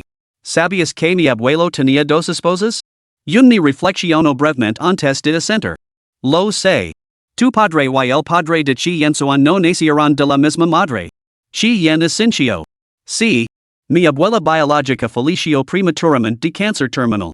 Más tarde, mi abuelo se casó con una segunda abuela. Recuerdo que así la amaba. Yufan, lo sugirió Yunmi. Los ojos de Chi Yen se iluminaron. ¿Why dices que no te gusta mi segundo hermano? Sin embargo, sabes tan claramente el nombre de su abuela. Yunmi resopló y se dejó caer en el sofá. Cuando he dicho que no me gustara? Si no fuera así, me habría cuidado a su lado tanto tiempo, sin preocuparme por la comida o la ropa. El único problema con los sentimientos es que llegan de forma inexplicable y no puedes simplemente cortarlos. Están más allá de tu control. Si hubiera declarado inmediatamente que no amaba a Chi Yensuan, solo habría una posibilidad, que le hubiera alcanzado la flecha de Cupido. Entonces, tú y mi hermano. Yunmi lu lanzó una mirada. ¿Podrías dejar de ser tan tímida? ¿Por qué siempre te detienes a mitad de la frase? Chi Yen asintió con un murmullo. A decir verdad, yo tampoco sé mucho. La segunda abuela es un tema tabú en nuestra familia. Lo único que sé es que su muerte fue sospechosa. Yunmi la miró de reojo. ¿Cómo así? Se ahorcó. Justo en Las Vegas de nuestra casa ancestral. Mi madre me lo contó cuando era pequeña. En cuanto al motivo, no tenía forma de saberlo. Yunmi cerró los ojos. La familia Chi, que aguas tan turbias. Esto le recordó inevitablemente al matrimonio falso de Chi Yensuan y Lan Jung para engañar al viejo maestro Chi. Sospechaba que las acciones de Chi Yensuan estaban íntimamente relacionadas con la muerte de Yufan. Aun así, ella no era más que una espectadora. Le resultaba imposible sentir emociones más profundas. Después del fin de semana, amaneció otro temido lunes. Yunmi se levantó temprano para ir a clase. Chi Yen no tenía clases programadas y esa mañana simplemente acompañaba a Yunmi a sus clases, insistiendo en permanecer pegada a su lado como primer paso de su plan para aferrarse a ella. Poco después de entrar en el aula, vieron a Jien Ning Yuen. Vestido elegantemente con traje y corbata, con un aspecto muy distinguido, lo entregó a Chi Yen un ramo de flores. Te six en la puerta de la escuela y los compré por capricho. Espero que te gusten. Chi Yen. ¿Son de la misma floristería donde compras las flores para mí en la última vez? El dueño debe de tener mucho cariño. La expresión de Jien Ning Yuen es tenso. Lo has malinterpretado. Miao y yo. Yunmi chasqueó la lengua. En ni siquiera empapando en esta colonia tan fuerte puedes ocultar tu hora de canala. ¿Te gusta Chi Yen o solo la mujer rica? La expresión de Jien Ning Yuen es ensombricio. Yunmi, calate. Tsk onk mi kaye no ocultara tu naturaleza de canala. Jian Ning Yuan, sabes a que así Paris tu comportamiento? Tu madre debe de tener sentido del humor para haber creado semejante broma. Yunmi sacó su libro de texto y lo agitó delante de su cara, pero el aroma del perfume seguía siendo abrumador. Shi Yen de repente lo entendió y llamó la atención a Jian Ning Yuan directamente. ¿Ves mi escritura de propiedad la última vez, verdad? ¿Por eso decidiste confesarte? Jian Ning Yuan lo negó naturalmente, por supuesto que no. Me gustas de verdad. Fue amor a primera vista. No tiene nada que ver con las cosas materiales. Shi Yen asintió con la cabeza y sacó su propia escritura de propiedad de su bolso. Hoy no eran 3 unidades, sino 5.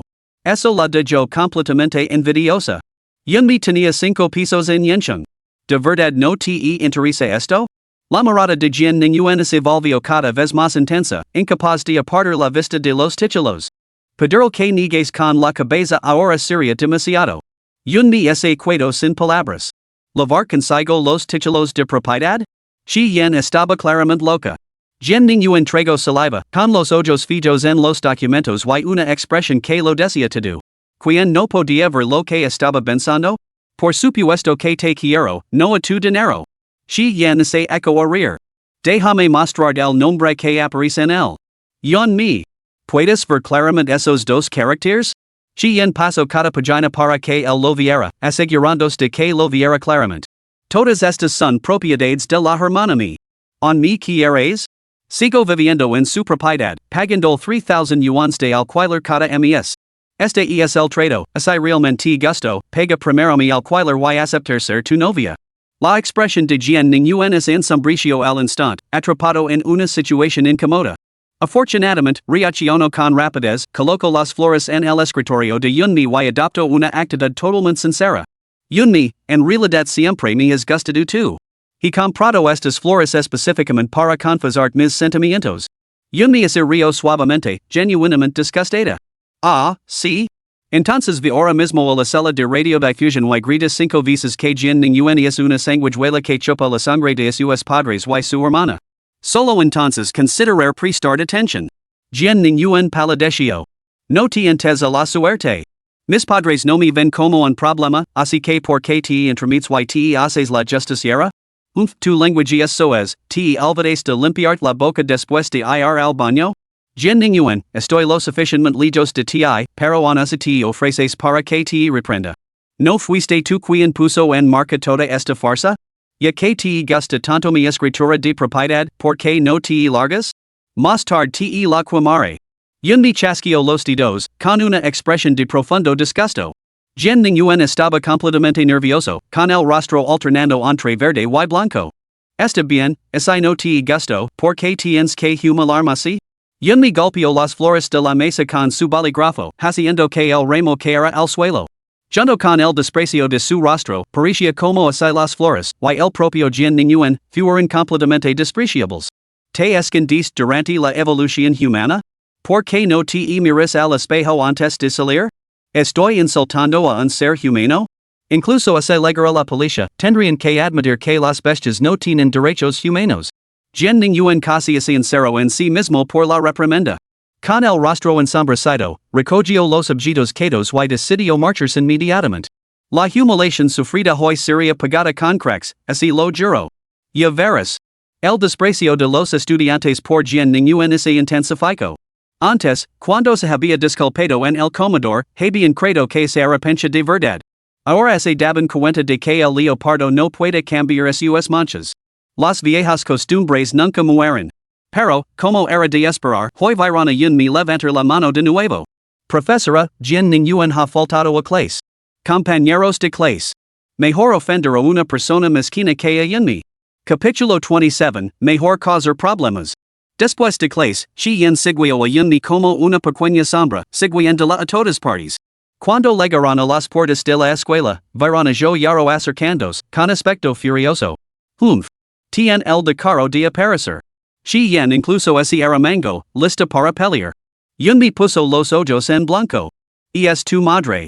Si la golpeas, ¿no sería escandaloso? Independientemente de la verdad, Shi Yen era la hija. Golpear a su propia madre la convertiría inevitablemente en blanco de críticas. Shi Yen se quedó paralizada. Entonces, ¿qué debo hacer? Yun me respondió, los asuntos turbios de tu familia, tems que así divulguen? En absoluto. Nunca he tenido ningún sentido del honor familiar. Yun me río entre dientes. Entonces, ¿por qué pelear con ella? Correremos el amor a tu padre. Antes de que quien pudiera reaccionar, Yun me la había agarrado del brazo y había empezado a tirar de ella. Mientras corrían, Yun me buscó a tientas su teléfono para llamar a Chija. Chien, de tan ahí mismo. No te atrevas a correr.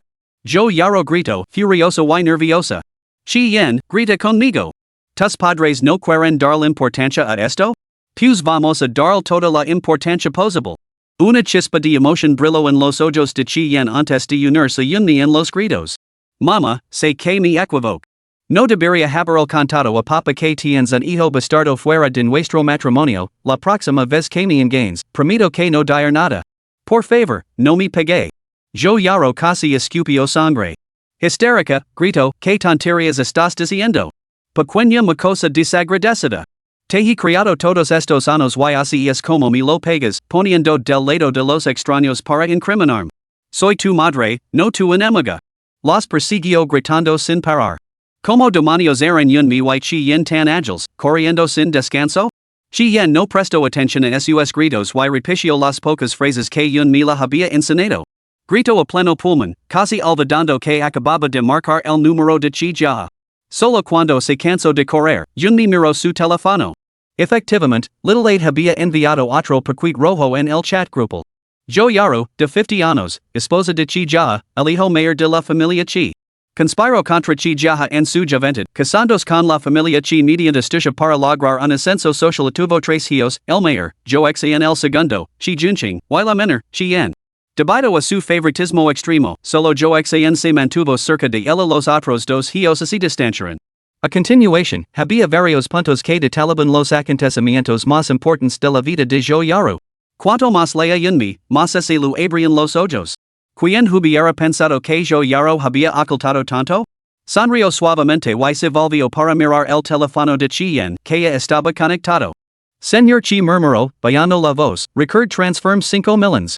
Lo contaré un secreto en mayor. Tien que ver con su esposa. Escuch con atención. Chien aguzó el oído. ¿Qué secreto? Yunmi esbozó una sonrisa burlona. Pronto lo descubrirá. Al poco tiempo, yo yaro finalmente la alcanzó, jadeando pesadamente, todavía maldiciendo a Chien entre dientes. Luego se volvió hacia Yunmi y la miró con sana. ¿Por qué me hiciste esto? Ni siquiera te conozco. ¿Qué rencor me guardas para tratarme así? Yunmi sonrió levemente. No te guardo rencor ni he intentado hacer daño. Solo quería compartir un cotillo jugoso. Revelar tu secreto para entretener a todo el mundo. Yo yaro fingió compostura. Tonterías. ¿Qué secreto podría tener? Yunmi fue directa al grano. Yo es el hijo que te viste antes de casarud con la familia Chi. ¿No es eso un secreto? Yo yaro palideció. Abrió la boca para replicar, pero Yunmi la interrumpió. Señora yo yaro, no me habría atrevido a revelar esto sin estar completamente segura. Yo es el hijo que tuvo con su primer amor. Ocultarlo durante tanto tiempo y todo un logro. Yo yaro se puso mortalmente pálida. El secreto que había ocultado durante años, el secreto que creía que solo ella conocía. Ahora quedaba al descubierto en ese mismo instante. Al descubierto por una completa desconocida como Yunmi. Un escalofrío lo recorrió la espalda mientras intentaba desesperadamente comprender cómo Yunmi podía saberlo. Completamente nerviosa, yo yaro espido, ¿quién demonios eres tú? ¿Cómo sabes esto? ¿Quién eres?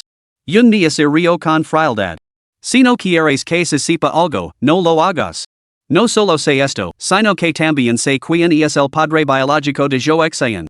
Chien abrió mucho los ojos, esperando ansiosa sus siguientes palabras. En su mente, Yunmi se había convertido en nada menos que una diosa. Recuerdo que tu padre adoptivo murió en un accidente de coche. Qué convenient, entonces, que tu primer amor también pereciera en un accidente. Yo yaro palideció y sus piernas se doblaron, cayendo al suelo. Miró a Yunmi con terror absoluto. Tú. Chien presionó, hermanami, entonces el padre de yo Xen es en realidad mi abuelo? Yunmi asintió con una sonrisa. Señorita Joyaro, usted y su padre adoptivo tuvieron una aventura mucho antes. Cueto embarazada a los 18 años, dio a luz a los 19 y, a los 20, tramó casarse con la familia chi seduciendo a chi jaha. Después de dar a luz a su hijo mayor, chi junching, y asegurar su posición, trajo a Joaxian a la casa de los chi para que lo criaran como su hermano menor. El pobre señor chi jaha fue mantenido completamente en la ignorancia, haciendo el papel de cornudo todos estos años. Joyaro soltó una risa fría, temblando de rabia. ¿Y qué es sabes todo esto?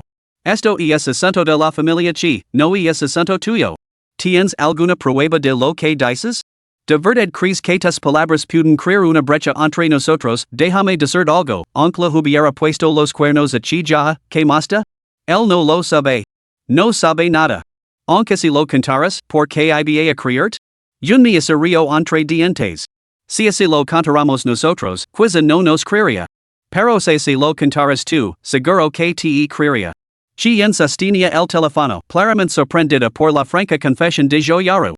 Mamá, lo siento, ahora mismo estoy hablando con papá. ¿Quieres hablar con él?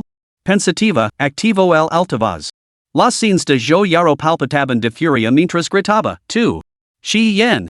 ¿De qué te serve destrozar nuestra familia? Antes de que pudiera explicárselo a chi jaha, una voz resonó al otro lado de la línea. Señor, ¿cómo está? Lame rápidamente a un médico. Luego, la línea se cortó. Yunmi chasqueó la lengua.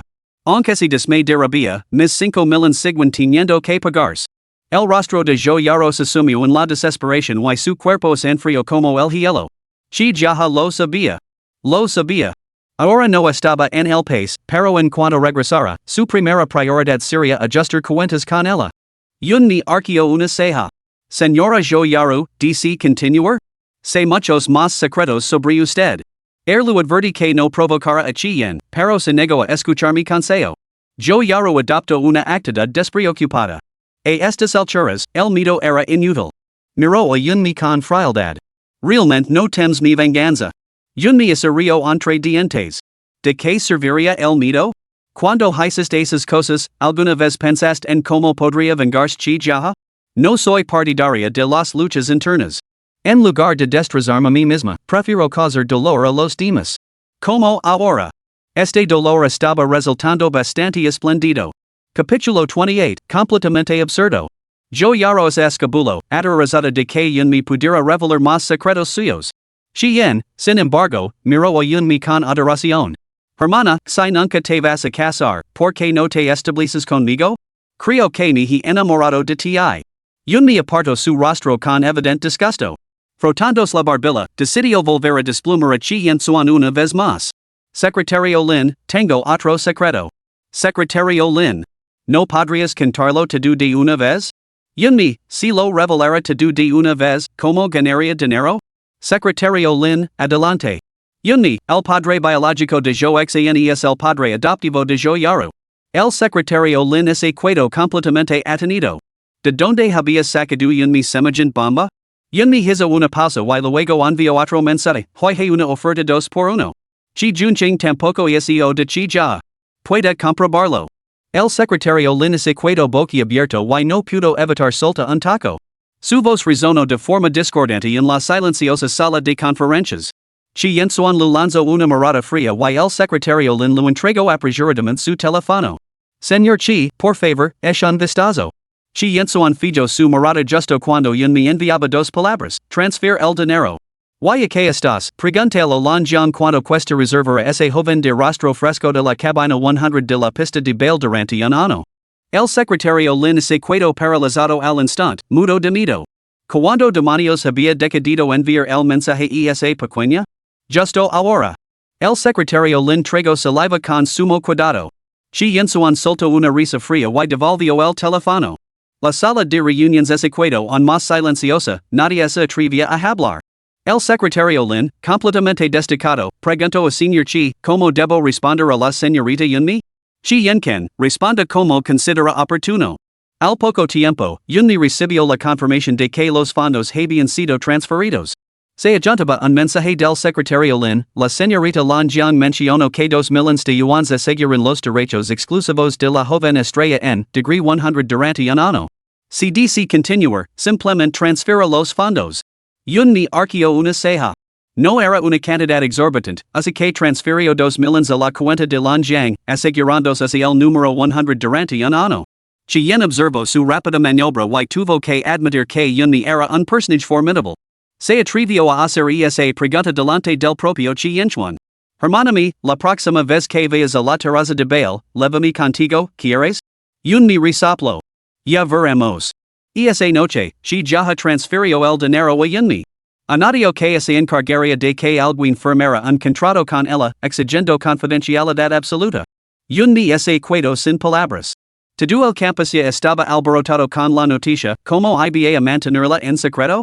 Aún así, aceptó el dinero sin pensarlo 2 veces. Había hecho saber a Shi Jaha la verdad detrás de su condición de cornudo, ese dinero le pertenecía por derecho.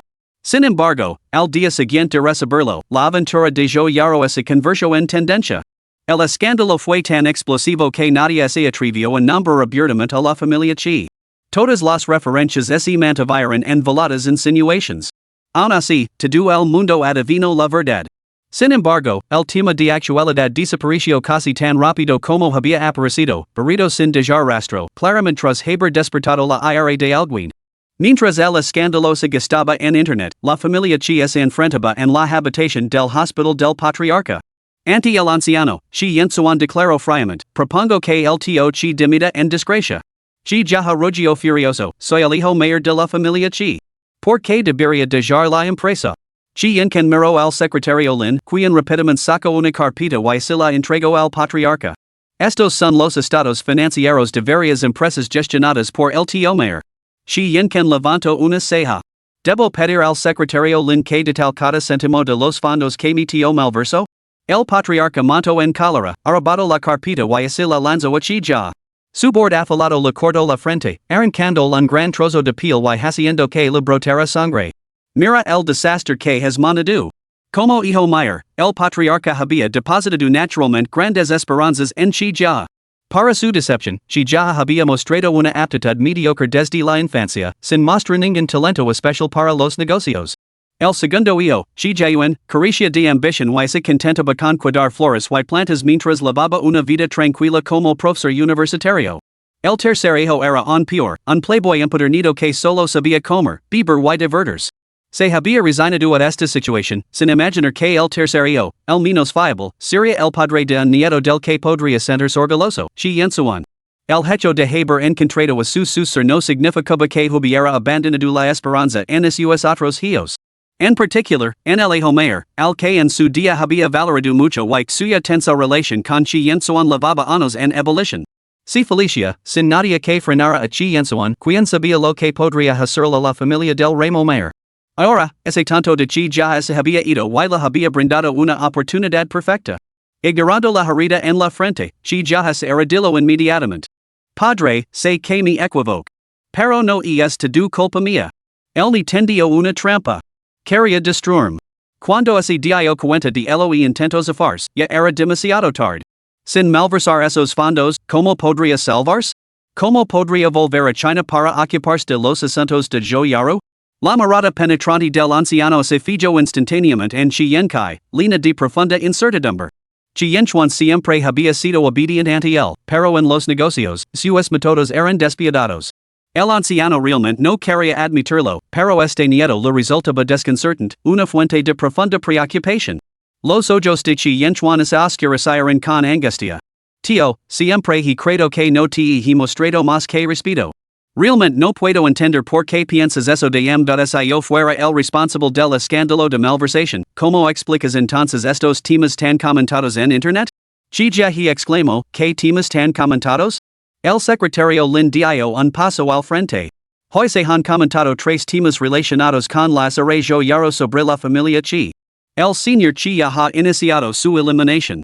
Colocó la tableta ante el anciano y lo entregó a sus gafas. Estos escándalos denigran la reputación de la familia Chi. El Departamento de Relaciones Públicas ya se ha movilizado. El primero se refería a la relación madre-hijo entre Zhou Yaro y Zhou Xian. Esta revelación por sí sola era lo suficientemente impactante para el anciano.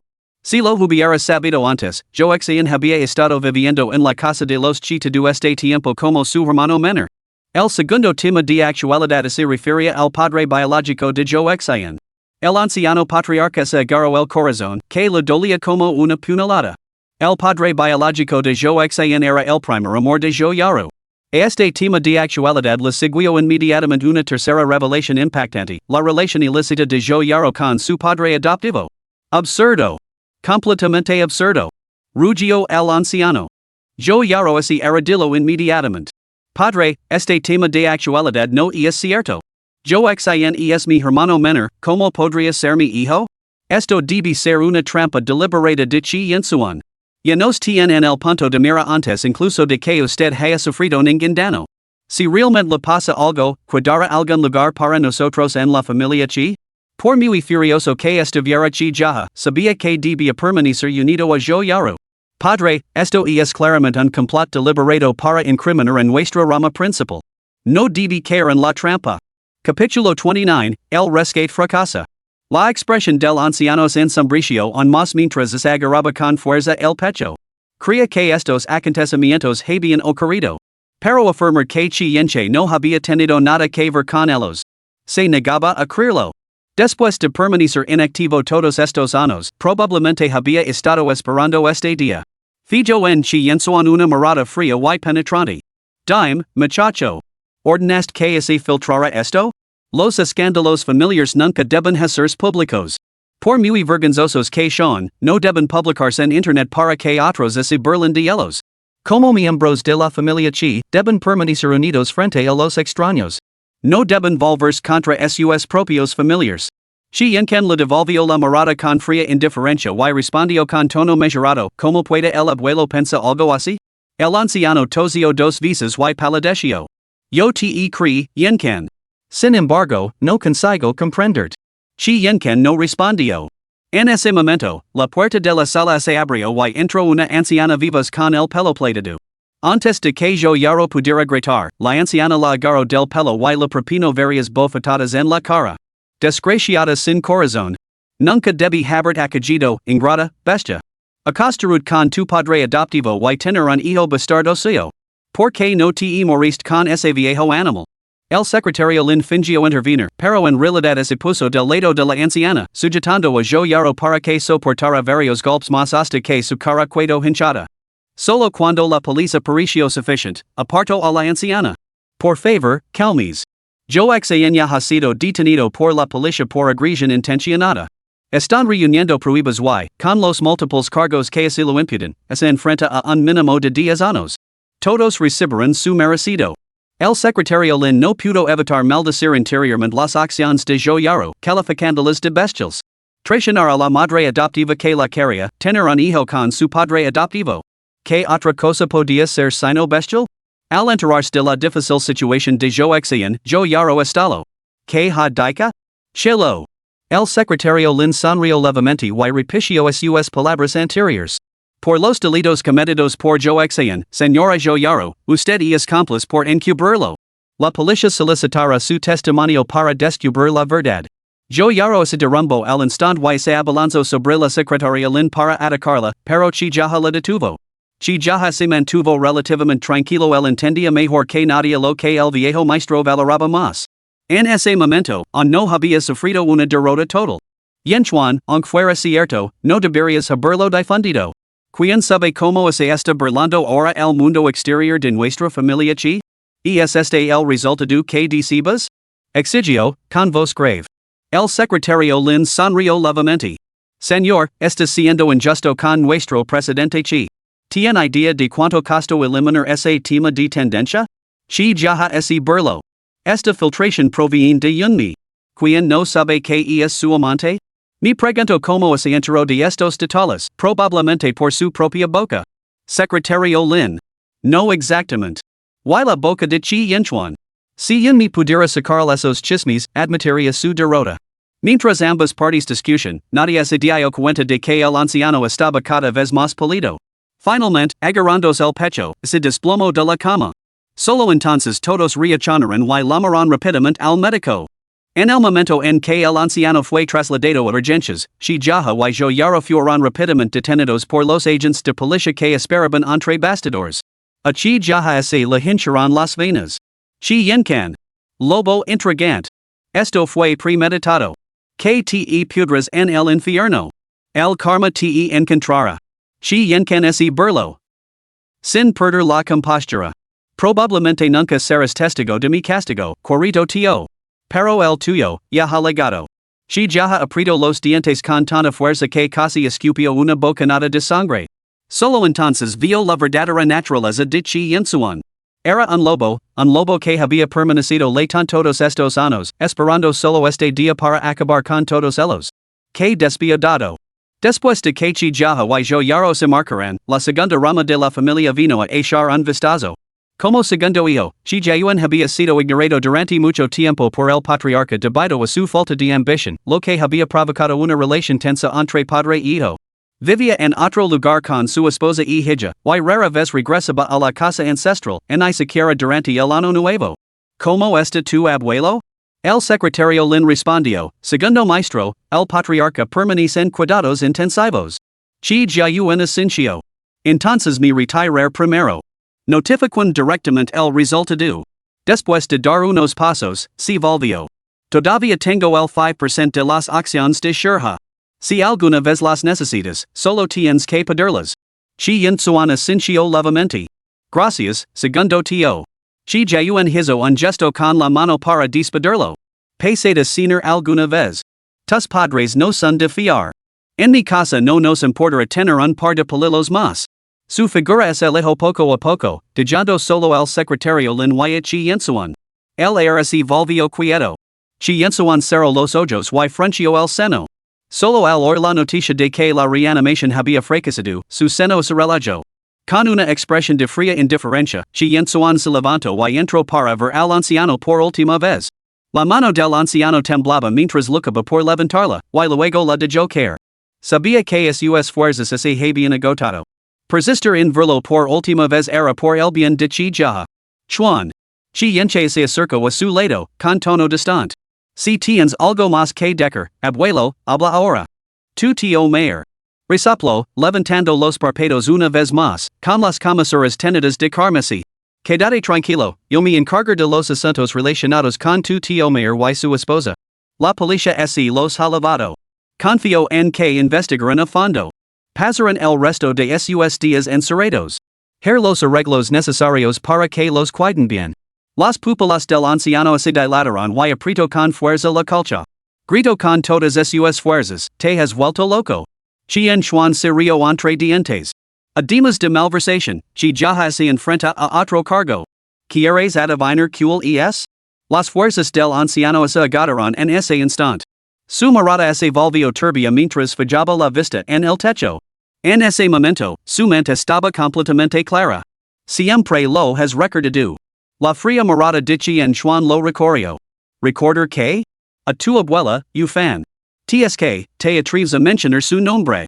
Parece que no sientes culpa alguna en tu corazón. El anciano apretó los dientes. ¿Culpable? ¿Por qué debería sentirme culpable? Ejum. A Chi Yinsuan no lo importaba.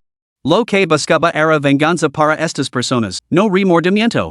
El hijo mayor de la familia Chi, violando a su madrastra, levándola a la muerte. Este escándalo debería clavarlo a él y al abuelo firman al pilar de la vergüenza, ¿no crees? Una chispa de satisfacción cruzó los ojos de Chi Yenche. La familia Chi siempre había sido nada más que un pedo en su opinión. La rabia del anciano lo abrumó, obligándolo a escupir una bocanada de sangre por la boca. Yenche, el abuelo se equivocó. Perdona, al tío Chi. Y perdona a la familia Chi. Chi Yinsuan se rió entre dientes, con los ojos endurecidos por la crueldad. ¿Perdonarlo? ¿Quién perdonó a mi abuela? Viviendo en esa habitación día tras día, ¿alguna vez pensaste en ella? ¿No viste esos zapatos bordados colgando en el aire, abuelo? Su cuello se rompió contra la viga, y nunca más volvió a cantar. Su voz era realmente hermosa. Solo entonces el viejo patriarca se dio cuenta, este nieto nunca había olvidado a Yufan. Había estado fingiendo. Todos estos años había estado fingiendo. Era un lobo sediento de sangre, al hecho, esperando el momento oportuno para romper el cuello a su enemigo. Capítulo 30 fue tu segundo hermano quien ese beneficio. El viejo maestro chi no albergaba ninguna esperanza de que chi yechuan perdonara a la familia chi. Su mayor temor era que chi yechuan se hubiera vuelto loco y estuviera dispuesto a sacrificar los intereses de la familia chi. Ya en su lecho de muerte, con su vida llegando a su fin, seguía preocupado por la gloria decadente de la familia chi. La familia Lan, tu y la familia Lan. JDO. Intento que chi yensuan considerara la alianza matrimonial entre las dos familias, con la esperanza de inculcar algo de moderación. Los labios de chi yensuan se curvaron en una mueca de desprecio.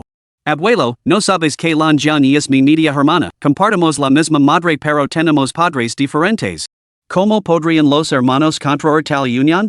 Los ojos del anciano se hincharon y su mano temblorosa lo señaló acusadoramente. Tú. Shi Yensuan lo miró fríamente. Abuelo, tú valoras tu reputación por encima de todo. Ten por seguro que todo lo que tu y mi tío mayor habeas hecho saldrá a la luz. Mi tío mayor fue efectivamente superado por mí. La alianza matrimonial era una farsa. Puedes marcharte en paz. A partir de hoy, no habrá más shurhi, ni más pe shurhi. Tal violento impacto lo robó el aliento al anciano. Abrió mucho los ojos y exhaló su último suspiro. Miró fijamente al techo, como si viera aquellos zapatos bordados suspendidos en el aire. Aturdido, una melodía largamente enterrada en su memoria comenzó a rondar sus oídos una vez más.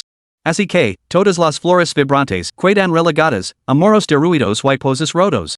Ufan. Era ufan. Shi Yensuan cerró los ojos. Después de un largo rato, se oyó un golpe en la puerta. Señor Chi. La fría voz de Chi Yensuan resonó, public la necrológica del anciano. El secretario Lin informó, los asuntos relacionados con el patriarca y la primera dama ya no pueden contenerse. El Departamento de Relaciones Públicas está investigando. Shi Yensuan levantó ligeramente la mano. No hay necesidad de suprimirlo. Proceda según lo previsto. El secretario Lin asintió. Entendido.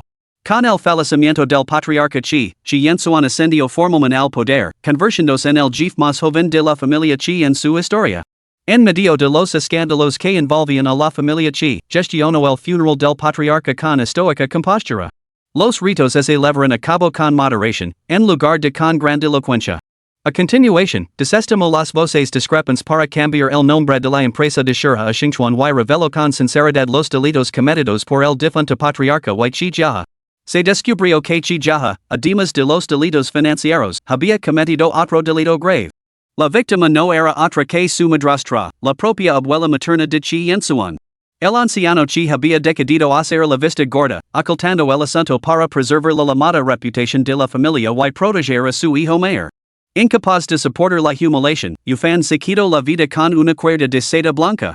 Para Chi Yensuan, la idea de que se debía honrar a los muertos no tenía ningún peso. Incluso ahora, estaba decidido a sacar al viejo patriarca a la luz pública para que todos lo condenaran. Sus padres se habían unido por pasión, pero una vez que esa pasión se desvaneció, se distanciaron y cada uno persiguió a sus propios deseos. Incapaz de soportar ser testigo de ello, Ufan se hizo cargo de Chi Yensuan. Hasta los 10 años, Chi Yensuan creció al lado de Ufan. Ella era su abuela, su madre y su padre.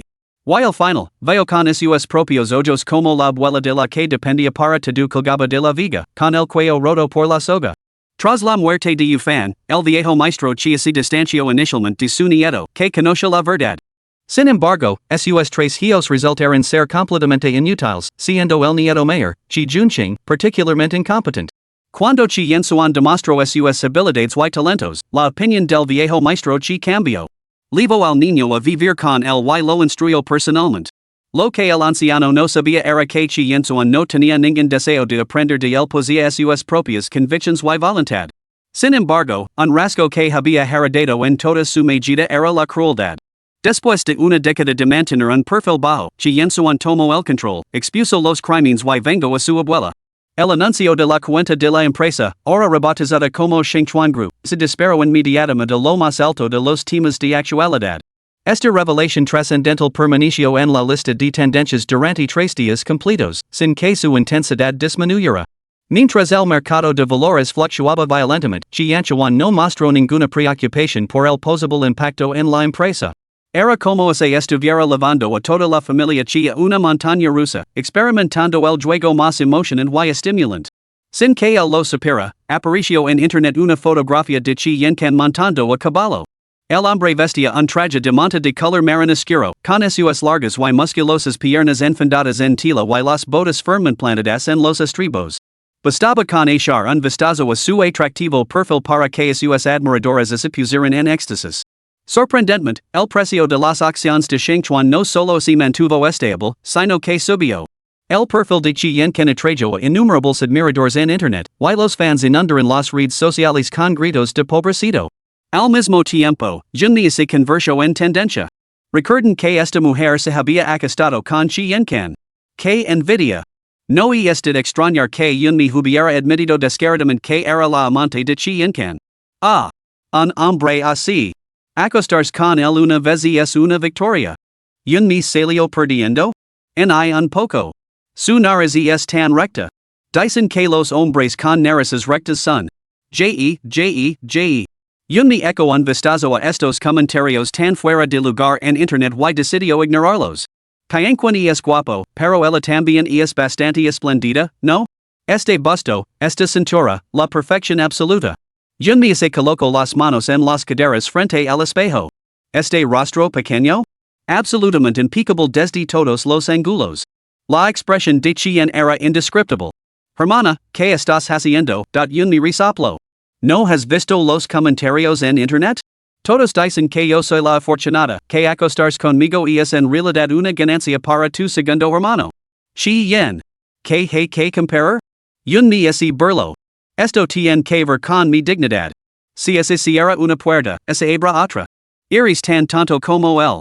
Aceptar la derrota ante cualquiera, pero no cuando se trata de Chi Yensuan. Chi Yen realmente no podía entender este asunto de dignidad. Su mente estaba consumida por las acciones de Chi Jaha. Aunque no le gustaban Chi Jaha y Joyaro, no podía negar la sangre sucia que corría por sus venas. Junmi lu acarició la cabeza. ¿En qué estás pensando? Chi Yen hizo un puchero. Mi segundo hermano debe despreciarme. ¿Por qué dices eso? Después de lo que hicieron mamá y papa, ¿cómo no iba a hacerlo? Junmi replicó, no necesariamente. Tus padres son tus padres, pero tú eres tú. Tú fuiste la víctima en todo esto. La esperanza brilló en los ojos de Chien. ¿De verdad? Junmi murmuró, aunque probablemente él no te tenga en gran estima. Chien. Mas te hubiera valido no decir nada. Eso no me consuela en absoluto. Junmi se rió entre dientes. No intentaba consolarte. Estás comiendo y alojando aquí gratis y esperas que te consuele. Paga primero mis 300 libras de alquiler. Chien se desanimó un más y se lamentó, no tengo dinero.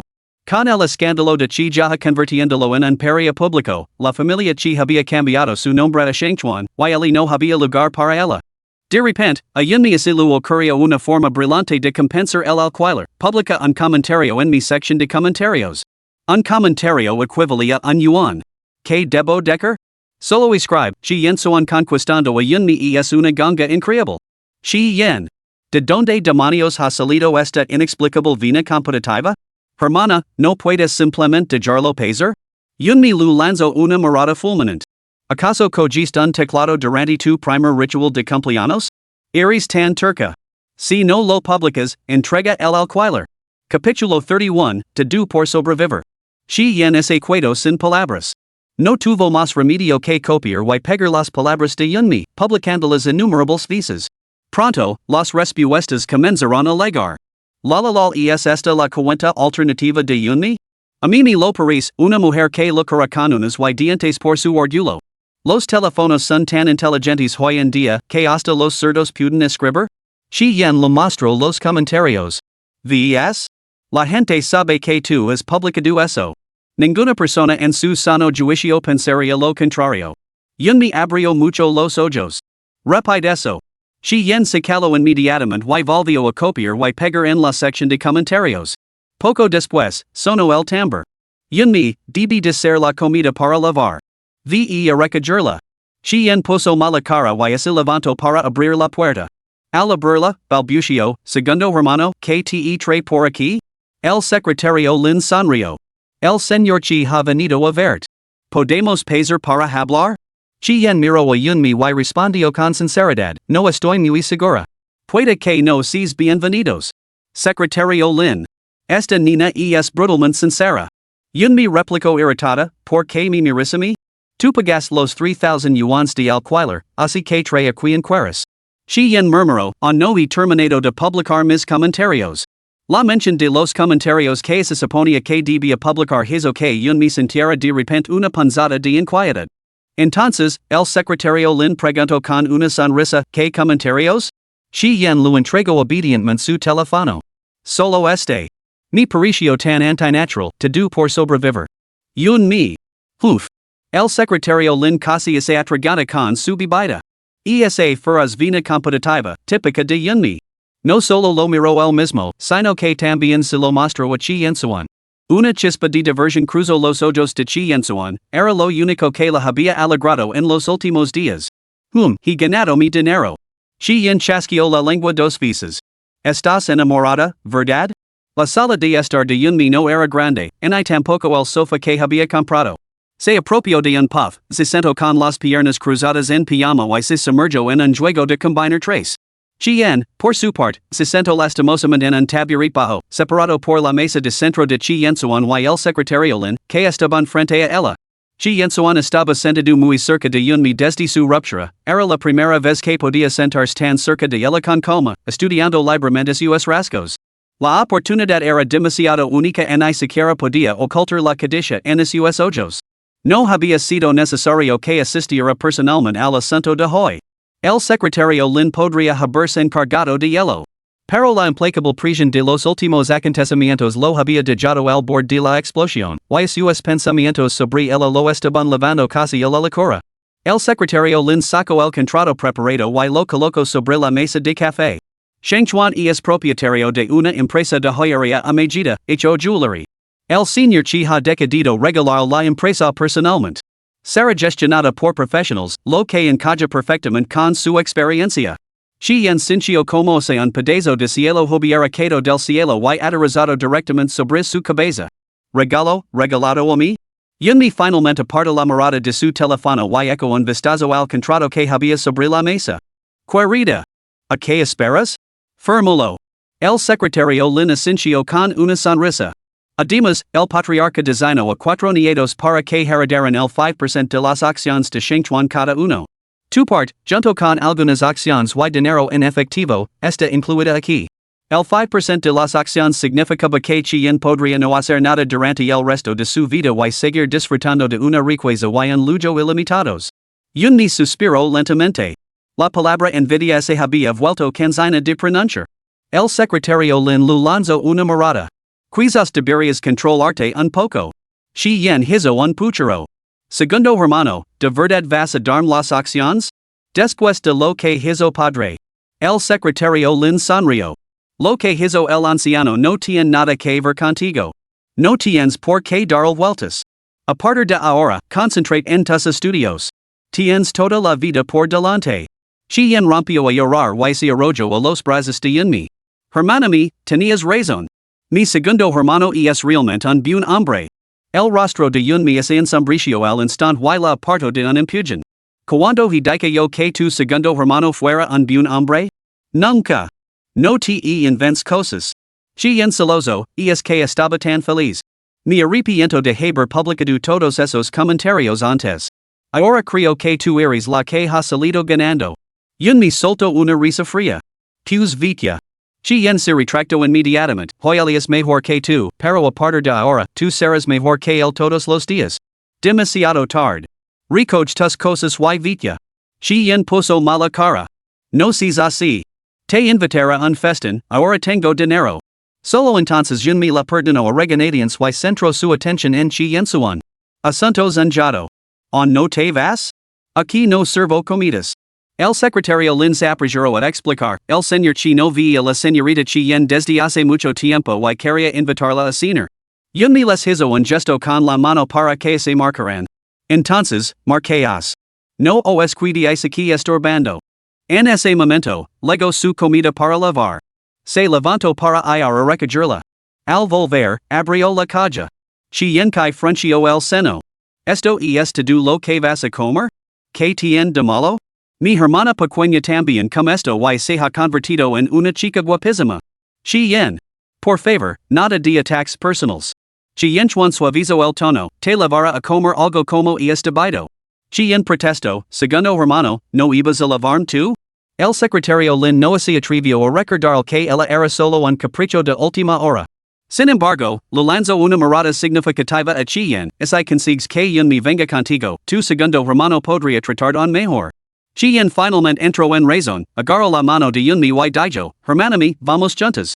Vamos a dejar a mi segundo hermano sin casa y sin comida. Vi tú sola, iris un grano en el culo. No, tú vienes conmigo. Nos vamos al Dongxiang Pavilion y pediremos los platos más caros. El Dongxiang Pavilion no estaba lejos de la mansión Longwan, y el precio medio por persona superaba los 2,000 yuans. Mi arqueó una ceja. Muy bien, solo voy a cambiarme de ropa. Chien suan frunció el seno y hasta lo ofreció a Chien un atisbo de amabilidad. Esta hermana podría ser realmente útil. Secretario Lin, haga una reserva. Me se puso una sencilla camiseta blanca y unos vaqueros. Sus esbeltas y bien torneadas piernas estaban envueltas en denim solo Chien suan sabía lo absolutamente cautivadores que eran. Vamos. Hermana mi, ¿no te vas a arreglar? Preguntó Chien. Mi resoplo. ¿Qué ocasión es? No mereces el esfuerzo. Abajo, el secretario Lin conduce el coche y Chien ocupó primero el asiento del copiloto.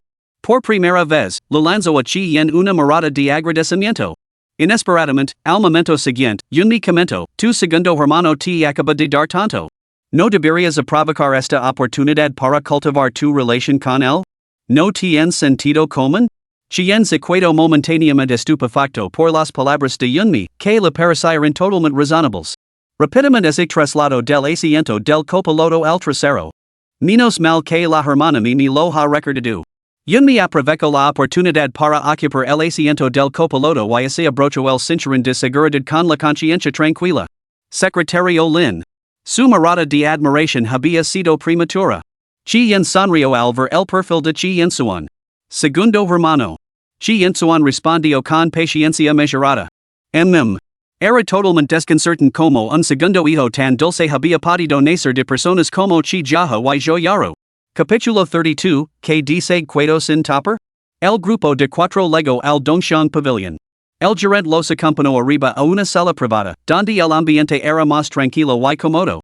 Inesperadamente, se encontraron con Lan Jiang en la puerta. Lan Jiang miró a mi, luego a Chien con los ojos brillando trevisamente. ¿Cómo demonios habían terminado juntos estos dos? ¡Qué coincidencia! ¿Por qué no así a nosotros? Usted son prácticamente clientes habituales de nuestro Dance Sky Terrace. Es justo invitarlos a comer, ¿no creen? Este comentario iba dirigido, naturalmente, a mi. Secretario Lin. ¿Era eso realmente algo que decir? Mi no puso ninguna objeción. Ya había empezado a arrepentirse de haber venido de camino aquí, ya que no tenía ningún deseo de estar a solas con Chien suan. Se sentía más cómoda con más gente alrededor. Ahora, observando a Lan Jiang más de cerca, se dio cuenta de que se parecía un poco a Chien suan. Al entrar en la sala privada de Lan Jiang, descubrió que en realidad se trataba de una reunión familiar, sus padres y su ex estaban presentes. Lan Dinghui y su guayin se alegraron mucho de verla. Su guayin, en particular, comentó, desde que nos despedimos, Lan Li no ha dejado de hablar de ti. Mi esposo una leve sonrisa, pero no respondió. Su ex, sin embargo, estaba completamente disgustada y puso un puchero visible al verla llegar. Su expresión se iluminó al instante al ver a Chien suan. ¿Cómo es que el señor Chi se ha unido a nosotros? Anteriormente se había enamorado de Chien suan a primera vista, pero en ese momento el y Lan Jiang ya habían decidido su matrimonio concertado, por lo que no se atrevió a mostrar sus sentimientos. Cadishar al hombre de su prima nunca le haría quedar bien si se corría la voz. Ahora, sabiendo que Chien suan era el hermano menor de Lan Jiang, sus pensamientos comenzaron a agitarse una vez más. Lan Jiang escuchó sus palabras y le lanzó una mirada. Nos encontramos fuera y pensemos que sería apropiado invita a mi a cenar con nosotros. Su guayin mostró una calidad sin precedentes y tiró de mi para que se sentara a su lado. Su ex se puso de pie, con la atención fija en los movimientos de Chien Kai. Quería ver donde se sentaría para poder aprovechar la oportunidad de acercarse. Al final, Chien suan ocupó naturalmente el asiento junto a mi el secretario Lin se sentó rápidamente a su lado, seguido de Chien. Simplemente no había sitio para ella. Su exayan aprieto los labios y regreso a regañadientes a su sitio original. Lan jiang la miró de nuevo, con expresión pensativa. Luego fijo la mirada en Yunmi y soltó una suave risa. Entonces, vosotros dos, os habéis reconciliado? Yunmi levantó una ceja y se acercó imperceptiblemente a su guayin. Señorita Lan, la relación entre el señor Chi y yo apenas merece el término reconciliation. Los ojos de Chi Yensuana se oscurecieron ligeramente mientras lu servía una taza de té.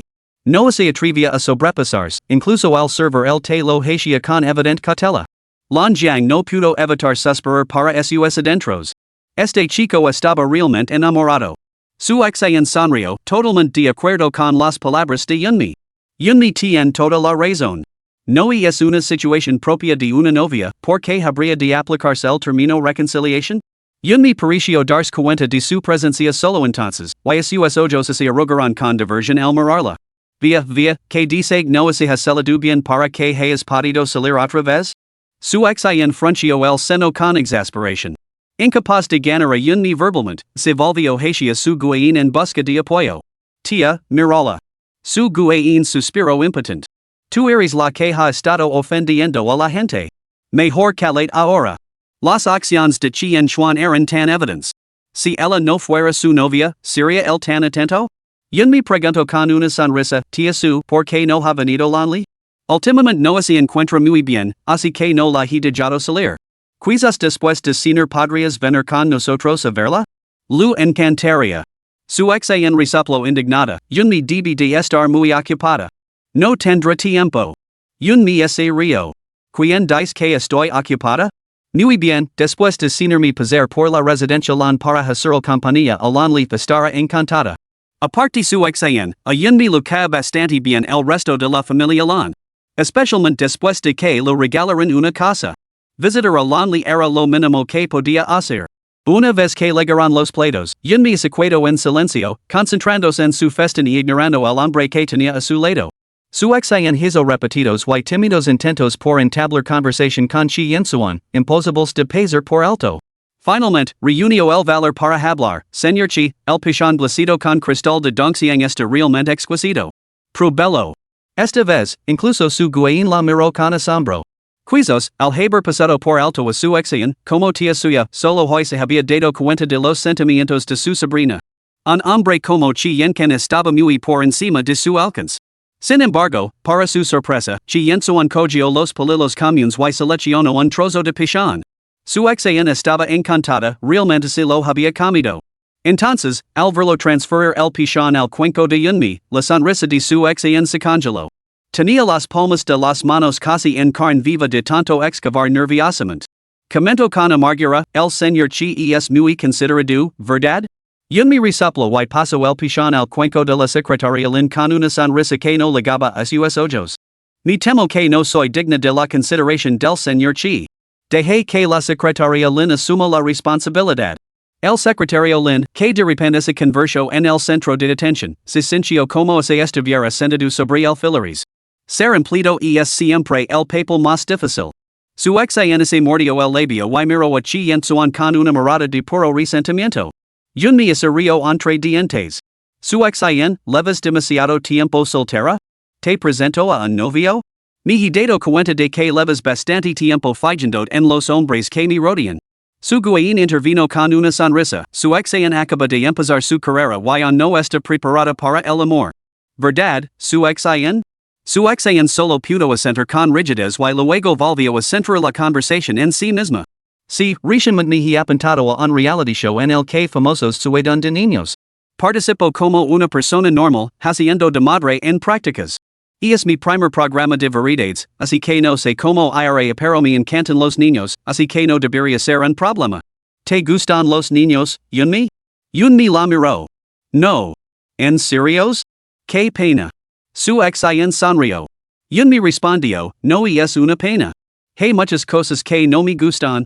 También tengo tripofobia y no me gusta tratar con gente intrigante. Así que mantén la distancia. La expresión de su exayan se tensó y su aire bullía bajo la superficie. Payanquan estaba presente de lo contrario, y lo habría lanzado insultos. Forzó una sonrisa y se obligó a ignorar las palabras de Yunmi. Yunmi, tienes muchos seguidores en Weibo. Eso debe ser una ventaja para entrar en el mundo del espectáculo. ¿Has pensado en firmar con una agencia? Yo me serio entre dientes. No, tampoco me interesa la industria del entretenimiento. Su exin esencio. Es cierto. Después de todo, careces de contactos. Entrar en el mundo del espectáculo podría exponerte reglas no escritas. A diferencia de mí, mi prima me respalda. Este programa de verdades? Ella me lo consiguió. Un me resoplo. He visto a gente a provocar a sus padres y madres, pero nunca a una prima que haría lo imposible por ellos. La señorita su es realmente excepcional. Los ojos de su exin se enrojecerán ligeramente. Aunque no somos parientes consanguíneos, mi primo y yo hemos creado un vínculo a lo largo de muchos años. La maldita vena competitiva de un me volvió a flor, ¿acaso el efecto te de comer? Los beneficios que la has aportado a Longjong palidecen en comparación con los míos. Soy su principal client, acabo de transferir 2 millones de yuans a su cuenta. Orgulloso y presumida. El secretario Lin y Chi Yen se taparon la cara. ¿Era esto realmente algo de lo que presumir? Longjong contuvo una risa. Exacto, exacto. Ella es mi principal client. La expresión de su exin era difícil de describir. Wu Tian Stage? Capítulo 33, un hermano canala, que antepone las mujeres a los amigos. Su exin se volvió hacia Londinghui, suya expresión era igualmente compleja, y dijo, tío, es este el carácter noble del que hablabas. Una mujer que frecuenta el sky stage difícilmente puede considerarse virtuosa. Londinghui Caraspio. Un carácter moral elevado no equivale al celibato. Los jóvenes de hoy en día tienen sus propias formas de entretenimiento, ¿no es eso perfectamente normal? Longjong se sonrojó mientras reprimía la risa. Exacto. Soy la propietaria del Sky Stage y es un establecimiento respetable. En ese momento, el teléfono de un me vibró con la llegada de un correo electrónico. Lo abrió y levantó una ceja. Ese concurso de talentos que mencionaste antes, ¿no era super cute babies? Al oírlo, la expresión de su exin se volvió bastante presumida. Exacto. Las 2 primeras temporadas tuvieron mucho éxito. Solo se invita a participar a personas con cierta reputación en la industria del entretenimiento, no está abierto a cualquiera. Un me asintió con un murmullo. Es bastante extraordinario, la verdad. Si fuera algo normal, no me habrían enviado una invitación. La expresión de su exin cambió ligeramente. ¿Quién te ha enviado una invitación? No es posible que te hayan enviado una a ti. Un me agitó su teléfono delante de ella, sonriendo. ¿Ya has decidido participar? Su exin se tenso. Este programa no puede tener a 2 personas que no son famosas, y me han confirmado a mí no te elegirán a ti. Tu respuesta no tiene sentido. Un me volvió a murmurar. En ese caso, ya veremos si me requisen a mí o te requisen a ti. Su exin se enfureció. Pero se acabas de decir que no te interesaba el mundo del espectáculo. Un me sonrió levemente. ¿Por qué has conseguido llamar mi atención? ¿Contenta? Bueno, si te molesta, me alegro. Al final de la comida, su exin estaba a punto de sufrir un ataque de abstinencia por su culpa. Después de cenar, Londinghui volvió a invitar a un me a su casa, ofreciendo la oportunidad de conocer el only. Un me aceptó de buen grado. Longjong, deseoso de crear una oportunidad para Chi Yensuan, también lo extendió una invitación. Para sorpresa de todos, Chi Yensuan la rechazó, afirmando, a ella no le gusta que la acompañe. Al ver un me subir al coche de Londinghui, Longjong no pudo evitar reírse. Eres bastante consciente de ti mismo, ¿no? Lo hice una pregunta a un me la última vez, ¿te interesa saberla? La expresión de Chi Yensuan permaneció imposible. No. De todos modos, no saldría nada bueno de ello. Longjong. De acuerdo. Aun así, te diré esto, ella mencionó que prefiere a los hombres más jóvenes. Me pregunto si se enfadaría mucho si supiera que ha pagado 2 millones para quedarse con un viejo como tú. Chi Yenkin levantó un párpado y una leve cabeza de bullo en sus finos labios.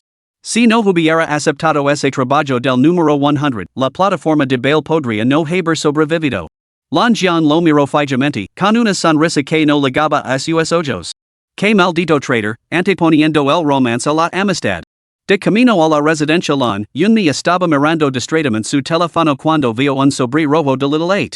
Al abrirlo, descubrió que se trataba de un chisme sobre su exin. Su exayan, de 21 años, estudiante de segundo caso en la Academia de Teatro de Inchin. Tras la muerte de su padre, su tía su guain la cogió para que viviera con la familia Lan y acompañara a Lan Li. Sin embargo, sencha envidia de Lan Li y constantemente tramaba planes para usurpar su posición dentro de la familia. Su exayan no se limitaba a tramar planes, sino que había orquestado en secreto numerosas maniobras deshonestas, incluso conspirando para acabar con Lan Li. A continuación se muestran algunos ejemplos, la visita en solitario de Lan Li a la Academia de Bellas Artes, su recién episodio de gripe. Este tipo de incidents, grandes y pequeños, habían perturbado repetidamente la vida de Lan Li. Pero como Lan Li solo tenía autismo, era incapaz de comunicarse con sus padres y no podía comprender la situación por sí misma, no se daba cuenta de que su exayan estaba conspirando contra ella. Así que las pequeñas maniobras de su exayan pasaban desapercibidas para los padres de Lan Li. Yunmi cerró su teléfono. Darle un par de respuestas tajantes era realmente dejarla salir bien parada. Con alguien así alrededor de Lan Li, ¿cómo podía mejorar Lan Li? Al llegar a la residencia de los Lan, Yunmi no pudo evitar silbar al ver esta mansión de más de 1000 metros cuadrados. Realmente es esplendido ser rico. Lan Li está arriba. Te acompañar, ese ofreció su guain con una sonrisa. Mientras subían las escaleras, la expresión de Lan Li pasó de la sorpresa al delete al ver a Yunmi. Su guain las dejó para que hablaran en privado, bajara preparar algo de fruta para nosotros. Lan Li tiró de Yunmi para enseñar su juego de Lego. Hecho a medida para parecerse al personaje de cómic de Yunmi, media casi la mitad de su altura y estaba exquisitamente elaborado. Yunmi sonrió mientras lo revolvía el pelo a Lan Li. Veo que me adoras de verdad. Pequeñali, he oído que has cogido un resfriado. He venido especialmente a verte. ¿Te importa contarle a tu hermana mayor por qué lo has cogido? Lan Li le dio la cabeza, escribió algo en su teléfono y así lo entregó. Pesca. Yunmi lo entendió. ¿Por qué te mojas la ropa pescando? Lan Li asintió. Yunmi preguntó, ¿por qué demonios fuiste a pesca? Lan Li, ¿por qué te gusta? Yunmi se quedó paralizada. ¿Qué me gusta? ¿Y es por qué me gusta? Lan Li volvió a asentir. La expresión de Yunmi se volvió seria y entrecerró ligeramente los ojos. Pero nunca te he dicho que me gusta el pescado. ¿Cómo sabías que me gusta? Lan Li dudó un momento. No puedo decírtelo. Ay, ahora la pequeña le tiene secretos para su hermana? Si no me lo dices, quizá me vaya. Lan Li jugueteó con los dedos. La hermana su exayan dijo que no puedo decírtelo. Yunmi lo revolvió el pelo. Si solo así lo dices a tu hermana y a nadie más, no cuenta como decírselo. La hermana su exayan dijo que a la hermana le gusta el pescado. La expresión de Yunmi se ensombrició. Así que era su exayan después de todo. Era claramente una estratagema para apaciguar a Lan Li, y el corazón inocente de la niña lo había credo de todo corazón. Cuando más tarde surgieron problemas, Lan Li permaneció en silencio y nadie sabría jamás que había sido su exayan quien la había convencido para hacerlo. Yunmi cerró los ojos, reprimiendo su ira. Dentro de la familia Lan, su exayan era de la familia ella, Yunmi, era una extraña. Incluso así lo soltaba en un arranque de ira, la pareja Landinghui podría no creerla. Shaoli, no escuchas lo que diga la hermana su exayan a partir de ahora. Sus palabras no son necesariamente correctas, ¿de acuerdo? Antes de que Lan Li pudiera asentir, la puerta se abrió de golpe. Su exayan irrumpió en la habitación, con el rostro enrojecido por la furia. Yunmi. ¿Cómo te atreves a hablar así de mí delante de Shaoli? Soy su propia prima. ¿De verdad crees que nuestro vínculo significa menos que los pocos días que has pasado con ella? ¿Cuánto tiempo hace que os conocias? Sembrar la discordia entre nosotros de esta manera. Has ido demasiado lejos. Yunmi levantó una ceja y le dio una palmada tranquilizadora en la espalda a Lan Li. No pasa nada, Segu. Luego tomó a su exayan del brazo y la sacó de allí, cerrando la puerta tras ellas. ¿Has estado sufriendo de indigestión estos últimos días, lavando el cerebro con eso? ¿Dónde exactamente sembré la discordia? Solo lo aconsejé que no hiciera caso a tus palabras, aparentemente eso te molesta? El rostro de su exayan se ensombrició. ¿Cómo no vi a sembrar discordia? ¿Qué derecho tienes a decirle a mi hermana que no me escucha? Si no me escucha a mí, ¿se supone que debe escuchar de ti? Su discusión llegó a oídos de su guain y Landinghui, que estaban abajo, y estos subieron rápidamente las escaleras.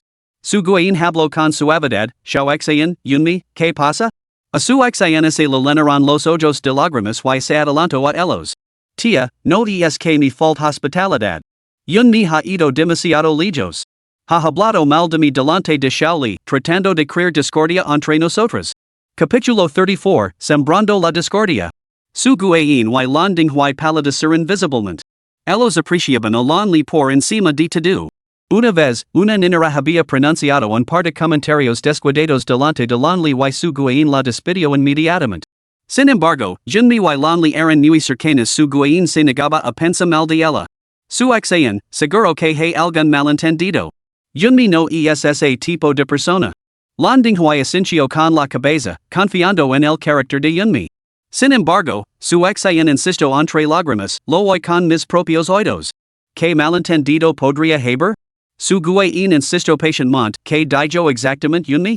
Cubriéndose el rostro, su exayan respondió, le dijo a Shaoli que no me hiciera caso, que todo lo que digo está mal.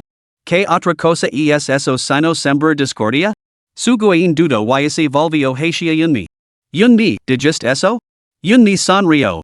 Sí, lo dije. Su guayin sintió una punzada de disgusto, aunque no lo consideró un problema grave. Era solo una molestia no culparia a Yun mi por ello. Shaoli todavía es infantil. Su exayan la vio crecer y comparten un vínculo profundo. No deberías haber hablado así.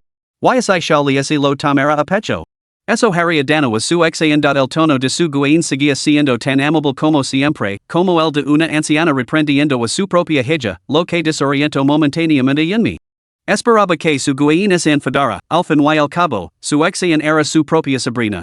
Yun mi asintió con una sonrisa, mostrándose bastante complaciente. Luego se volvió hacia su exayan y le preguntó, su exayan, ¿por qué se ha resfriado Shaoli? Su exayan se quedó rígido y apretó los puños nerviosamente. Fue a pesca y se mojó la ropa. ¿Por qué fue a pesca? Su exayan, porque es una niña juguetona, naturalmente. Yun mi insistió, tío Lon, tía Su, es Shaoli una niña juguetona? Esta pregunta de yo sin palabras al señor y la señora Lon. Lon li ciertamente no era juguetona. Rara vez interactuaba con los demás, casi nunca mostraba interés en nada y pasaba la mayor parte del tiempo encerrada en su habitación. La palabra juguetona simplemente no se aplicaba a ella. Su guayin negó con la cabeza. En absoluto. Su exayan apretó los dientes y replicó, si no fue porque era juguetona, entonces ¿qué sugieres que fue? Lon li no podía hablar, no podía revelarse ni revelar su secreto a Yun mi. Tenía que mantener la calma, no perder la compostura. Yun mi levantó una ceja. ¿No lo sabes? Su exayan apartó la mirada. No entiendo de qué estás hablando. Porque le dijiste a Shaoli que me gusta el pescado, por eso quería ir a pesca, afirmó Yun mi sin rodeos.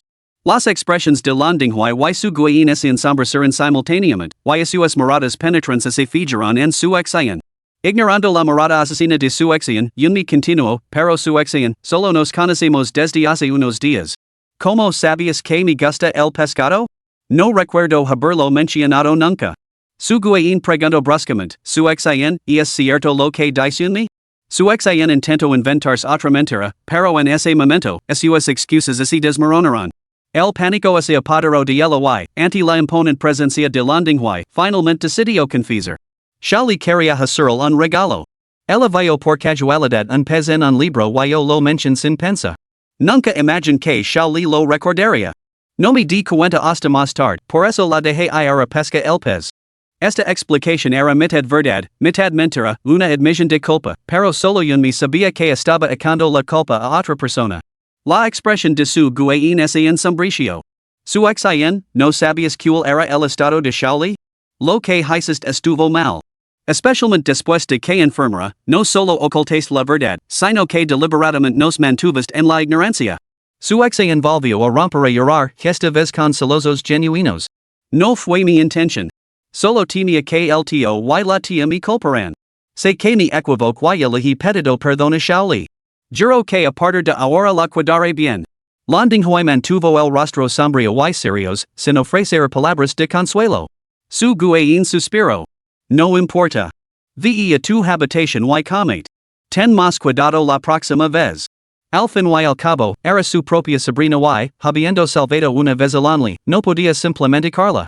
Después de que su ex se marchara, Yunmi finalmente habló, Tiolan, tia su, por favor, perdonen por dar mi opinión.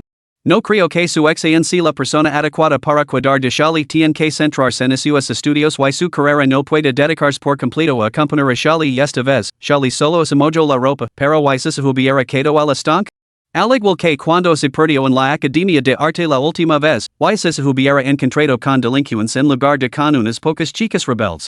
No está Elisa porque la hayas protegido bien, sino porque ha tenido suerte.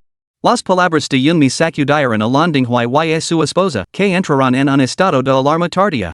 De hecho, si la suerte de Lanli hubiera sido menos favorable, quien sabe en qué estado se encontraría ahora. Gracias, ni menos mal que estás tú, porque si no, Shali podría haber. Su guayin lo agarró la mano, abrumada por la emoción. Landinghui suspiró, con la voz cargada de culpa. Crea de verdad que estábamos proporcionando a Shali la protección suficiente. Nunca imagine que hubiéramos sido tan negligentes. Yunmi negó con la cabeza y sonrió. No es nada. De niña, pasé por algunas experiencias difíciles, igual que Shali simplemente no quiero que suframos danos. Suguayin y Landinghui intercambiaron una mirada, y sus corazones se llenaron de más compasión por Yunmi incluso se encontraron culpando a Chi Yensuan. ¿Cómo había podido herir a una niña tan maravillosa? Después de charlar un rato, Lanli finalmente no pudo resistirse a salir a buscar a Yunmi y la arrastró al interior para seguir construyendo con los Lego. Durante ese tiempo, Yunmi recibió una llamada telefónica. Era del equipo de producción de Super Cute Babies, que lo extendía una sincera invitación para que se uniera al programa de variedades y lo ofrecía directamente una tarifa. 50,000 por episodio. Para alguien como Yunmi, que era esencialmente una persona no famosa, este precio era notablemente alto. Dado que la mayoría de las temporadas tenían más de una docena de episodios, esto significaba que podría ganar más de 5 millones de yuans. Las reservas de efectivo actuales de Yunmi eran simplemente los restos de la compra de Longwan Garden. Sin experiencia en inversiones, simplemente lo había ahorrado. Sin embargo, poseía 4 propiedades de lujo vacíos y una gran unidad comercial que estaba alquilada. ¿A quien no le gustaría tener más dinero? Al principio, no tenía muchas esperanzas de ser seleccionada, por lo que ahora sentía una mezcla de sorpresa y alegría. Solo después de confirmar la hora de la firma del contrato, Yunmi colgó el teléfono. Al darse la vuelta, se encontró con Lanli mirándola fijamente. ¿Qué miras? Lanli, ¿quién? Yunmi se rió entre dientes. Y es un reality show llamado Super Cute Babies. Están buscando gente que ayude a cuidar a los niños y me han invitado a ser madre en prácticas. Lanli, ¿puedo participar? Yunmi se sorprendió y luego se echó a reír. Me temo que no. Eres demasiado joven para ser madre en prácticas. Y si fueras un niño, serías el mayor, así que tampoco cumplirías los requisitos. Lanli bajó la cabeza y miró de un lado a otro. Los niños grandes siguen siendo niños. En ese momento, su ex rompió desde fuera y preguntó incrédula, ¿te ha contactado Super Cute Babies? Yunmi asintió. Sí, y he acordado una fecha para firmar el contrato con ellos. Su ex miró su teléfono, no había ninguna notificación. Se mordió el labio, avergonzada. Parecía que la habían pasado por alto. Lo que más le dolía era que el equipo de producción hubiera elegido a Yunmi en su lugar. Capítulo 35, se necesitan dos para bailar el tango. Después de que Yunmi se marchara, Lanli se quedó pensativa por la noticia de que iba a participar en Super Cute Babies. No quería que Yunmi trajera a otros niños. Al verla sentada sola con la cabeza gacha, su guayina se acercó y le revolvió el pelo. ¿La pequeña le echa de menos a la hermana Yunmi? Lanli reflexionó un momento antes de sacar su teléfono y escribir. Anit al programa. Su guayina se quedó paralizada. ¿Unirse qué programa? BB. Su guayina se rió entre dientes. Ah, tu hermana Yunmi va a participar en ese programa. El equipo de producción la invitó personalmente. Lanli hinchó las mejillas. Yo quiero. Su guayina se quedó paralizada, comprendiendo por fin lo que quería decir. ¿Quieres participar en este programa? Pequeña eso podría no ser factible. Las circunstancias de Lanli la hacían inadecuada para el programa. Además, a su edad, tampoco podía ser una madre en prácticas. ¿Acaso podía ser la niña a la que cuidaban? Lanli empujó obstinadamente su teléfono hacia adelante.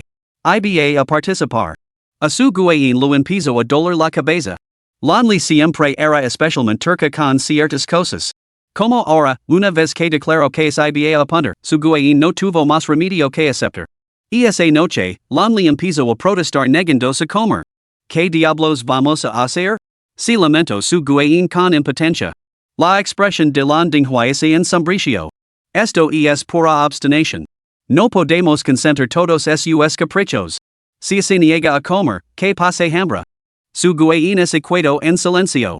El tono de la Manhwa era ahora inflexible, y él sería el primero en ceder. A la mañana siguiente, Lonely seguía sin comer. La Manhwa ya no podía quedarse quieto. Como primero y luego papa lamra al equipo de producción ahora mismo y hará los arreglos necesarios para que te unas a la hermana Yunmi en el programa. ¿De acuerdo? Lonely, siempre adaptable, acabó rápidamente el desayuno, lo que enfureció a la Manhwa hasta el punto de hacerle echar humo. Con los exámenes finales acercándose, Yunmi había estado estudiando diligentemente para sus exámenes de fin de trimestre. Sin embargo, en ese mismo momento, apareció una publicación sobre Chien en el foro online de la escuela. La publicación empleaba un lenguaje vulgar y estaba plagada de malicia, exponiendo los asuntos de la familia Chi. Todo el mensaje detalaba como Chien había sido abusada sexualmente cuando era niña, nada menos que por su propio tío. El encarcelamiento de Joe Xien incluía este mismo cargo entre sus delitos. Desde la perspectiva de Chien, esto debería haber sido un asunto profundamente doloroso y desgarrador. Sin embargo, en el foro, se convirtió en un discurso que culpaba a la víctima. Las discusiones se centran en su edad en el momento del abuso, su figura y apariencia, y incluso la ropa que llevaba puesta. Proliferaron comentarios como ninguna mosca se posa en un huevo sin gritas y para bailar el tango se necesitan dos. Cuando Yalienshua reenvió el hilo a Yunmi, ya había acumulado más de 1000 respuestas y su intensidad no dejaba de aumentar. Yalienshua no consigo contactar con Chien por teléfono. La he buscado por todo el campus, pero no la encuentro. ¿Qué hago? Al igual que Yunmi, Chien se estaba preparando para sus exámenes finales. Esta mañana temprano había dicho que iba a la biblioteca a estudiar, pero aún no había regresado. Los ojos de Yunmi se oscurecieron. Esta chica solía ser muy dulce, pero era especialmente sensible con el incidente de Joe Xien y sentia un profundo odio hacia Chi Jaha y Joyaru. Ahora que este asunto se había publicado en internet y se había exagerado, quien sabía lo angustiada que debía de estar. Después de pensarlo mucho, decidió llamar primero al secretario Lin. La persona que respondió fue Chi Yensuan. Yunmi no se anduvo con formalidades. Chi Yen ha desaparecido, afirmó sin rodeos. Que alguien la bus. Después de colgar, reenvió la publicación de la escuela al secretario Lin. El secretario Lin la abrió y miró a Chi Yensuan. Las calumnias repetidas pueden destruir a una persona. Los rumores son realmente aterradores. Chi Yen can entrecerró los ojos. Encuéntrola primero. Mientras tanto, Yunmi se dirigió al campus de la universidad. Buscó en todos los rincones del recinto, pero no encontró rastro alguno de Chien. En cambio, se encontró con la ingrieta Miauen, que estaba desplazándose por la publicación en su teléfono y charlando alegremente sobre el incidente con alguien. Disfrutar del dolor ajeno. ¿Qué otra cosa podía ser sino pura malicia? Yunmi se acercó con expresión fría, mientras las compañeras de clase de Miauen la tiraban del brazo alarmadas. Miauen, deja de hablar, lo advirtieron. Miauen se volvió para mirar a Yunmi, pero su rostro no mostraba miedo, solo una sonrisa burlona. Oh, es Yunmi. ¿Has visto la publicación de la escuela? TSK, pobre Chien. Tan joven y bueno, no importa. Es demasiado horrible. Sus palabras eran crueles, pero su rostro mostraba una sonrisa que no revelaba en una pizca de compasión. Se rió burlonamente, terminó su frase y se dio la vuelta para marchas. Inesperadamente, Yunmi de repente la agarró por su largo cabello ondulado, tiró de él violentamente y la inmovilizó en el suelo, clavando los dedos en el cuello. El mundo nunca deja de sorprenderme. Bovinos y equinos intentando burlarse de la humanidad? Si tienes tiempo para burlar de los demás aquí, ¿por qué no lo utilizas para limpiar esa boca asquerosa? Miauen, tu lengua, la consideraría demasiado repugnante para limpiar un retreat. El rostro de Miauen se retorció de terror mientras lookaba bajo el agar de Yunmi. Yunmi, soltame. ¿Crees que no te denunciar al profesor? Sin embargo, Yunmi utilizó ambas manos y pies para inmovilizarla, mirándola con frialdad. Adelante, denuncia. ¿Qué, crees que puedes menospreciar a los humanos solo porque has tomado a Chi Junqing como tu maestro? Una bestia es una bestia. Levas ropa humana, comes comida humana, pero sigue siendo una bestia. En I siquiera me importa chi junching, así que crees que voy a temer tus amenazas de cantárselo al profesor? Mira quien manda realmente en la casa chi ahora. Chi junching? No es nada. Había soltado a miau en sin que él se diera cuenta, aplaudió y se dio la vuelta para marchas. Miau en permaneció paralizada en el suelo, con el rostro enmarcado por el terror, incapaz de moverse. Después de soportar tal humiliación, en I siquiera tenía el valor de contárselo al profesor. Yunmi la había recordado que quien realmente estaba al mando de la casa chi ahora era chi Yensuan, el antiguo amante de Yunmi. La cancelación de la alianza matrimonial entre Lan y chi hizo que muchos especularan que todo era por Yunmi. Yunmi, disgustada, se frotó las manos repetidamente en el lavabo, con expresión sombría y inquieta. Que Miao en ese hubiera subido a chi junching era el último cotillo de Sheba, bastante actualizado, por cierto. Al salir del lavabo, Yunmi recibió una llamada del secretario Lin. Era la voz de Chi Yenkai, Chi Yen ha sido secuestrado por Chi Junching. ¿Vas a venir? Yunmi respondió fríamente, enviame la dirección. Voy para Allah. Antes de colgar, añadió, Señor Chi, la próxima vez, por favor, no utilice el número del secretario Lin para ponerse en contacto conmigo. Chi Yensuan, pero usted me ha bloqueado. Su voz denotaba un ligero tono de dolor. Yunmi resopló. Lo que quiero decir es que, Señor Chi, se tiene algo que decir, puede pedirle al secretario Lin que se lo transmita. Antes lo hacía perfectamente bien. Ahora que ha desarrollado labia, me resulta bastante extraño. Chi Yen sintió un dolor sordo en el pecho. No era cuanto más se daba cuenta de su error, más le dolía el corazón por Yunmi, que había soportado tanto en el pasado. No lo volveré a hacer. Yunmi colgó inmediatamente. Lo que él hiciera no era asunto suyo. Agarrándose el teléfono, salió a la calle para llamar a un taxi y se dirigió a la residencia de Chi Junching. Capítulo 36, Eleni tendió una trampa. Al llegar al lugar donde se encontraba Chi Junching, la policía irrumpió en el interior. Ali descubrieron que Chi Yen había sido atado. Chi Junching estaba de pie, sosteniendo un cuchillo y amenazando a Chi Yen. Yunmi se quedó sin palabras. Chi Junching había consolidado por sí solo su culpabilidad por el secuestro. Nunca había sido testigo de tal estupidez, a la altura de la idiotez de Zhou Yaru. Después de que la policía redujera rápidamente a Chi Junching, rescataron a Chi Yen. Chi Yen los miró sin comprender. Hermana, ¿por qué estás aquí? Yunmi soltó una risa fría. Si no hubiera llamado a tu segundo hermano, ni siquiera sabrías cómo has muerto. Chi Yen encogió el cuello. No habría llegado a eso. Al fin y al cabo, es mi hermano. No habría querido ver muerta. Cuando la secuestran, Chi Yen había tenido algo de miedo. Pero al saber que Chi Junching solo quería la fortuna que ella poseía, su miedo se desvaneció y fue sustituido por puro asombro. Lo sorprendió que, tras la muerte del viejo maestro Chi, no lo hubiera dejado ni un solo centavo. Yunmi le dio un golpecito en la cabeza. Que encanto. Cuando alguien te pone una espada en la garganta, ¿no dirías que te está quitando la vida? Chi Yen miró en silencio la manzana que yacía en el suelo. Estaba segura de que solo se había callado de hambre y lo había pedido a Chi Junching que se la pelara. En ese momento, Chi Junching escupió un seco pa. Deja de causar problemas. Es mi propia hermana, ¿cómo podría matarla? Solo lo estaba pelando una manzana. Chien, habla. ¿Qué les pasa a estos policías? No he infringido ninguna ley. Solo te invita a quedar como mi invitada, ¿eso no es aceptable? Chien asintió apresuradamente, interviniendo para defenderlo, agent, mi hermano dice la verdad. Solo me estaba pelando una manzana. Aparte de arrastrar hasta aquí y amenazarme para que lo entregara la herencia de mi abuelo, nunca tuvo intención de hacerme daño. Chi Junching. Maldita sea, mejor no hubieras dado explications. Él protestó vehementemente, me está incriminando. Solo la invité como invitada. Nunca le pedí dinero. Chi chasqueó la lengua, sacó su teléfono y pulsó detener grabación. Hermano mayor, ¿por qué no puedes ser sincero? ¿De verdad crees que soy estúpida? He estado grabando desde que nos subimos el coche. Agent, esto cuenta como prueba, ¿verdad? Chi Junching. ¿No llamaban todos a su hermana la segunda pequeña monada? Su rostro se retorció de dolor y indignación. Aunque te hubiera pedido mi herencia, ¿qué hay de malo en eso? Soy el nieto mayor de la familia Chi. Ese dinero me pertenece por derecho. Y es todo mío. Que nieto mayor vive tan reprimido como él? Desde que chi yensuan tomo las riendas, esos agiladores oportunistas ya no podían verlo a él, a chi junching. Se negaba a aceptarlo. Yun mi ese burlo. Señor Chi Junching, aunque el anciano tuviera una herencia, seguramente estaría destinada a sus nietos biológicos. Usted no tiene derecho a reclamarla. Chi Junching es quedo paralizado, recordando de repente algo.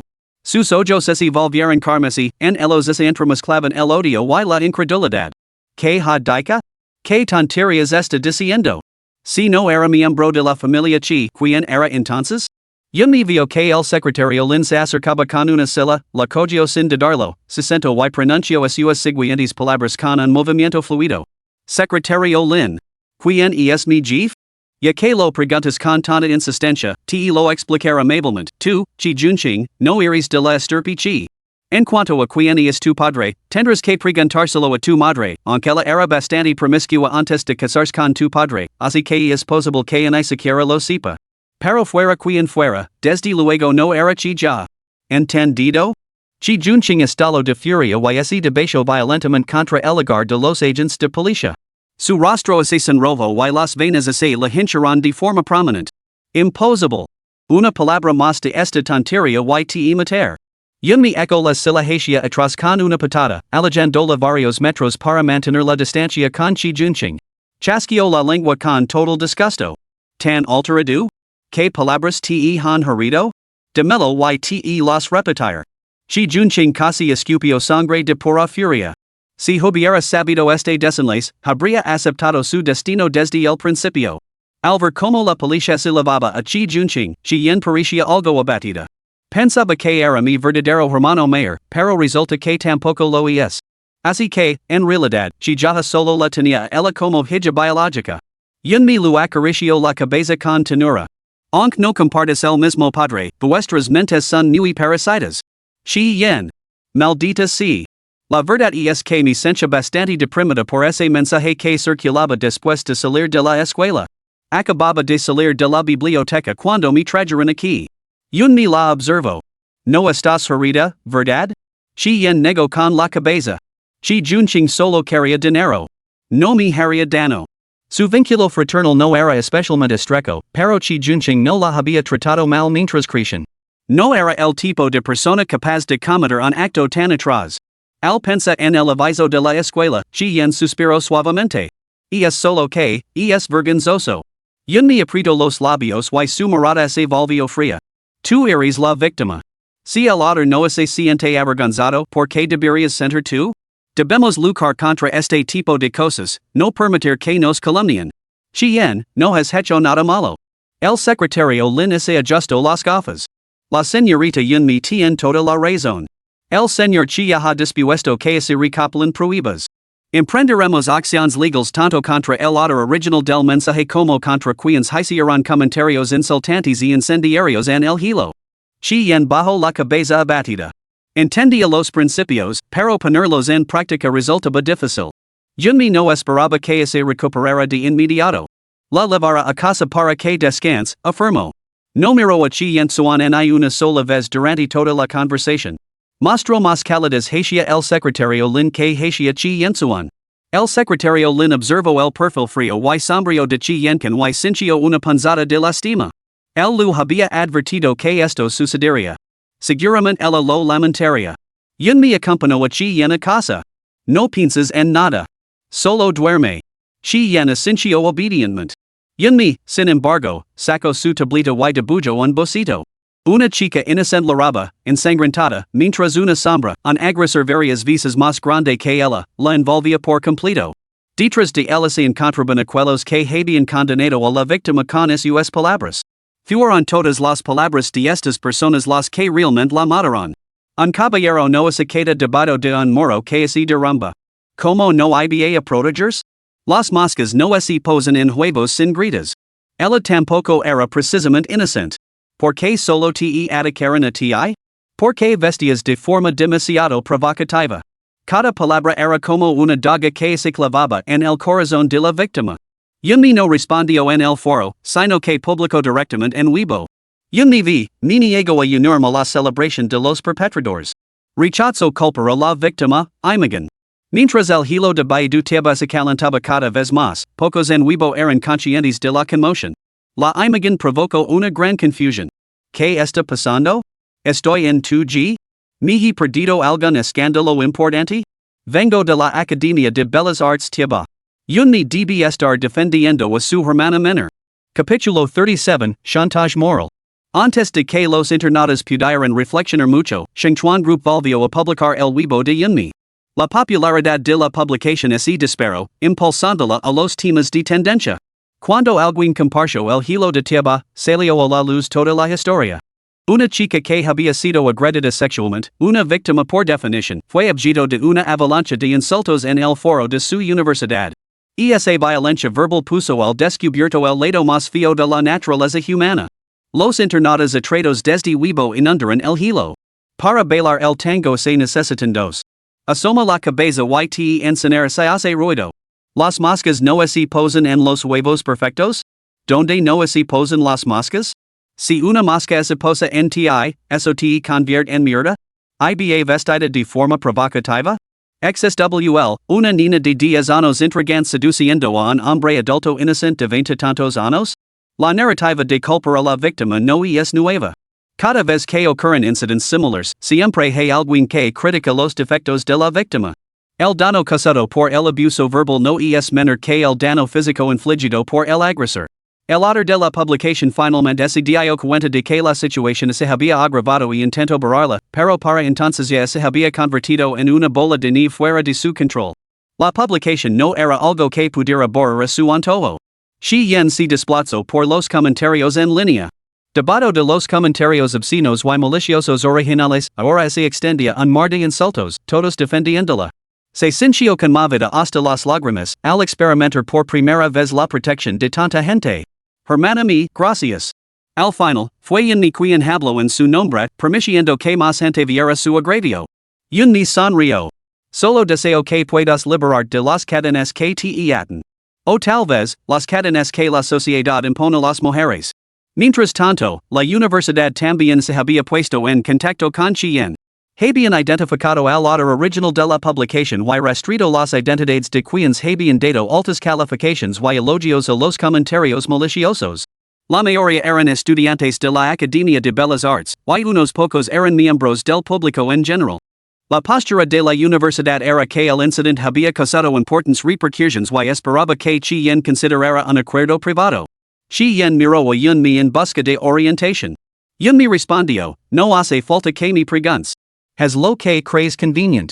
Chien respondió, entonces, resolvamos esto de forma privada. Enviarlos a prisión durante unos días sería demasiado indulgent.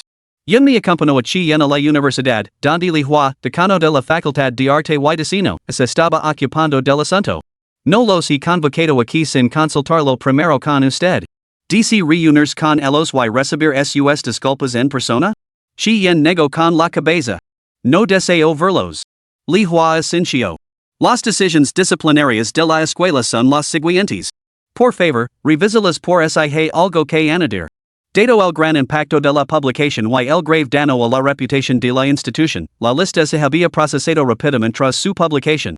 La lista de Li Hua estaba compuesta en su mayoría por estudiantes varones, dos de los cuales incluso estaban en la clase de Chien. Bajo el anonimato de Internet, habían actuado con total imprudencia, convencidos de que nadie podría ver su verdadera cara. Si no hubiera sido por este incidente, Chien nunca habría sabido que existe ese lado de sus compañeros de clase, aparentemente amables y agradables. Más allá de las medidas disciplinarias de la escuela, también exigió que se disculpen públicamente en el estudio de radiodifusión, reconociendo sus errores, y que me compensen por el daño emocional causado, 3,000 yuans cada uno. Chien era ahora una pequeña fortuna, por lo que no le importaba especialmente el dinero. Pero 3,000 yuans podían suponer fácilmente 2 meses de gastos de manutención para los estudiantes de familias normales. Li Hua asintió. Se lo comunicar. Las medidas disciplinarias y las disculpas eran manageables al fin y al cabo, era una cuestión de orgullo. Pero la demanda de 3,000 yuans en concepto de indemnización era un verdadero golpe. Pronto, los compañeros de clase se acercaron a Chien, intentando interceder en su nombre. Chien, la escuela ha tomado medidas disciplinarias y he pedido perdón.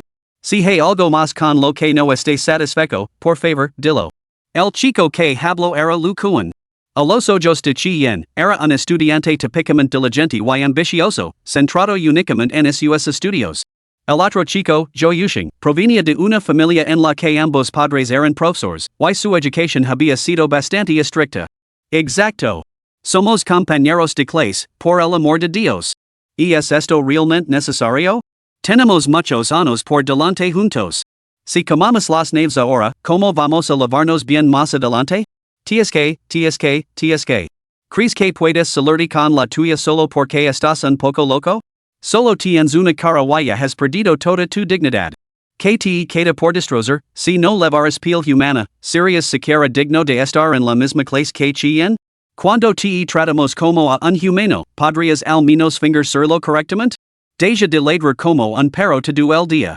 Yunmi empujó su paraguas hacia Zhou Yuxing, obligándolo a dar unos pasos atrás mientras lo miraba con absoluto desprecio. Alejad de nosotros. Somos aprensivos. La expresión de Zhou Yuxing es ensombreció. Yunmi, esto es entre nosotros y Chien. No es asunto tuyo, ¿verdad? Yunmi resoplo. No puedo evitarlo. Así soy yo. Incluso un perro que pasa por aquí se merece una reprimenda. Lu Kuan había legado con un propósito, no para provocar. Bajo el tono y suplicó a Chien, la situación de mi familia no es muy buena. Cualquier castigo que eliges está bien, pero no me hagas pagar una indemnización, ¿de acuerdo? Por el bien de nuestra relación como compañeros de clase. Chien escupió, ¿acaso yo cause la situación de tu familia? Eso no es culpa mía. Tus antepasados debían de ser cocineros, porque se te de muy bien echar la culpa a otros. Y por ser compañeros de clase, mostraste alguna piedad cuando tecleabas sin parar. Lu Kuan, si no hubiera llamado a la policía, no habría sabido se había profanado las tumbas de tus antepasados, por la forma en que me calumniabas en internet. Lu Kuan se sonrojó de vergüenza, se cubrió el rostro con las manos y comenzó a llorar. Lo siento de verdad. Lo siento. Por favor, perdóname. Zhou Yuxing hervía de indignación. Si tienes galas, desquítate conmigo. ¿Qué clase de hombre es mi con él? Yunmi chasqueó la lengua, lo miró de arriba abajo y luego dirigió la mirada a Lu Kuan. Mirate, protegiéndolo como una madre galina. ¿Es tu hijo o tu novio? Si realmente os querías, ¿por qué no pagas tu la multa por él? Nadie te lo impide. Ni siquiera puedes gastar 3,000 yuans y estás presumiendo de tu amor verdadero? Dica esto, Yunmi le dio una palmada en el hombro a Chien. Vámonos. Para sorpresa de todos, Lu Kuan se arrodilló de repente, postrándose ante Chien y suplicando clemencia. Mi padre está enfermo, mi madre se fugó con otro hombre hace mucho tiempo. Mi familia depende de mi trabajo a tiempo parcial para enviar dinero a casa. Simplemente no puedo reunir 3,000 yuans para pagar la indemnización. Chien, ser tu esclavo para siempre, por favor, déjame marchar. Sorprendida, Chien dio dos pasos atrás, a punto de ceder a su súplica. Lo que más temía eran ese tipo de demostraciones, que hacían parecer que era el quien estaba aprovechándose de la situación. Tú, primero deberías levantarte. ¿Qué espectáculo es este, un hombre adulto arrodillado así? Lu Kuan esbozó una sonrisa amarga. Mi familia apenas liga a fin de mes. ¿Qué es un poco de orgullo? Si me perdonas, lo que sí. Dica esto, golpeó varias veces su cabeza contra el suelo. Sonaba bastante sincero. ¿Quién es ese? Chien, por supuesto. ¿No estaba su publicación por todas partes hace un par de días? Me refería al hombre que está arrodillado. Lu Kuan. Publicó algo inapropiado en internet y tiene que pagar 3,000 yuans en concepto de indemnización. Probablemente no puede permitírselo, ya que la situación económica de su familia no es buena. Pero no es la familia de Chien bastante rica? ¿Por qué lo obligan a pagar? Capítulo 38, no es la suegra. Hermana mi, ¿qué hacemos? Preguntó Chien, agarrando con fuerza la mano de Yunmi. Yunmi la miró de reojo, mientras deslizaba el dedo por la pantalla de su teléfono. ¿A qué viene tanto alboroto? Dirigió la mirada hacia Lu Kuan, que seguía arrodillado. Varias personas ya habían sacado sus teléfonos para grabarlo. Si ese video se publicaba en internet, probablemente se enfrentaría a otra ronda de chantage moral. Yunmi dio un paso adelante, con su falda blanca ondeando al detenerse ante Lu Kuan. Se alzaba sobre él, con una expresión inequívoca de reina arrogante que intimida a los débiles. Ya que dices que tu situación familiar es precaria, vamos a aclarar las cosas. El rostro de Lu Kuan es tenso. Aclarar que? Ser la buena samaritana y analizar por qué tu situación familiar es precaria. Lu Kuan, ¿cuándo enfermo tu padre? ¿En qué hospital? ¿Qué enfermedad? ¿Cuánto costaron las facturas médicas? ¿Necesitas financiación colectiva? Eres un hijo muy devoto. Si tu padre supiera que se ha convertido en un moribundo en tu boca, probablemente vendría con un cuchillo para cortarte en pedazos.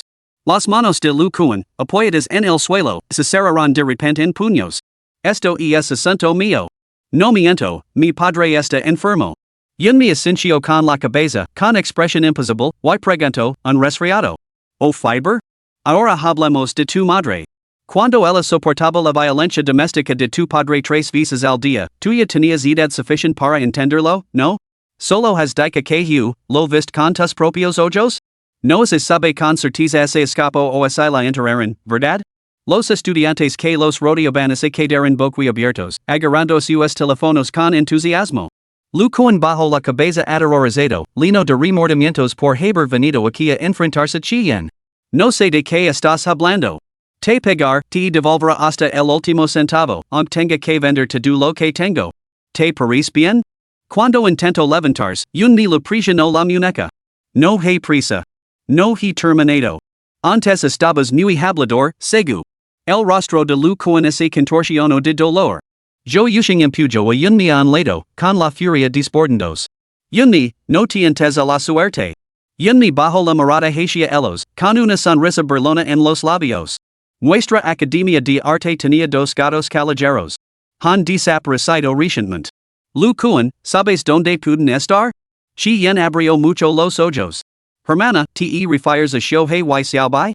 Aunque eran callejeros, Shohei y Xiaobai estaban bien cuidados por los estudiantes y prosperaban en el campus. Siendo una pareja de macho y hembra, recientemente habían dado a luz a una camada de gatitos que habían sido adoptados. Sí, hace mucho que no los vio. La comida que les dejamos no ha sido tocada. Deben de lavar días desaparecidos. Los estuve buscando y confirm que no estaban en el campus. Lu Kuan parecía sufrir una reacción de estrés y gruñó con voz ronca, ¿cómo voy a saberlo? ¿Por qué me lo preguntas a mí? ¿Por qué los estrangulaste con tus propias manos? ¿Cómo no vas a saberlo? Si burlo yun me con frialdad. Dio un paso adelante. Lu Kuan retrocedió presa del pánico, acorralado en una esquina sin ningún sitio a donde ir. Y eso no es todo lo que has hecho. Cuando esa chica saltó, tú estabas abajo, burlando y animándola. Tu novia cayó en una depresión por tu manipulación y acabó en un psiquiátrico. No estás satisfecho con la realidad, así que descargas tu rabia en internet con insultos, porque nadie sabe quién eres y puedes hacer lo que te plazca. Las palabras de Yun me lo llegaron al alma, destrozando las defensas mentales de Lu Kuan. La máscara del hombre respetable se hizo añicos, revelando solo la verdad maníaca que se escondía debajo. Echo la cabeza hacia atrás con una risa maníaca. YKSI la estrangul. Solo eran 2 pedazos de basura. Ella misma subió a esa azadi. Yo solo 6 que le faltaba determinación y lo es una mano. La ley no me condeno, así que ¿qué derecho tienes tú para decir que estoy equivocado? No estoy equivocado. Los estudiantes llegaban al unísono, con una mezcla de indignación justificada y escalofríos recorriendo a sus espaldas. Si yun me no hubiera sacado a la luz estos hechos, ¿quién habría podido saber que Lu Kuan era así? Incluso yo yushing aflojo inconscientemente su hogar y retrocedió 2 pasos tambaleandos. Lo miro con incredulidad, Lu Kuan, ¿cómo has podido hacer algo así? Yun me lu lanzó una mirada. ¿Tan sorprendido? Sin embargo, has sido cómplice de gran parte de esto. Al igual que hoy, desde tu elevada posición moral, condenas a Chien, la víctima. ¿En qué te diferencias tú? Yo yushing la miro sin comprender, completamente conmocionado. Yun me no tenía tiempo para ellos. Agarro a Chien y se marchó. ¿Nos vamos? ¿O vas a invitarlos a cenar? Chien, todavía conmocionado, se dio una palmada en el pecho. Después de todo este tiempo en la misma clase, nunca me di cuenta de qué tipo de personas eran realmente. Yun me permaneció imposible. Ni siquiera compartir la cama garantiza que conozcas a la persona que tienes al lado. Cuanto menos unos simples compañeros de clase. El caso de Lu Cohen volvió a provocar una tormenta en internet, situando a la Academia de Bellas Artes en el ojo del huracán. Alijua se lo estaba volviendo el pelo blanco, porque siempre eran alumnos de su academia. Y tenía que involucrar a Chi Yen y en mí. Solo pudo apresurarse a ocuparse de Lu Cohen, lo que llevó a que así descubriera otra verdad. Yo Yushin confesó voluntariamente en su delito, admitiendo que sus publications en Tieba, incluidos sus propios hilos y los comentarios de otros, habían sido orquestadas por otra persona. Mantuvieron una postura unificada, negándose a revelar el nombre de sus patrocinadores. Sin embargo, el caso de Lu Cohen la había hecho reflexionar profundamente, lo que le llevó a darse cuenta de sus propios errores. Los cerebros detrás del complot quedaron al descubierto, miauen y jian ningyuan. Li Hua se sintió aturdido. Todos los implicados eran estudiantes de la Escuela de Arte y Diseño, lo que hacía que su propia facultad pareciera corrupta. Yunmi asistió en su esterila de yoga, con el teléfono en modo manos libres, escuchando a Yalienchu a hablar. ¿Qué ha sido de miauen y jian ningyuan ahora? Yalienchu respondió, he oído que están escribiendo una autocrítica. Yunmi detuvo sus movimientos. ¿Eso es todo? Yo tampoco lo encuentro sentido. Investigar más tarde. Tras colgar, Junmi se levantó para lavarse y cambiarse en el baño. Tenía un examen esa tarde. Al salir recién vestida, encontró a Chi Yen despierta. Date prisa. He pedido comida para lavar. Iremos a la escuela después de comer. Chi Yen bostezó perezosamente. Te he oído hablar con la señorita Yao antes. ¿De qué hablaban? De nada importante. Primero es el examen. Te lo contaré más tarde. Chi Yen tenía un carácter directo y impulsivo y nunca se había lavado bien con miauen si se enteraba de este asunto, probablemente la desconcentraría del examen. Pero antes de que Yunmi pudiera contárselo, Chi Yen ya se había enterado por miauen. Los dos terminaron teniendo una gran discusión después del examen. Cuando alguien vino a buscar a Yunmi para mediar, Chi Yen ya estaba profiriendo amenazas, ya verás, tendrás tu merecido. Miauen levantó la barbilla con air de suficiencia. Parece que estás destinada a lavar una decepción. Miró a Chi Yen. Si supiera que Chi Junqing era ahora su novio, probablemente explotaría de rabia. Yunmi entró desde fuera, con voz fría y sarcástica. Miauen, no dejo de sugerir que te laves la boca. ¿Por qué nunca me escuchas? Luego miró a Jin Ningyuan, con una mirada ligeramente gelada. Una pareja de sinvergüenzas unidos, realmente imbatibles. Jin Ningyuan, miauen ha encontrado un nuevo mecenas. ¿Y tú? ¿Has encontrado a una mujer rica para ascender en la escala social? La sonrisa de Jin Ningyuan se desvaneció ligeramente mientras replicaba, tú has estado con el señor Chi. ¿Por qué nos menosprecias por salir con personas ricas? Yunmi se rió suavemente, pasando un dedo por su cabello. Después de lavar tanto tiempo con piel humana, ¿de verdad crees que eres humano? A quien menosprecio esa ti, no tiene nada que ver con las personas ricas. Aunque debo admitir que admiro tu Valencia no todo el mundo tiene la audacia de sacrificar su culo. El rostro de Jin Ningyuan se quedó pálido al instante, mientras que Chi Yen adoptó una expresión de curiosidad sorprendida. ¿No has aliado con una mujer rica? Exclamó. Yunmi resopló con desdén. Es rica, pero no es una señora. Jin Ningyuan, consumido por la rabia y la humiliación, temblaba de furia. ¿Estás diciendo tonterías? Yunmi extendió las manos en un gesto de resignación impotente. Si insistes en que estoy diciendo tonterías, que así sí. Capítulo 39, el programa de variedades de niños manos. Yunmi llamó a Chi Yen para que se marcaran, y el yenchu es apresuró a seguirlos, con aspecto de tener más cosas que decir. Yunmi, Jin Ningyuan es gay? Entonces, ¿por qué antes había detrás de las chicas? El ambiente de la Academia de Arte era bastante abierto que alguien fuera gay o heterosexual no afectaba a las amistades. Lo que aliencio encontraba despreciable era la indecisión de Jin Ningyuan, su actitud frívola hacia las relaciones y su falta de lealtad. Déjame explicártelo así, no es gay. Simplemente le gusta el dinero. Siempre que la otra persona fuera rica y le gustara, no le importaba si era hombre o mujer. Lo que Jin Ningyuan buscaba no era afecto en la compañía, sino dinero. Ya aliencio frunció el seno con desdén. Mejor mantén las distancias con él. Por cierto, ¿has oído hablar de miauen? Tiene un nuevo novio, se llama Chi. Chi Junqing, terminó Yunmi por ella. Chi Yen abrió mucho los ojos. ¿Mi hermano mayor? ¿En serios? Ya aliencio se sorprendió aún más. Chi Junqing es tu hermano mayor? Que pequeño es el mundo. La sorpresa de chien duro solo un momento no le dio más vueltas. Lo que más lo intrigaba era que chi juinching seguía cumpliendo condena en prisión. ¿De dónde sacaba mio en el decaro para mandar sobre todos? Ya liencio e continuo, he oído que tu hermano mayor decidió donar un bloque de enseñanza a la universidad. Por eso la escuela fue indulgent con miauen, solo lo hizo escribir una autocrítica. Un mi resoplo. ¿Cómo podría chi juinching donar un edificio si está en prisión? Ya liencio se detuvo en seco, abrumada por esa maldita emoción de los chismes. ¿Cómo vaya estar en la cárcel? El otro día 6 chi juinching ir en coche rico jeremiauen, y se besaban en el coche. Chien confieso con sinceridad, mi secuestro para cuidarse con mis bienes.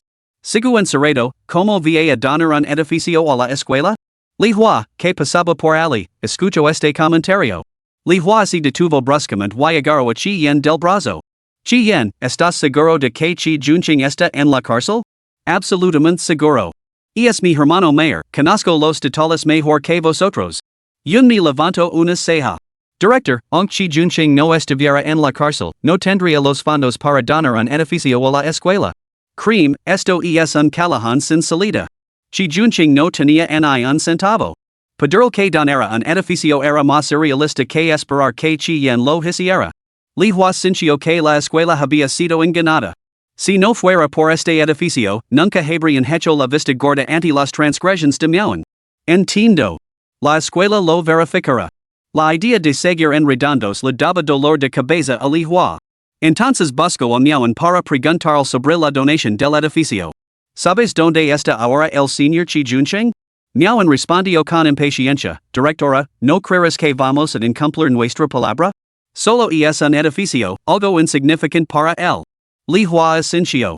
Entiendo que no es difícil para él. Se trata de una transacción, la escuela ha cumplido su compromiso, ahora le toca a usted. Pero tengo entendido que el señor chi juinching ha tenido algunas dificultades, así que necesito verificarlo con usted. Miauen no tuvo más remedio que llamar a chi juinching delante de ella. Marcó una y otra vez, pero nadie respondió. Miauen agarró el teléfono con fuerza, con el rostro ya mostrando signos de pánico. Al ver su estado, Li Hua lo entendió todo. Miauen, ¿podría ser que el señor chi juinching simplemente no tenga los fondos? Deberías confirmar este asunto de la donación. Miauen chilo, es el hijo mayor de la familia Chi. ¿Cómo es posible que no tenga dinero? Li Hua lo lanzó una mirada fulminante, incapaz de reprimir la autoridad de su directora. Si alguien más hubiera dicho esto, quizá no lo habría creído. Pero es un mi quien lo dice. ¿Quién era un mi? Su relación con la familia Chi era mucho más estrecha que la de Miauen. Miauen perdió inmediatamente la compostura y se apresuró a enfrentarse a Yunmi, que tonterías has estado contando a los demás. Yunmi estaba de pie, banada por la luz del sol, con las manos metidas en los bolsillos y la piel pálida y brillante. Menos mal que te aferraste Chi juinching, porque si no, ni siquiera tendría la oportunidad de burlarme de ti. El rostro de Miauen se retorció de furia.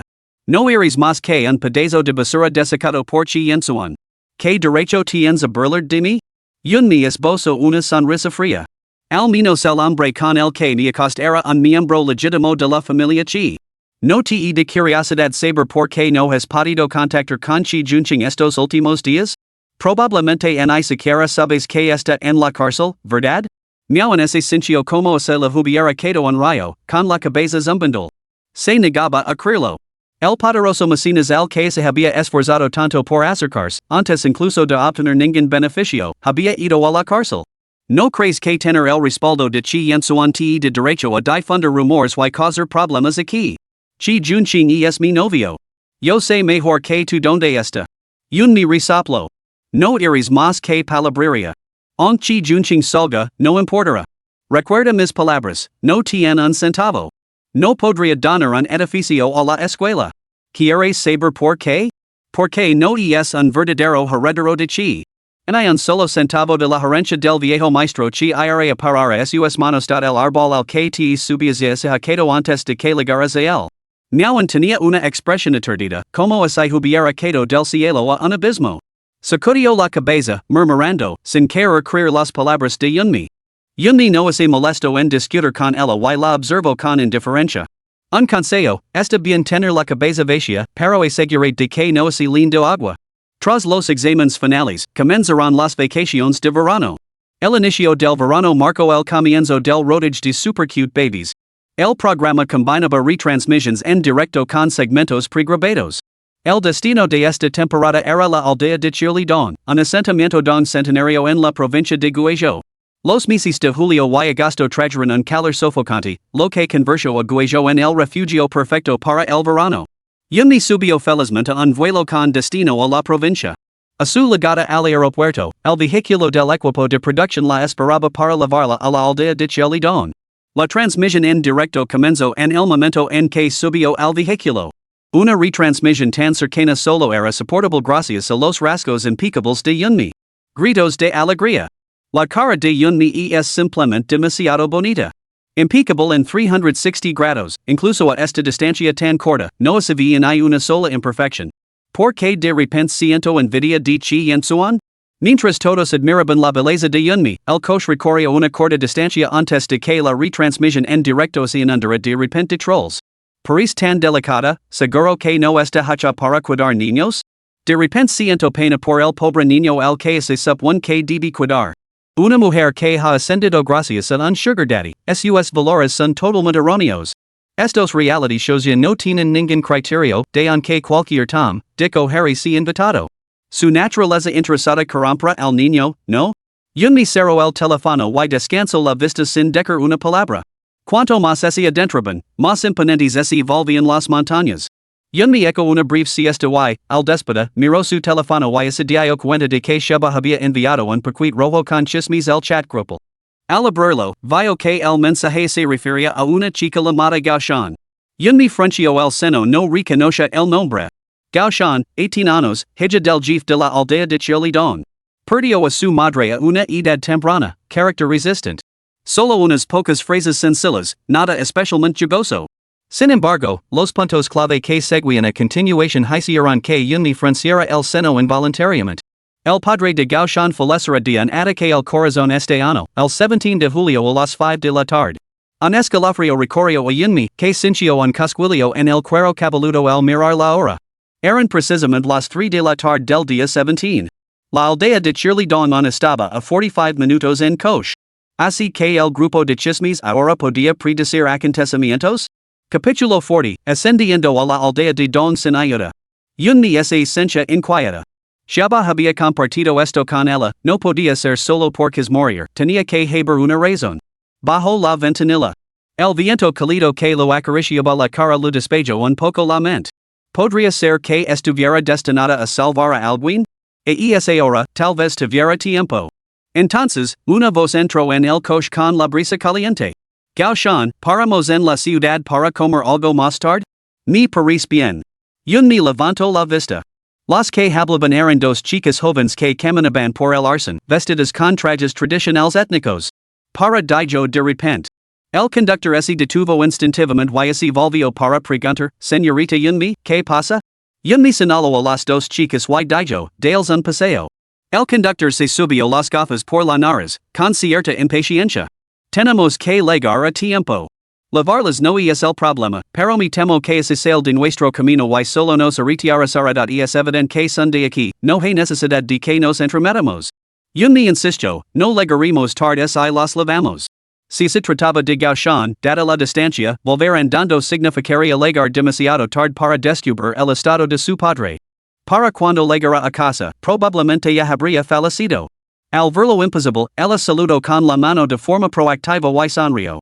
Nos dirigimos a la aldea de Chirlidón para grabar. ¿A dónde vas? ¿Te levamos? El rostro del conductor se oscureció como el fondo de una oleolina de Holland. Señorita Yunmi, abstingues de actuar por su cuenta. La buena voluntad de los espectadores en el chat en directo se desplomó al instante. Solía pensar que su ardiente personalidad en internet era bastante genial, pero ahora me doy cuenta de que nadie quería una amiga así en la vida real.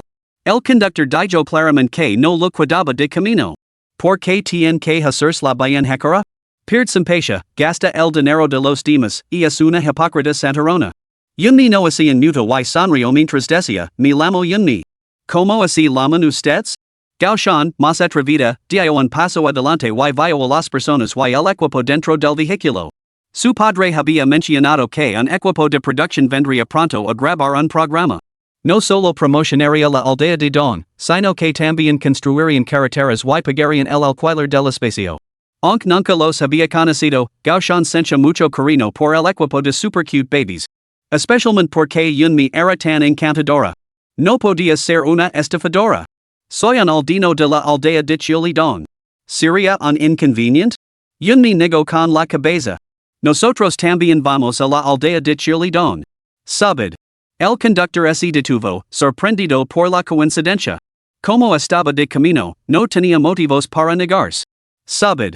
Yunmi giró la cámara de la retransmisión en directo hacia sí misma, asegurándose de que Gaoshan quedara fuera del encuadre. Para entonces, la avalancha de insultos en el chat había disminuido un poco, aunque algunos espectadores seguían resentidos con Yunmi por entrometerse. Fue solo una coincidencia que estuviera de camino. ¿Y si no hubiera sido así? ¿Habría sido Yunmi tan generosa entonces? Si hubiera llegado tarde, obligando a todos a esperarla, ¿quién habría pagado la cuenta? Yunmi tenía sus razones para actuar así y no sentía la necesidad de dar explicaciones a los espectadores. El hecho de que hubiera seguido adelante con ello demostraba que no tenía las reacciones negativas. Llegaron al pueblo exactamente a las 4 de la tarde. Gaoshan insistió en bajar Sally. Tengo que comprar algunas cosas. Nuestra aldea donde está a solo unos cientos de metros del pueblo, puedo volver andando. Yunmi no insistió en el tema, solo lo insinuó, entonces date prisa en volver a casa. Si la hubiera dicho tu padre está a punto de morir a la cara, Gaoshan seguramente la habría dado un puñetazo. A Gaoshan lo pareció extraño, pero asintió educadamente. Gracias. A continuación, el coche se puso en marcha lentamente hacia la aldea don. La aldea estaba construida en la ladera de una colina, con una zona de aparcamiento sin asfaltar en la parte inferior. Cuando Yunmi llegó, los demás invitados ya se habían reunido. Llegaba 5 minutos tarde, no mucho, pero todos parecían bastante molestos. Varios de ellos eran celebridades consagradas, naturalmente molestas por tener que esperar a una aficionada como ella. Yunmi salió con su equipage mientras el presentador Wenli, micrófono en mano, bromeaba, si no hubieras legado, el equipo de producción habría llamado a la policía. Yunmi esbozó una leve sonrisa. Mis disculpas, hemos tenido algunos retrasos en el camino. Wenli hizo un gesto con la mano para restar la importancia. Entonces, por favor, tráeme la cámara.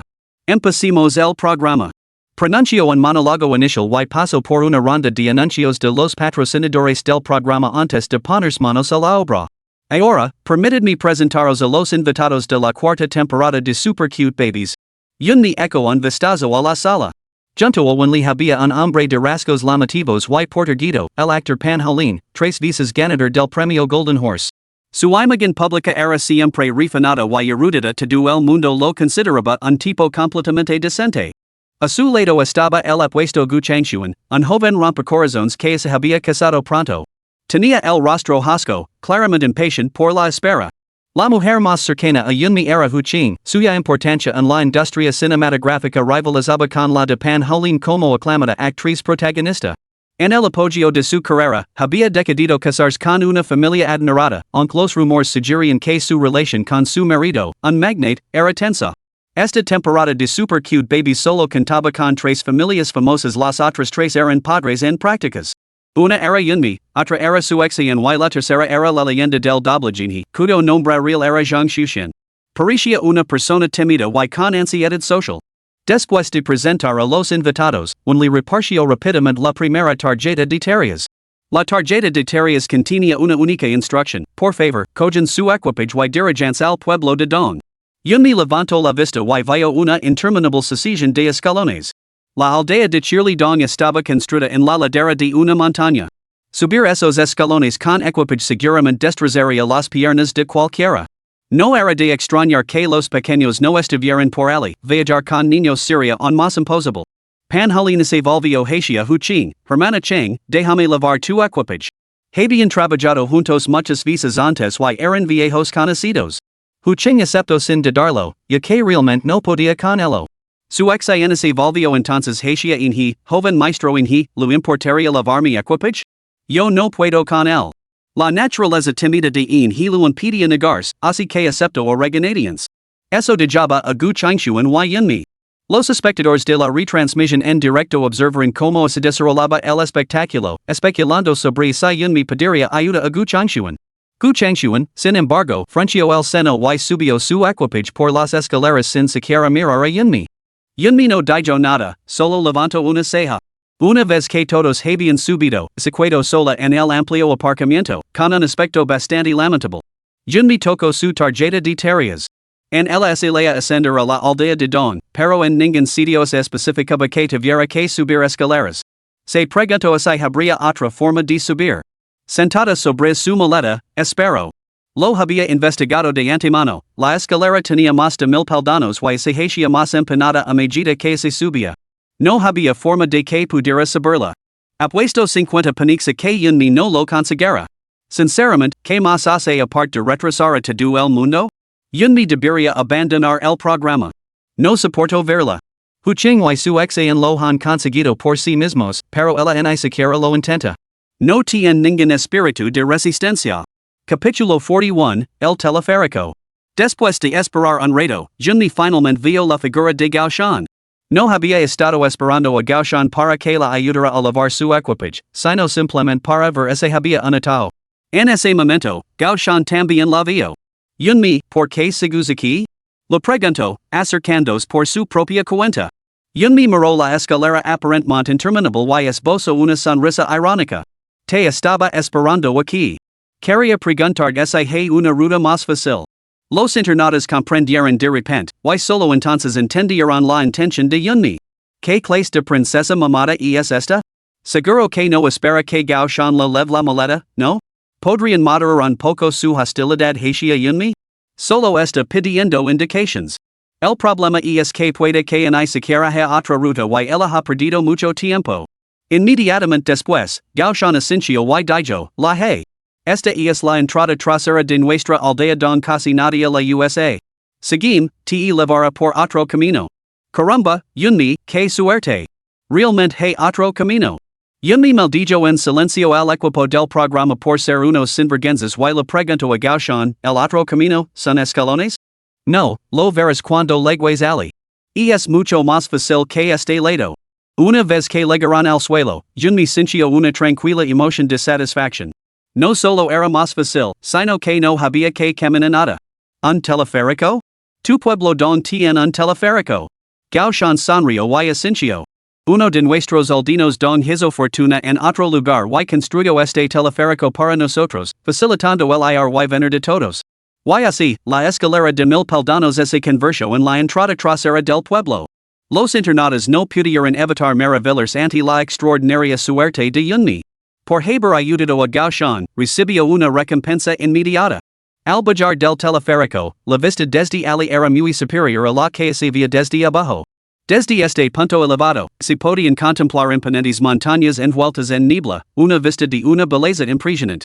La vista desde tu aldea don es sencillamente espléndida. Gao Shan sonrió. Es realmente hermosa, aunque la vio todos los días.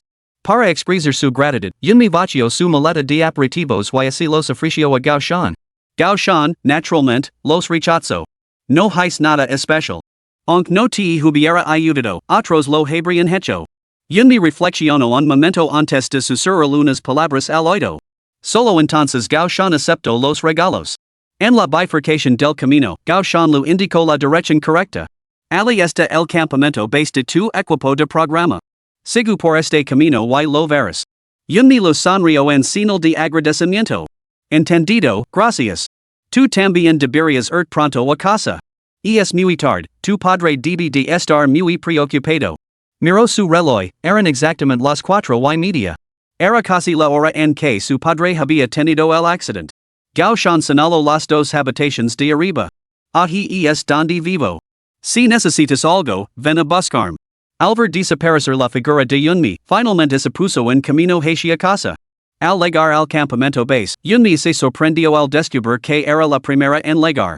Le abrió los ojos con sorpresa. ¿Cómo has cruzado desde ese lado? Yunmi arqueó una ceja. ¿No has tomado el teleférico desde esa dirección? Le se rascó la nariz, con air claramente avergonzado. Ni has pelado. Pensaba que todos los invitados subirían desde abajo. El campamento base estaba convenientemente situado en lo alto de la escalera. Un mi resoplo. El equipo de producción es bastante retorcido. Juan le así defendió, no puedes dejar eso. Pon a prueba el ingenio de los invitados. ¿Alguien tan inteligente como tú encontró el teleférico, no? Un mi lo ignoro y así sento directamente debajo de la tienda. El ventilador soplaba aire fresco, cómodo y refrescante. Los siguientes en ligar fueron Panholín y Huching, ambos mirando a un mi con asombro. Huching jadiaba pasadamente, esbozando una sonrisa irónica. Un mi, ¿cómo has legado tan rápido? Un mi respondió, el equipo de producción es un grupo de bastardos. Nunca mencionaron el teleférico. Esperé abajo un rato y conocía un amable aldino que me trató hasta aquí. Huching y Panholín intercambiaron miradas y compartieron una sonrisa resignada. Solo nosotros tuvimos esa suerte. Deberíamos haber esperado más, aserió Huching. Tenía una belleza suave y refinada que recordaba a las actrices de Hong Kong de los años 80 y 90, lo que la hacía bastante distintiva. Después de sentarse, un mi le entregó una botella de agua. Huching la miró fijamente. Gracias. El segundo en llegar fue he. Tenía la piel muy clara, enrojecida por el esfuerzo físico. Después de dejar su caja, también se sorprendió de que un mi hubiera llegado a la cima antes que él. Pero su ansiedad social lo impidió expresar su pregunta. Su examen, que la seguía de cerca, estaba completamente atonida. Con el maquillaje corrido, balbució desconcertada, ¿qué demonios haces aquí? Un mi apenas parecía sonrojada, con la tez impecablemente rosada y blanca. Parecía como si hubiera venido de vacaciones. Un mi esbozó una sonrisa tranquila y repitió su explicación. Al orlo del teleférico, su examen vio borroso y casi así de maya. Entonces ese enfrentó a un li, si había un teleférico, porque solo así lo dijeron a un mi? ¿No debería el equipo de producción ser justo y imparcial? Un li lo explicó patientemente, la tarjeta de tareas decía subir al pueblo de Dong, no obligaba a hacer senderismo. El teleférico era confidencial, no así informó a nadie. Un mi lo sabía porque tiene contactos con los aldeanos locales. Su examen dio una patada al suelo con rabia. He, que estaba cerca, refunfuno, no debería haber dejado lavar mi equipage. Si no hubiera seguido a he por el camino, podría haber tomado el teleférico con un mi. He, sin saber que decker, no supo cómo responder y se sonrojó. ¿Esta su examen completamente loca? He cargó con sus cosas hasta arriba para nada, y ni siquiera le dio las gracias, y en cambio lo echa la culpa. Via, que nina mamada, un más irritan que un mi. Un momento, que os ha hecho un mi? Creo que está perfectamente bien. ¿Cogió el teleférico? Se lo tiene merecido. Un mi miró a su examen y esbozó una sonrisa fría. Al ver esa expresión, su examen sintió una panzada de inquietud. Un mi nunca se andaba con rodeos, podía calar a cualquiera con una sola réplica. Un mi frunció los labios. Cuando las cosas salen mal, miré primero a ti mismo. No culpes a la tierra por carecer de gravedad cuando no puedes cagar. En cuanto abres la boca, parece que tu cerebro no se ha desarrollado completamente y que tu cerebelo nunca lo hizo. ¿Cómo puede alguien como tú estar en un programa? Al escuchar las palabras de un mi, tanto Panholín como Huching se quedaron atonidos. ¿Cómo podía salir tanto veneno de un rostro tan dulce? Los espectadores de la transmisión en vivo se volvieron locos de risa. Joder, su cerebelo está completamente sin desarrollar, jajaja. La boca de un mi. Me inclino con admiración. Estoy emocionado. Un mi dice lo que pienso. Hace tiempo que quería llamar la atención a su examen, no la six ayudar con el equipage, pero su boca no ha dejado de cuidarse de inha. Capítulo 42, desencadenando una tarea aleatoria. Los ojos de su examen se enrojecen de indignación. Eso es una grosería. Un mi arqueó una ceja.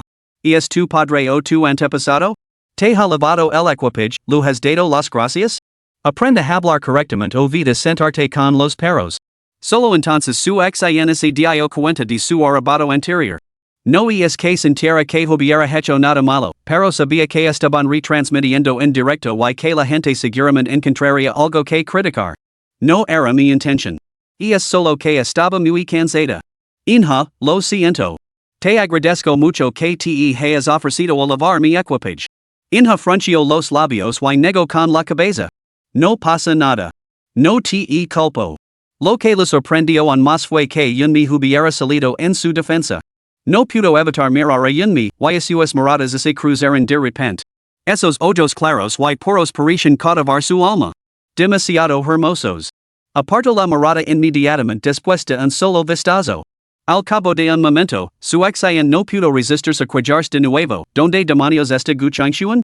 Aquí dentro se está sofocante. Aunque que hacia menos calor que en la ciudad, no se podía comparar con la comodidad de una habitación con aire acondicionado. Lo único que quería su exayan ahora era estar en un lugar con aire fresco. When le miró su teléfono y, de repente, se levantó con una leve sonrisa.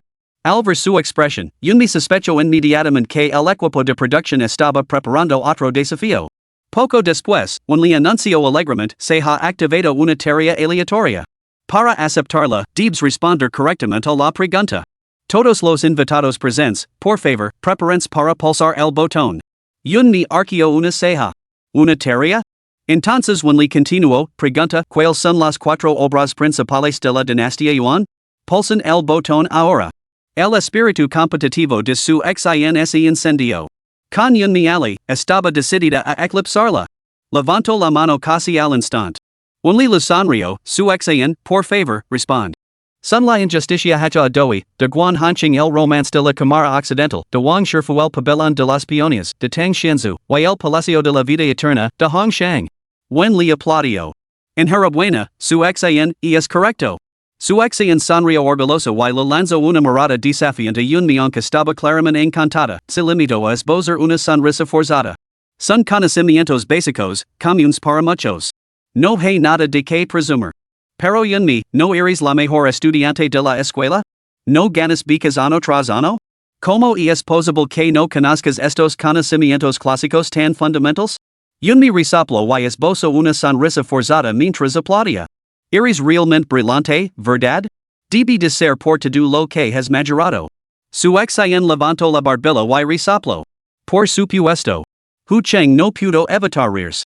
¿De dónde había sacado Yunmi esa habilidad para insultar a la gente sin usar una sola palabrota? Al darse cuenta de que el insulto había surtido efecto, el rostro de su exin se puso ceniciento. Pateó el suelo con frustración. Yunmi, has ido demasiado lejos. Yunmi la ignora y se volvió hacia Wen Li. Hermano Li, ¿podemos revelar ahora cuál es la tarea oculta? Solo entonces su exin recordó el asunto. En su afán por impresionar, había olvidado si era capaz de completar la tarea. Aun así, ese había una tarea, completarla seguramente traería una recompensa. Wen Li sonrió levemente. Felicidades, su exin, por activar la tarea oculta, alma servicial. En 15 minutos, ayuda a Gu Changshuan a llegar al campamento base. Los ojos de su exin se abrieron de par en par al instante. ¿Qué significa eso? ¿Se supone que debo bajar a buscarlo? Wen le asintió con una sonrisa. Dado que eres tan servicial, es natural que Gu Changshuan necesite tu ayuda. Date prisa. Su exin miró fijamente la empanada escalera. Ya la había subido una vez y sabía lo peligrosa que era, y desde luego no lo apetecía volver a hacerlo. Se mordió el labio. ¿Puedo abandonar la tarea? Retirar o fracasar en la misión provocará penalizaciones aleatorias. El rostro de su exin se ensombreció, con expresión llena de resentimiento. Tu equipo de producción es totalmente despiadado. When le habló con suavidad, no seas tan pesimista. Si completar la misión te reporta una recompensa. Su exin había considerado precisamente esa posibilidad, y su ánimo mejoró ligeramente. Haberse metido en un callejón sin salida, no le quedó más remedio que bajar las escaleras y aceptar la tarea. Al ver la figura de su exin alejándose, Uching no pudo evitar preguntar, ¿cuál es la recompensa por completar la tarea? Wen Li se limitó a sonreír sin responder. Solo había dicho que podría haber una recompensa, no que definitivamente la habría. Yunmi resopló. Hermana Ching, desconfía del equipo de producción. Ten cuidado con las trampas. Hu Ching se quedó paralizada. Entonces no hay recompensa? Yunmi se encogió de hombres. ¿Quién sabe? Jaja, conjetura a ciegas, el equipo de producción nunca tuvo intención de dar ninguna recompensa. Menuda trampa. Gu Changshuan todavía está a un tercio del camino de la meta. La tarea no era obligatoria. Su exin decidió asumirla por su cuenta, así que no puede culpar al equipo de producción por tenderle una trampa. Al cabo de un momento, Yunmi vio de repente un grupo de personas corriendo frenéticamente en una dirección, con el rostro marcado por la ansiedad. Yunmi se dio cuenta de algo y su expresión se volvió grave. Hermano Lee, ¿qué está pasando? When Lee miró y se acercó para preguntar, compañero Aldino, ¿qué ha pasado? Nuestro jefe de aldea ha tenido un accidente. Tenemos que llevarlo a la clínica del pueblo. Yunmi miró su reloj, 45 minutos. Hermano Lee, ¿no trajo nuestro equipo de producción personal médico? Su recordatorio hizo que when Lee se acordará de los dos médicos, uno de medicina interna y otro de cirugía que viajaban con ellos. Xiao Zhang, via buscar a los doctores Wang y Yang inmediatamente. Xiao Zhang salió corriendo a buscarlos. Todo el equipo de producción había alquilado alojamiento en la aldea de Dong, incluidos los dos médicos que los acompañaban, que se alojaban en la propia aldea, a solo unos minutos a pie. Yunmi estaba preocupada, obsesionada con la posibilidad de que el padre de Gaoshan pudiera salvarse. No fue hasta que llegaron su examen y Guchangshuan, ambos con un aspecto completamente desalinado, que volvió a la realidad. When Lee miró la hora. Exactamente 15 minutos. Enhorabuena, su examen has completado la tarea oculta. Aunque estaba completamente agitada, su examen sintió una olida de alegría al oír la noticia. ¿Cuál es mi recompensa? Lee respondió, tu recompensa es el derecho de selección prioritaria de las cosas. Los ojos de su examen se iluminaron. ¿Eso significa que puedo elegir mi casa primero? No elegirás la casa en sí. Las cosas se asignan al azar, pero tú podrás elegir antes que los demás, explicó Lee con paciencia. Su examen. ¿En qué se diferencia eso de no tener ninguna recompensa? Si la asignación era aleatoria de todos modos, ¿qué diferencia había en el orden de elección? Al fin y al cabo, todo dependía de la suerte. Lee, la diferencia es que esa es la recompensa. Su examen, humph. Lee aplaudió. Enhorabuena a todos por llegar sanos y salvos al campamento base. Después de subir más de 1000 escalones, seguro que estéis agotados. Esta noche dormiréis profundamente. La multitud se volvió al unísono para mirar a Yunmi humph. Yunmi parpadeó inocentemente. El teleférico también fue agitador, ¿sabes? Mirad mis manos, están todas rojas. Lee lu lanzó una mirada. Ahora, demos la bienvenida a los adorables pequeños compañeros que se unieron en nuestros distinguidos invitados. El primero en aparecer fue el hijo de Pan Holin, Pan Yundong, un joven príncipe de nubanos bastante guapo y educado. El siguiente fue el hijo de Hu Qing, Lin Luken, un pequeño granuja rebelde con expresión agria, que se parecía un poco al comportamiento actual de Guchangshuan. La hija de Guchangshuan, Guchichi, lavaba un vestido de princesa y lucía una expresión igualmente agria. Su primera frase resumaba destin, Papa, no quiero pasar la noche aquí. Está muy socio. Guchangshuan respondió patientemente, ¿no fuiste tú quien insistió en participar? Te dije antes de venir que tendríamos que quedarnos aquí durante 15 días. Capítulo 43, por el dinero, naturalmente. Después de que los niños famosos hicieron su entrada, fue el turno de los pequeños normales. Primero llegó la hija adoptiva de su examen, Zojieja, una niña dulce y bien educada que parecía tener apenas 5 o 6 años. Su carita redonda casi dirigió el corazón de Yunmi. El siguiente fue el hijo adoptivo de Inhi, Yunshi, un niño tranquilo que no hablaba mucho. Cuando llegó el turno de Yunmi, Lee bromeó, ¿estás diciendo que llega el momento, Yunmi? Yunmi permaneció impasible. No pasa nada. Su examen intervino, probablemente Yunmi no esté muy emocionada, ya que ha mencionado antes que no le gustan especialmente los niños. Lee arqueó una ceja. Ya vio. Yunmi no negó la indirecta de su examen. Y es cierto.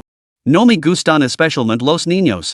El chat de la retransmisión en directo inmediatamente comenzó a criticar a Yunmi y al equipo de producción. ¿Por qué participar en el programa si no te gustan los niños? ¿No estás siendo irresponsable al equipo de producción?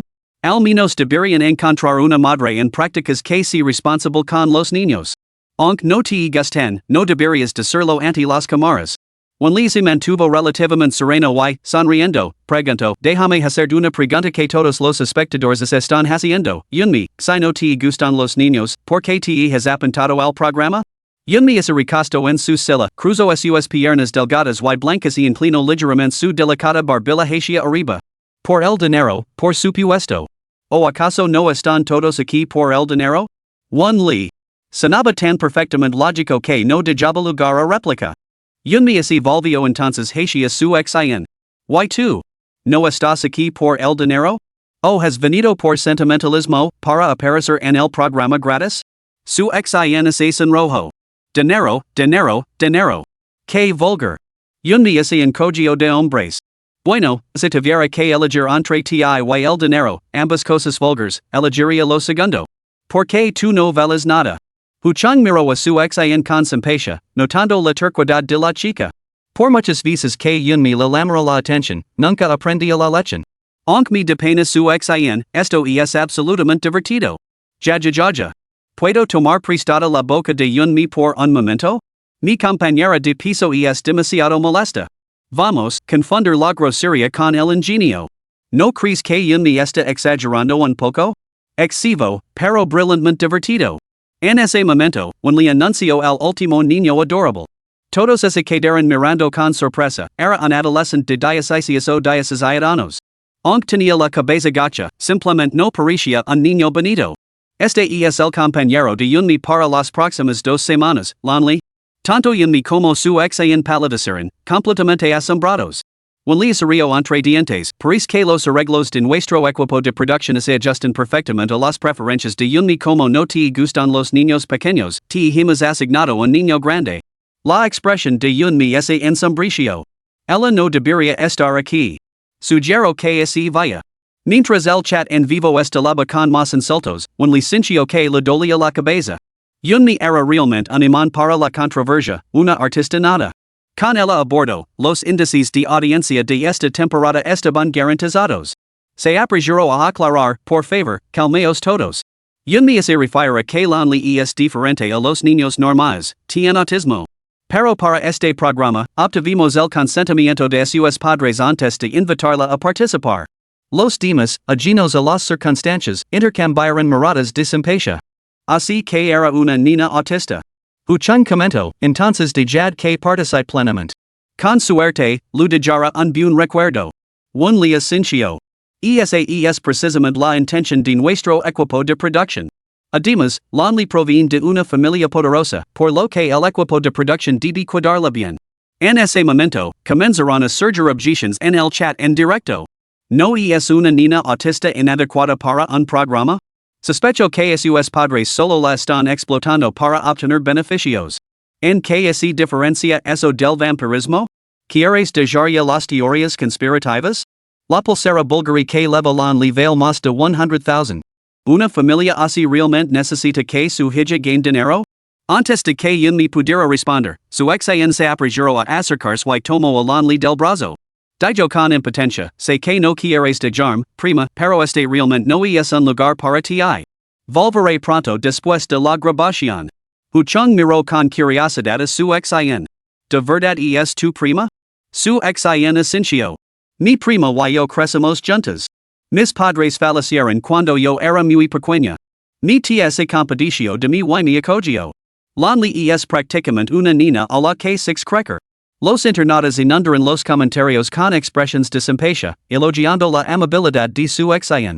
Después de haber acompañado a su hermana autista durante tantos años, su vínculo con Lonely debía de ser excepcionalmente fuerte. Huchang lo dijo con delicadeza, con una prima como tú, estoy segura de que Lonely se adaptará más fácilmente a este entorno. Su ex-in parecía melancólico y lo reprendió con tenura, esperemos que así sea. Lonely, ahora que estás aquí, no debes causar problemas a todos estos hermanos y hermanas mayores. Sé sensata. Apenas terminó de hablar, Lonely se soltó de la mano de su ex-in y corrió hacia Yunmi, aferrándose a su brazo como un amuleto y arreglándola afectuosamente. Luego sacó su teléfono del bolsillo y comenzó a escribir. No me ir. Quiero quedarme contigo. No me eches. Yunmi suspiró impotente, ¿ya estás aquí? ¿Cómo podría echarte? Huchang levantó una ceja, sorprendida por la expresión agria de su ex-in. Su ex-in, tu prima parece mucho más cercana a Yunmi que tú. A quien no soporta separarse no eres tú, ¿verdad? Era bastante raro que la imagen cuidadosamente construida de alguien se desmoronara tan rápidamente. Su ex-in cavó los dedos de los pies avergonzada, casi lo suficiente como para excavar un piso de 3 habitaciones. Se mordió el labio y lanzó una mirada furiosa a Yunmi. Me estoy muriendo de risa. Hablando de un tiro por la culata rápido y brutal. Su exayan puede ser tanta, pero es muy divertida. Yunmi le dio una palmadita en la mano alonli. Si dices cuidart, debes prometer una cosa a tu hermana mayor, protegida toda costa. Tu primera prioridad es evitar cualquier daño. ¿Entendido? Lonli asincio con firmeza. A decir verdad, Yunmi parece mucho más competent que su exayan como prima. ¿De verdad esperaba su exayan que una niña autista actuara con sensatez? ¿Qué tan plausible es eso? Solo después de que todos los adorables niños ocuparan esos lugares, Wenli comenzó el sorteo. Wenli, como se está haciendo tarde, no vamos a molestar a todos con una competición. Pasemos directamente al sorteo. Su exayan, tú tienes prioridad. Puedes ir primero. Hizo que alguien trajera una caja de lotería. Su exayan metió la mano y sacó una tarjeta. Al rascarla para abrirla, vio que estaba claramente marcada como mansion en degree 1. Lino de alegría, lo revolvió el pelo a Zojia. Judja, nos ha tocado una mansion. ¿No te emociona? Zojia parpadeó. ¿Es igual que nuestra villa en casa? Su exayan entrecerró los ojos. Probablemente no, pero como es una mansión, debe de ser una casa bastante buena para este pueblo de Don. Los ojos de Zojia se arrugaron de alegría. La expresión de Wenli se volvió complicada. Dudo, sin saber si advertirles que no se hicieron illusions demasiado pronto. Capítulo 44, resulta que tú eres el alivio cómico. Después de su examen, el sorteo continuó por orden delegada al campamento base. La primera fue Yunmi. Yunmi permaneció sentada, acariciando la mano de Lonli. Pequeñali, tu hermana ya está agitada de subir hasta aquí. ¿Podrías sacar tú el papelito por mí? Lonli negó con la cabeza, negándose a separarse de Yunmi. ¿Se buena y ayuda a tu hermana, quieres? De verdad que no puedo caminar más. Lonli se quedó mirando a sus propios dedos de los pies, y su determinación comenzó a flaquear. Sin embargo, antes de que pudiera actuar, la voz impaciente de Gu Changxuan se interpuso, ¿podemos darnos prisa? Si seguimos perdiendo el tiempo, estaremos aquí hasta el amanecer. Sus palabras hicieron que Lonli se estremeciera y se pusiera rígida como un erizo en actitud defensiva. La expresión de Yunmi se volvió fría, con una leve sonrisa en la comisura de los labios, aunque sus ojos seguían siendo indescifrables. Tanto se me doy prisa como se me entretengo, tú seguirás siendo el último. ¿Qué prisa hay? Wenli estaba a punto de intervenir al fin y al cabo, Gu Changxuan era una joven estrella popular con 20 millones de seguidores en Weibo. Ofenderlo no lo reportaría ningún beneficio a Yunmi.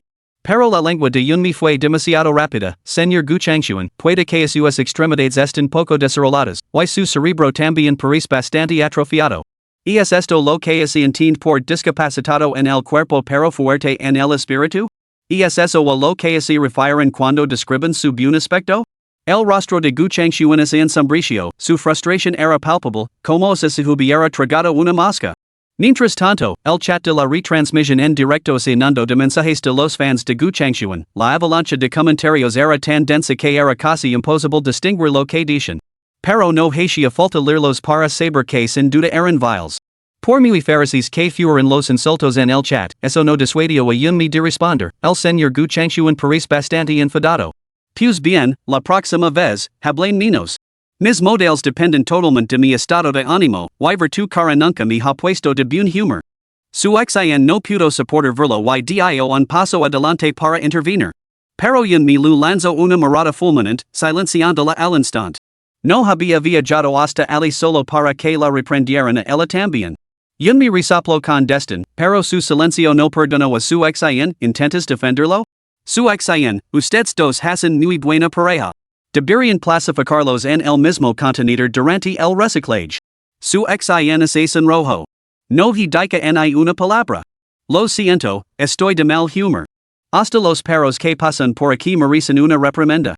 Entonces Lonli se levantó y sacó rápidamente una tarjeta de la caja. La expresión de Yunmi se despejó como el cielo empapado por la lluvia. Acariciando la cabeza, adoptó un tono completamente diferente al de antes, pequeñali, iris brillante. Wenli. No podía entender que vaya en esta pequeña tirana, cuyos cambios de humor eran tan impredecibles como el tiempo en junio. Al rascar la tarjeta de Lonli, se reveló que era para la mansión en degree 3. La expresión de su exayan se congeló. ¿Cuántas mansions hay? Ont ganar una mansión era emocionante, yunmi también había sacado una, y eso lo había agregado el humor. Only sonrío y explico, hey si en total. Mansión es solo un nombre provisional, no sabres como son realmente hasta que las veas. Su xin. Entonces, ¿por qué demonios estaba tan contenta hace un momento? Yunmi no pudo evitar echarse a reír ante la expresión cenicienta de su xin. Su xin, ahora entiendo por qué el equipo de producción te eligió claramente eres el alivio cómico. Su xin se mordió el labio con fuerza y la miró con resentimiento. ¿De qué te rigo días? Puede que el tuyo no sea tan bueno como el mío.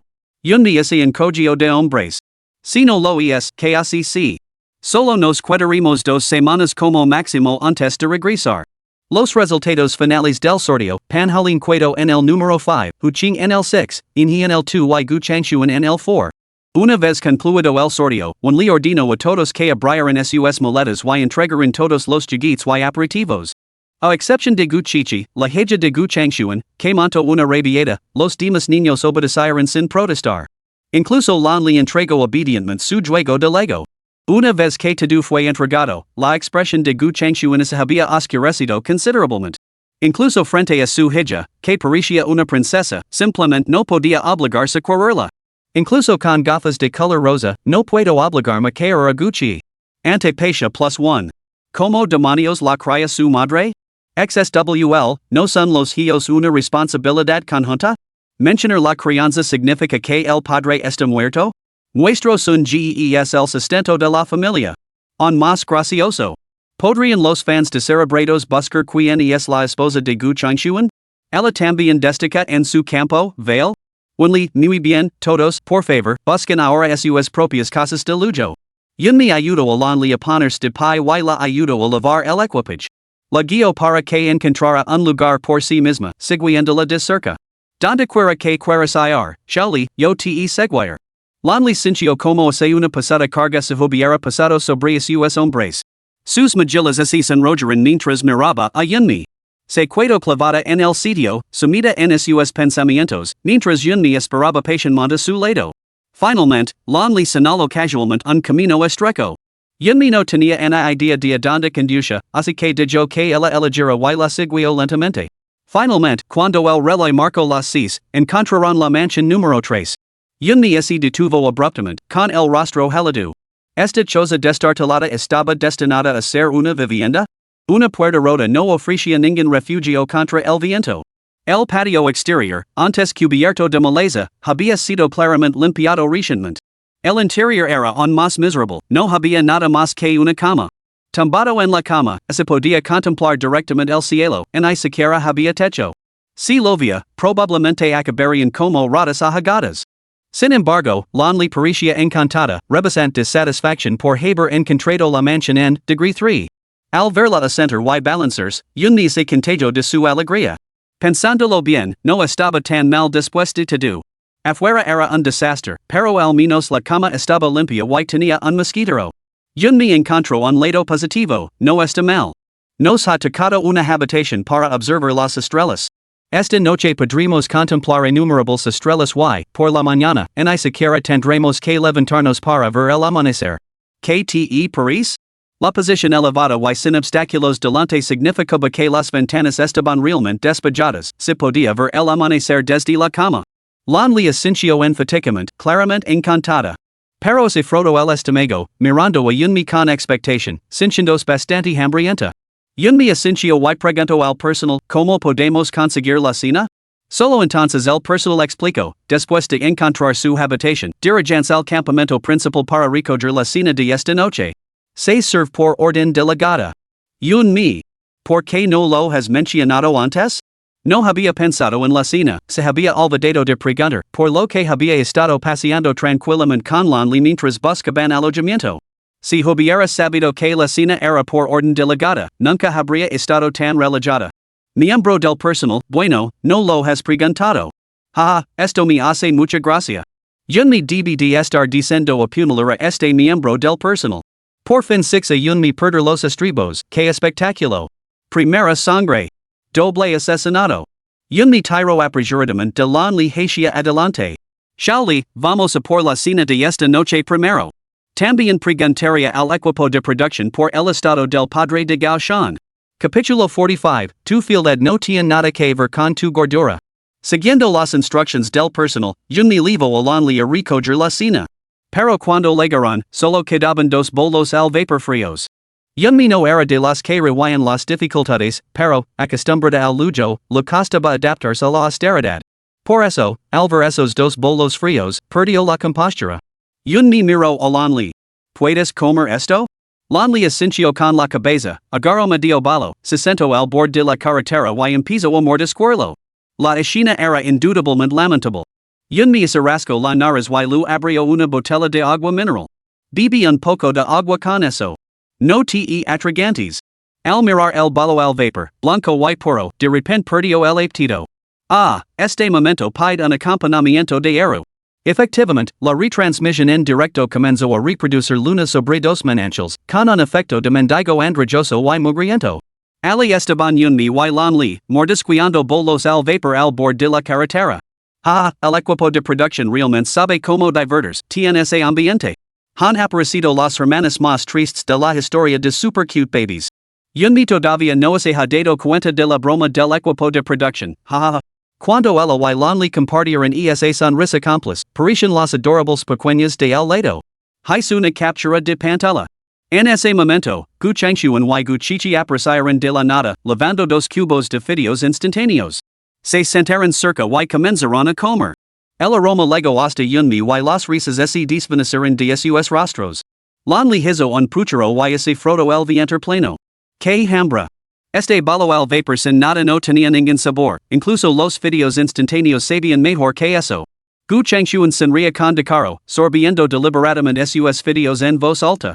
Como se temera que alguien pudiera perderse lo deliciosos que estaban sus fideos instantáneos. Yunmi acarició la cabeza de Lanli. No lo hagas caso. Más tarde te buscar algo más sabroso. Después de terminar el balo al vapor, Yunmi corrió a preguntarle a Wenli, ¿cómo está el jefe de la aldea? Wenli parecía algo sorprendida. Es una enfermedad antigua, pero afortunadamente se detectó a tiempo. Ha revivido. Con el doctor Yang cuidándolo, se recuperará. Yunmi se relajó. Que alivio. Había hecho todo lo que podía, el resto dependía del destino. Aun así, escuchar las buenas noticias le levantó el ánimo. Luego llevó a Lanli de vuelta a casa. Justo cuando llegaron a la puerta, su exayen salió del interior. Se movía con tanta facilidad, como si fuera su propia casa. La expresión de Yunmi se ensombreció. Ni siquiera cuando comía bolos al vapor sin nada había puesto una cara tan seria. Su exayen, sé que tu padre felició pronto, pero te crió tu tía. Seguro que alguien te enseñó que no se entra en la casa de otra persona sin permiso. Su exayen se detuvo, quedándose incómoda en el sitio, sin saber cómo responder. Es que la puerta estaba abierta. La puerta estaba abierta. ¿Por qué no llamaste? Si nadie respondía, deberías haber dado cuenta de que no había nadie en casa. No estábamos aquí. ¿Qué ibas a hacer dentro? ¿Usar el baño y servir un festín? Su exayen. ¿Tienes que ser tan dura? Yunmi lu lanzó una mirada fulminante. No es la primera vez que soy dura, ni la primera vez que tú muestras malos modelos. Digamos que estamos en paz. Su exayen se mordió el labio. ¿Por qué le das tanta importancia? ¿Qué privacidad puede haber en este lugar abandonado de la mano de Dios? Yunmi se burló. Si o no se integró, aquí es donde vivimos Lanli y yo. Estás acostumbrada a las grandes mansions, no me extraña que te parezca que todo es quitter. No entres así en las casas de tus vecinos. Podrían confundir con una ladrona, y su carácter no es tan bueno como el mío. Su exayen. Pareces tener una visión bastante sesgada de lo que constituye un buen carácter. El mejor chis seco del año, Yunmi tiene buen carácter. Dada la tendencia de Yunmi a chocar con todo el mundo, no puedo imaginar cómo será con Chi Ensuan. XSWL, las preferencias de los magnates pueden diferir de las de la gente común. Seamos sinceros, Yunmi está exagerando demasiado. No es para tanto. ¿Cómo que no es para tanto? Si alguien irrumpiera en tu casa sin avisar mientras estás fuera, ¿te gustaría? Entonces, su exayen sacó un huevo cocido de su bolsillo y se lo entregó a Lanli. No era mi intención irrumpir en vuestra casa. He venido a traer un huevo a Lanli. Cuando recogí la cena hoy, me dieron dos bolos de carne y un huevo. Estoy a dieta, así que pensé que Lonely podría comerse el huevo. Sonrío con air de suficiencia, como diciendo, ¿ves? Solo tu prima haría lo correcto, ¿eh? Lonely no lo cogió, se escondió detrás de Yunmi y se puso a jugar con el dobladillo de su vestido. Yunmi apartó la mano de su ex. No hace falta. Ya hemos comido. Este gesto provocó el frenesí de los espectadores de la retransmisión en directo. Yunmi está siendo indignante. Los huevos ni siquiera son suyos. Su ex no es precisamente entrenable con sus enrigas, pero realmente adora a Lonely. No es broma, creo que Yunmi está tratando de crear una brecha entre su ex y Lonely. Su ex espido enfadada, no te lo estaba ofreciendo a ti, así que ¿por qué lo rechazas? Yunmi, te he aguantado durante demasiado tiempo. Las mejillas regorditas de Lonely se hincharon y su expresión se volvió ligeramente enfadada. Yunmi simplemente le dio una palmadita en la mano. No pasa nada. Solo entonces se volvió hacia su ex con una sonrisa burlona en los labios. Ya que tienes tanto que decir, te lo dejaré muy claro. No puedo evitar sentir que el tono de Yunmi seguir, estoy a punto de decidir mi movimiento definitivo. En primer lugar, ¿afirmas que estás a dieta? De ya lo ya. Tu fieldad no tiene nada que ver con tu peso. En segundo lugar, alguien que supuestamente está a dieta devora un bolo de carne alto en grasas, sal y carbohidratos, pero deja un huevo alto en proteínas que no engorda? ¿Qué tipo de dieta es esa? En tercer lugar, su ex recuperó el huevo avergonzada, tratando de interrumpir a Yunmi. Está bien. No te dar el huevo. ¿Es suficiente? Yunmi resopló. Por supuesto que no. Ni siquiera he terminado el punto 3. Yunmi, eres completamente detestable. Su ex rompió a llorar, abrumada por la frustración. Si hubiera sabido que dar un huevo sería tan difícil, no habría venido a burlarse de Yunmi. Yunmi, fría y despiadada, continuó, en tercer lugar, estás tan interesada en demostrar lo mucho que te preocupas por tu hermana pequeña, al menos esfuérzate un poco. Incluso yo, que soy una extraña, sé que Lonely es alérgica a la clara de huevo. ¿Cómo es posible que tú, su prima, que creciste a su lado, no lo sepas? La hermana Yuni es la mejor, lo ha dado una bofetada a la velocidad del rayo. Yun, huela con Valencia, que las abejas te siguen para siempre. Su ex es absolutamente exasperante, siempre tratando de construir su imagen pisoteando a mi hermana. Su ex palideció. En lugar de disculparse primero con Lonely, inmediatamente miró hacia la cámara. Su mente se aceleró, oh no, los internados me van a destrozar. Rápidamente busco una excusa, no es que no lo supiera. Es solo que hoy estaba tan agitada que se me olvidó. ¿Se te olvidó? Qué buena excusa. Pero dime, si yo no lo hubiera sabido, ¿qué habría pasado si Lonely si hubiera comido el huevo? Su ex palideció. Se mordió el labio y dio un paso atrás, con los ojos llenos de lágrimas. De verdad que no fue mi intención. Yunmi frunció el seno y chasqueó la lengua en señal de desaprobación.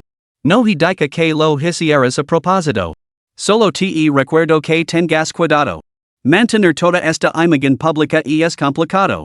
Si te duas a Viena abajo, la familia Lon tendrá que arreglar el desastre por ti. Capítulo 46, ¿Qué puede entender una niña? Su ex admitió su error y trató de enmendarlo. Se volvió hacia Lonely, pequeñali, ¿te gustaría cuidar conmigo? Me alojo con una familia local, es limpio, ordenado y muy cómodo. Yunmi intervino primero, quizás deberías consultarlo primero con Jia. La casa la elogistias juntas, ella también tiene algo que decir. Su ex hizo un gesto con la mano para restar la importancia. ¿Qué sabe una niña? Yo soy la madre adoptiva aquí, yo tomo las decisiones. Dios mío, ¿podría su ex retirarse del programa? Acaba de decir la frase que más detesto. ¿Qué sabe una niña?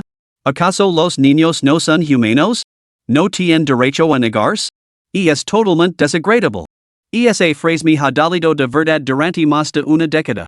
Toda mi infancia estuvo saturada de ella, era asfixiante. Mis padres dejaban que otros durmieran en mi habitación sin mi consentimiento, regalaban mis pertenencias sin preguntarme y luego me despachaban con un que sabe una niña? En comparación, Yunmi realmente respeta a los demás, aunque solo son niños. Una vez la critique por no gustar los niños. Hermana me equivoco. Ella dijo que no le gustaban los niños, pero mira lo paciente que es con Lonely. Las palabras de esta mujer son tan afaladas como su corazón y es blando. Yun mi resoplo, recordando de repente su propia infancia. Esos recuerdos insoportables eran como un trozo de carne podrida, destinados a atormentarla de por vida. Despreciaba por igual a todos los padres incompetentes. Yun mi dijo friamente, mi equivoque. No debería haber llamado tanta. Tu cerebro está perfectamente bien, solo le falta un cable. Tu corazón también está perfectamente bien, solo le falta un agujero. Tu cerebro debe de ser bastante nuevo, dado lo poco que lo usas. Su examen palideció, sin saber por qué yun mi la hablaba así. Pero las palabras de yun mi siempre eran duras su examen casi había desarrollado en unidad a ellas. Lonely, no lo hagas caso a la hermana yun mi de la tu prima esa quieres ir con ella. Este lugar está completamente destartalado no te resultará cómodo. Lonely negó con la cabeza. No le importaba su examen. Su examen fingió arrepentimiento. Si insistes en sufrir, no te obligar. Aunque me pregunto cuántos días más aguantarás en este lugar. Justo cuando su examen se daba la vuelta para marchas, un grupo de aldeanos vino corriendo hacia ellos, con aspecto furioso. Sorprendida, gritó, yun mi. ¿Has ofendido a alguien? Han traído a toda una multitud para ajustar cuentas contigo. Yun mi tiró impatient de la camisura de su boca. Al volvers, vio que era Gaushan. Se acercaron rápidamente, legando a ella en unos instantes y agarrando la mano. Yun mi, he venido especialmente para darte las gracias. Yun mi se quedó paralizada. ¿Agradecerme? Gaushan asintió con fervor. Si no me hubieras lavado en coche, no habría vuelto tan rápido. No habría descubierto el infarto de mi padre. Al fin y al cabo, lo has salvado la vida. Al recordar ahora el incidente, Gaushan sintió un escalofrío recorriendo su espalda. Si no se hubiera encontrado con yun mi en la carretera, si yun mi no se hubiera detenido para lavarla, ahora estaría preparando el funeral de su padre. Las lágrimas brotaron de los ojos de Gaushan mientras decía, yun mi, gracias. No puedo agradecer lo suficiente. Mirando atrás, sentía como si una mano invisible la hubiera guiado. Incluso se preguntó si yun mi podría ser algún tipo de maestra que hubiera previsto el accidente de su padre. De lo contrario, ¿por qué se habría detenido de repente para recoger a una desconocida? Yun mi sonrió. Fue la buena suerte de tu padre. No tuvo mucho que ver conmigo. Solo fue una coincidencia. Esta muestra cayó directamente en la mirada de Gaushan, revelando una profunda sabiduría más allá de las malas apariencias. Yun mi debía de ser una maestra, y ni siquiera quería revelar sus propias habilidades. Gaushan lo agarró la mano con renovado fervor. Yun mi, a partir de ahora eres mi hermana. Yun mi se quedó paralizada por un momento, sintiendo como si de repente hubiera adquirido un apéndice extra. No es necesario. Si lo es. Si esas costumbres siguieran en boga, incluso propondría una hermandad de sangre. De hecho, formemos una. Mañana organizaremos un banquete para todos. Era una oportunidad esplendida para ganar su favor. Si no era ahora, ¿cuándo? Yun mi. Probablemente no si necesario. Tenía los dedos de los pies enredados. Gaushan, al ver su negativa, no insistió. Luego preguntó, ¿has cenado? Supongo. Un simple balo al vapor. Gaushan pareció ligeramente decepcionada. Qué pena. He cortado carne especialmente para invitar a cenar. No es ninguna pena. On podemos comer. Intervino yun mi inmediatamente, siempre oportunista. Gaushan se quedó paralizada. Bien, que alguien lo prepare. ¿Dónde te alojas esta noche? Yun mi señaló detrás de ella la choza en ruinas, con expresión inexpresiva. Aquí. Gaushan se quedó boquiabierta. Así que cuando tu equipo de producción nos hizo arrancar el techo, ¿era para tu alojamiento? Eso es totalmente inmoral. Yun mi. Maldito equipo de producción, son unos desalmados. Jaja, me muero de risa, yun mi está diciendo a apuñalar a alguien ahora mismo. El equipo de producción es despiadado, han arrancado el techo a propósito. Sigue siendo amable, el cielo se encargará del resto. Mira, la buena suerte de yun mi está llegando. Gaushan observó la habitación con el seno fruncido. ¿Cómo puede alguien vivir en un lugar así? Esta noche te quedarás en mi casa. Que alguien arregle tu casa. Yun mi se sintió incómoda por imponer y rápidamente protestó, no pasa nada. Nos iremos cuando termine el rodaje. Solo son unos días más. Podemos aguantar. Gaushan chasqueó la lengua. Eso no puede ser. ¿Cómo puede estar bien que El Salvador de mi padre se quede en un lugar así? Antes de que yo me pudiera responder, los familiares de Gao Shan intervinieron. Por supuesto que no puede ser. Quédate en casa de los Gao esta noche. Que mi marido venga a arreglarlo, mañana estará listo. Exacto. Quédate en casa de Shanner. Hermos te do lo posible para arreglar tu casa esta noche. Gao Shan, llévatela a casa ahora mismo. Y así, Junmi y Lanli fueron acompañados a la casa de Gao Shan. Después de una abundante comida en la casa de Gao Shan, ella les preparó una habitación, prácticamente vaciando la casa de sus mejores pertenencias. Cuando Yunmi salió del baño, Gao Shan la estaba esperando en la puerta, lo que la sorprendió. Gao Shan, ¿qué estás haciendo? Gao Shan tenía el rostro serios cuando preguntó, Yunmi, después de mi padre, ¿hay más calamidades? Yunmi, ¿calamidades? ¿Qué calamidades? Gao Shan dijo, como la calamidad de hoy. Yunmi lo entendió de repente. ¿Era eso una expresión especial en la aldea de Don? ¿Llamar tribulación a un ataque al corazón? A corto plazo, probablemente no. Yunmi echó un vistazo a los sobres rojos del grupo de chismes. El mensaje sobre el padre de Gao Shan había sido borrado, por lo que parecía poco probable que ocurriera nada más. Gao Shan se relajó, juntó las manos y hizo una profunda reverencia. Gracias, maestra.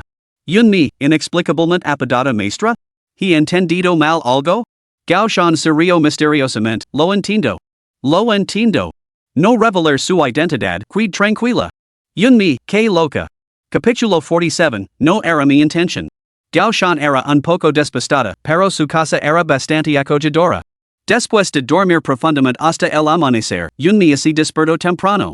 No molestó a Lanli, levantándose primero para lavarse y vestirse. Para su sorpresa, Gao Shan se había levantado aún más temprano. Maestra, ¿tienes hambre? Yunmi puso los ojos en blanco. ¿Podrías usar otro título? Rechazo las superstitions. Gao Shan se tapó rápidamente la boca. Miento, ese me ha trabado la lengua. He amasado un poco de masa, te preparar fideos con huevo para desayunar. Y es una comida sencilla del campo, no sé si te gustará. Yunmi respondió, no somos exigentes con la comida. La comida es comida. Gao Shan, realmente te estás esforzando por nosotros. Gao Shan agitó las manos repetidamente, y es un honor servir al maestro. Está bien, lo entiendo. No hace falta que digas más. Voy a despedir a Lanli. Por primera vez, Yunmi sintió un cosquilleo en el cuero cabelludo al estar cerca de una chica y se apresuró a entrar en la habitación. Lanli simplemente evitaba la conversación y rehuía a los extraños, pero se las arreglaba para cuidar de sí mismo y no requería la atención constante de Yunmi. Los fideos hechos a mano estaban deliciosamente masticables. Gao Shan había añadido especialmente huevos fritos, y el caldo era rico, de color blanco cremoso, ligero pero sabroso. Después del desayuno, el camarógrafo del equipo del programa se apresuró a acercarse. Yunmi, acabo de enterarme de que te elogias aquí, ha sido toda una odisea encontrarte. De prisa en recoger el desayuno o se repetirá lo de ayer. Yunmi asintió. Ya vamos. Cuando se marcharon, Gao Shan, temiendo que no hubieran comido lo suficiente, deslizó dos huevos en el bolsillo de Yunmi. Cuando la pareja llegó al lugar, todos los demás ya se habían reunido. Gu Changxuan lanzó una fría polita, siempre haces esperar a los demás. ¿No te das cuenta de lo valioso que es el tiempo de todos? Yunmi tiró de Lanli para que se sentara a su lado y replicó con calma, el señor Gu siempre parece tener tanta prisa. ¿Tien prisa por reencarnarse? Panjolin y Hucheng miraron a Gu Changxuan con simpatia. ¿Por qué provocarla sin motivo? Yunli intervino rápidamente, imagino que todos tendrán hambre. Sin más preámbulos, comencemos a repartir el desayuno.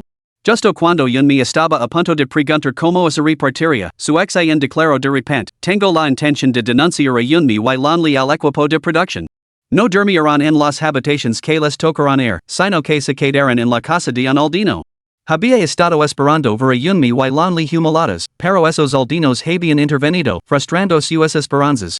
Yunmi resopló y negó con la cabeza con pesar. Me equivoco otra vez.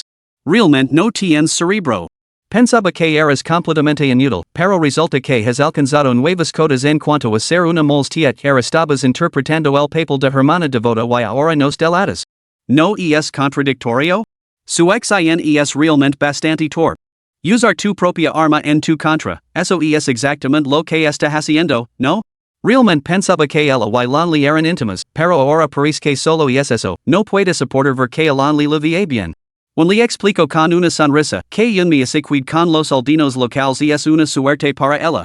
No solo ella, cualquiera de vosotros podría hacer lo mismo sin romper las reglas. Pueden regular todo lo demás, pero acaso pueden dictar como deben los lugareños agradecer a sus salvadores? Su ex en poso cara de decepción y bajo los hombres, derrotada. Había cuidado en ridículo. Con todos reunidos, un le anunció el método para ganarse el desayuno. Carreras de tres piernas por parejas, dos equipos a la vez. Las raciones de desayuno se otorgan según la clasificación. Mucha suerte a todos. La clasificación del juego determinará lo abundante que será vuestro desayuno. Lonely le dio su cabecita. ¿Desayuno? ¿No habían comido ya? Cuando abrió la boca, se lo escapó un eructo fuerte y satisfactorio. Yunmi casi se eco oír. Un le se rio entre dientes. ¿On no han comido y Lonely esta lina? Comenzó la carrera de tres piernas. Su ex informal pareja con Panhalin y con Hu Ching y, sorprendentmente, Yunmi se encontró agrupada con Gu Changshuan. Sin duda, los enemigos están destinados a encontrarse. Gu Changshuan resoplo, sin hacer ningún esfuerzo por ocultar su descontento hacia Yunmi. Primera manga, gana Panhalin. Segunda manga, gana Inhi. Los padres estaban decididos a conseguir un desayuno más abundante para sus hijos, por lo que lo dieron todo. El espectáculo fue muy entretenido y cautivo a los espectadores de la retransmisión en directo. Por fin llegó el turno de Yunmi y Gu Changshuan. Su conflicto los hacía aún más interesantes de ver a los ojos del público. Habían estado esperando ansiosos su turno. Yunmi y Lonely aseguraron su cuerda, practicaron brevemente y, sorprendentemente, demostraron una buena coordinación, moviéndose con fluidez. Por el contrario, Gu Changshuan y su hija Gu Chichi trapezaban cada pocos pasos, pareciendo decididamente poco fiables. Papa, no de pasos tan grandes, no puedo seguir el ritmo. Papa, vas demasiado rápido. Papa. El rostro de Gu Changshuan se ensombreció con impaciencia. Gruno, si te quejas otra vez, abandonemos este juego y tomemos el peor desayuno de la historia. Gu Chichi finalmente bajó la cabeza, con lágrimas en los ojos, sin atreverse a decir nada más. Yunmi comentó con calma, la carrera de tres piernas pone a prueba la relación entre padres y hijos. Solo piensas en ti mismo, sin tener en cuenta los sentimientos de tu hija, y lo prohibes cuidarse. Gu Changshuan, ¿eres siquiera su verdadero padre? Ah, Yunmi es realmente mi portavoz. Ver la expresión imposible de Gu Changshuan me da ganas de abofetearlo. Pero su hija es realmente muy habladora, no para de parlatir. ¿Puede la NCF dejar de adularlo? Si él hubiera hecho bien su parte, ¿se habría callado Chichi? No estaba haciendo una rabieta, solo señalaba los defectos de su padre. Pero Gu Changshuan era diferente. Su rostro permaneció hosco de principio a fin. Si no querías estar en el programa, no deberías haber venido. Cobraste el dinero, así que al menos has bien tu trabajo. Un le dio una palmada. Preparaos, la competición está a punto de comenzar. Ambos equipos tomaron sus posiciones. Al oír la palmada de un le, comenzarán a avanzar. Yunmi y Lonely recitaron en silencio su mantra, y su salida fue suave y constante. Sin embargo, apenas habían dado unos pasos cuando el pie de Gu Changshuan se enredó de alguna manera bajo el de Lonely. Lonely tropezó hacia delante, haciendo que Yunmi también perdiera el equilibrio. Apretando los dientes, Yunmi miró con ira a Gu Changshuan. Él se limitó a sonreír con air de suficiencia y ofreció una disculpa a medias, lo siento, no fue mi intención. Tú eres la persona más importante aquí, perdóname. Para cuando se pusieron en pie, Gu Changshuan ya se había adelantado. Yunmi reanudó su grito de guerra. Había dado por hecho que Lonely no podría seguir el ritmo, pero, para su sorpresa, la chica apretó los puños con fuerza, frunció los labios y se lanzó hacia delante con la cabeza gacha. El ritmo de la pareja se aceleró de forma constante. No solo acortaron la distancia, sino que adelantaron a Gu Changshuan y lo ganaron en la meta. Los espectadores del chat en directo estallaron enviados por ella. Ah, la pequeña le es brillante. Yunmi es tan genial, su compostura es realmente notable. Compostura +1. La mayoría de la gente estaría maldiciendo en esta situación. Sin embargo, Yunmi solo habló una vez, volviéndose para preguntarle a Lonely, pequeña, ¿podemos continuar? Sorprendentemente, Lonely asintió con la cabeza, rindiendo aún más impresionantemente que antes. Verdaderamente una mujer china ferozmente resistente. Mientras tanto, el rostro de Gu Changxuan se había oscurecido hasta alcanzar el color del fondo de una olla. Después de que Yunmi desatara las cuerdas, se percató del corte en la palma de Lanli y le pidió a Wenli que trajera el botiquín de primeros auxilios. Y es solo un rasguño, se curara rápidamente. Pequeño has estado absolutamente brillante. Lanli abrió mucho los ojos y sus pupilas se movieron alegremente. Si hubiera tenido cola, seguramente la estaría moviendo ahora. Después de tranquilizar a Lanli, Yunmi se levantó con una sonrisa. Presta atención. Hoy te dar una lección, no solo debes recordar un renser, sino que debes vengarte inmediatamente. Cuando alguien te intimide, no solo debes defenderte, sino devolver el golpe con el doble de fuerza. Si los demás podían ser completamente despreciables, ¿por qué no podía serlo igualmente la venganza? Tan pronto como las palabras salieron de sus labios, Yunmi se abalanzó sobre Gu Changxuan y lo agarró del brazo. Antes de que nadie pudiera comprender su fuerza, Gu Changxuan había sido golpeado con fuerza contra el suelo. Yunmi se alzaba sobre él con una mirada condescendiente. Mis disculpas, no fue intencionado. Confío en que tu magnanimidad me concederá el perdón. Chat en vivo. Los que estaban cerca,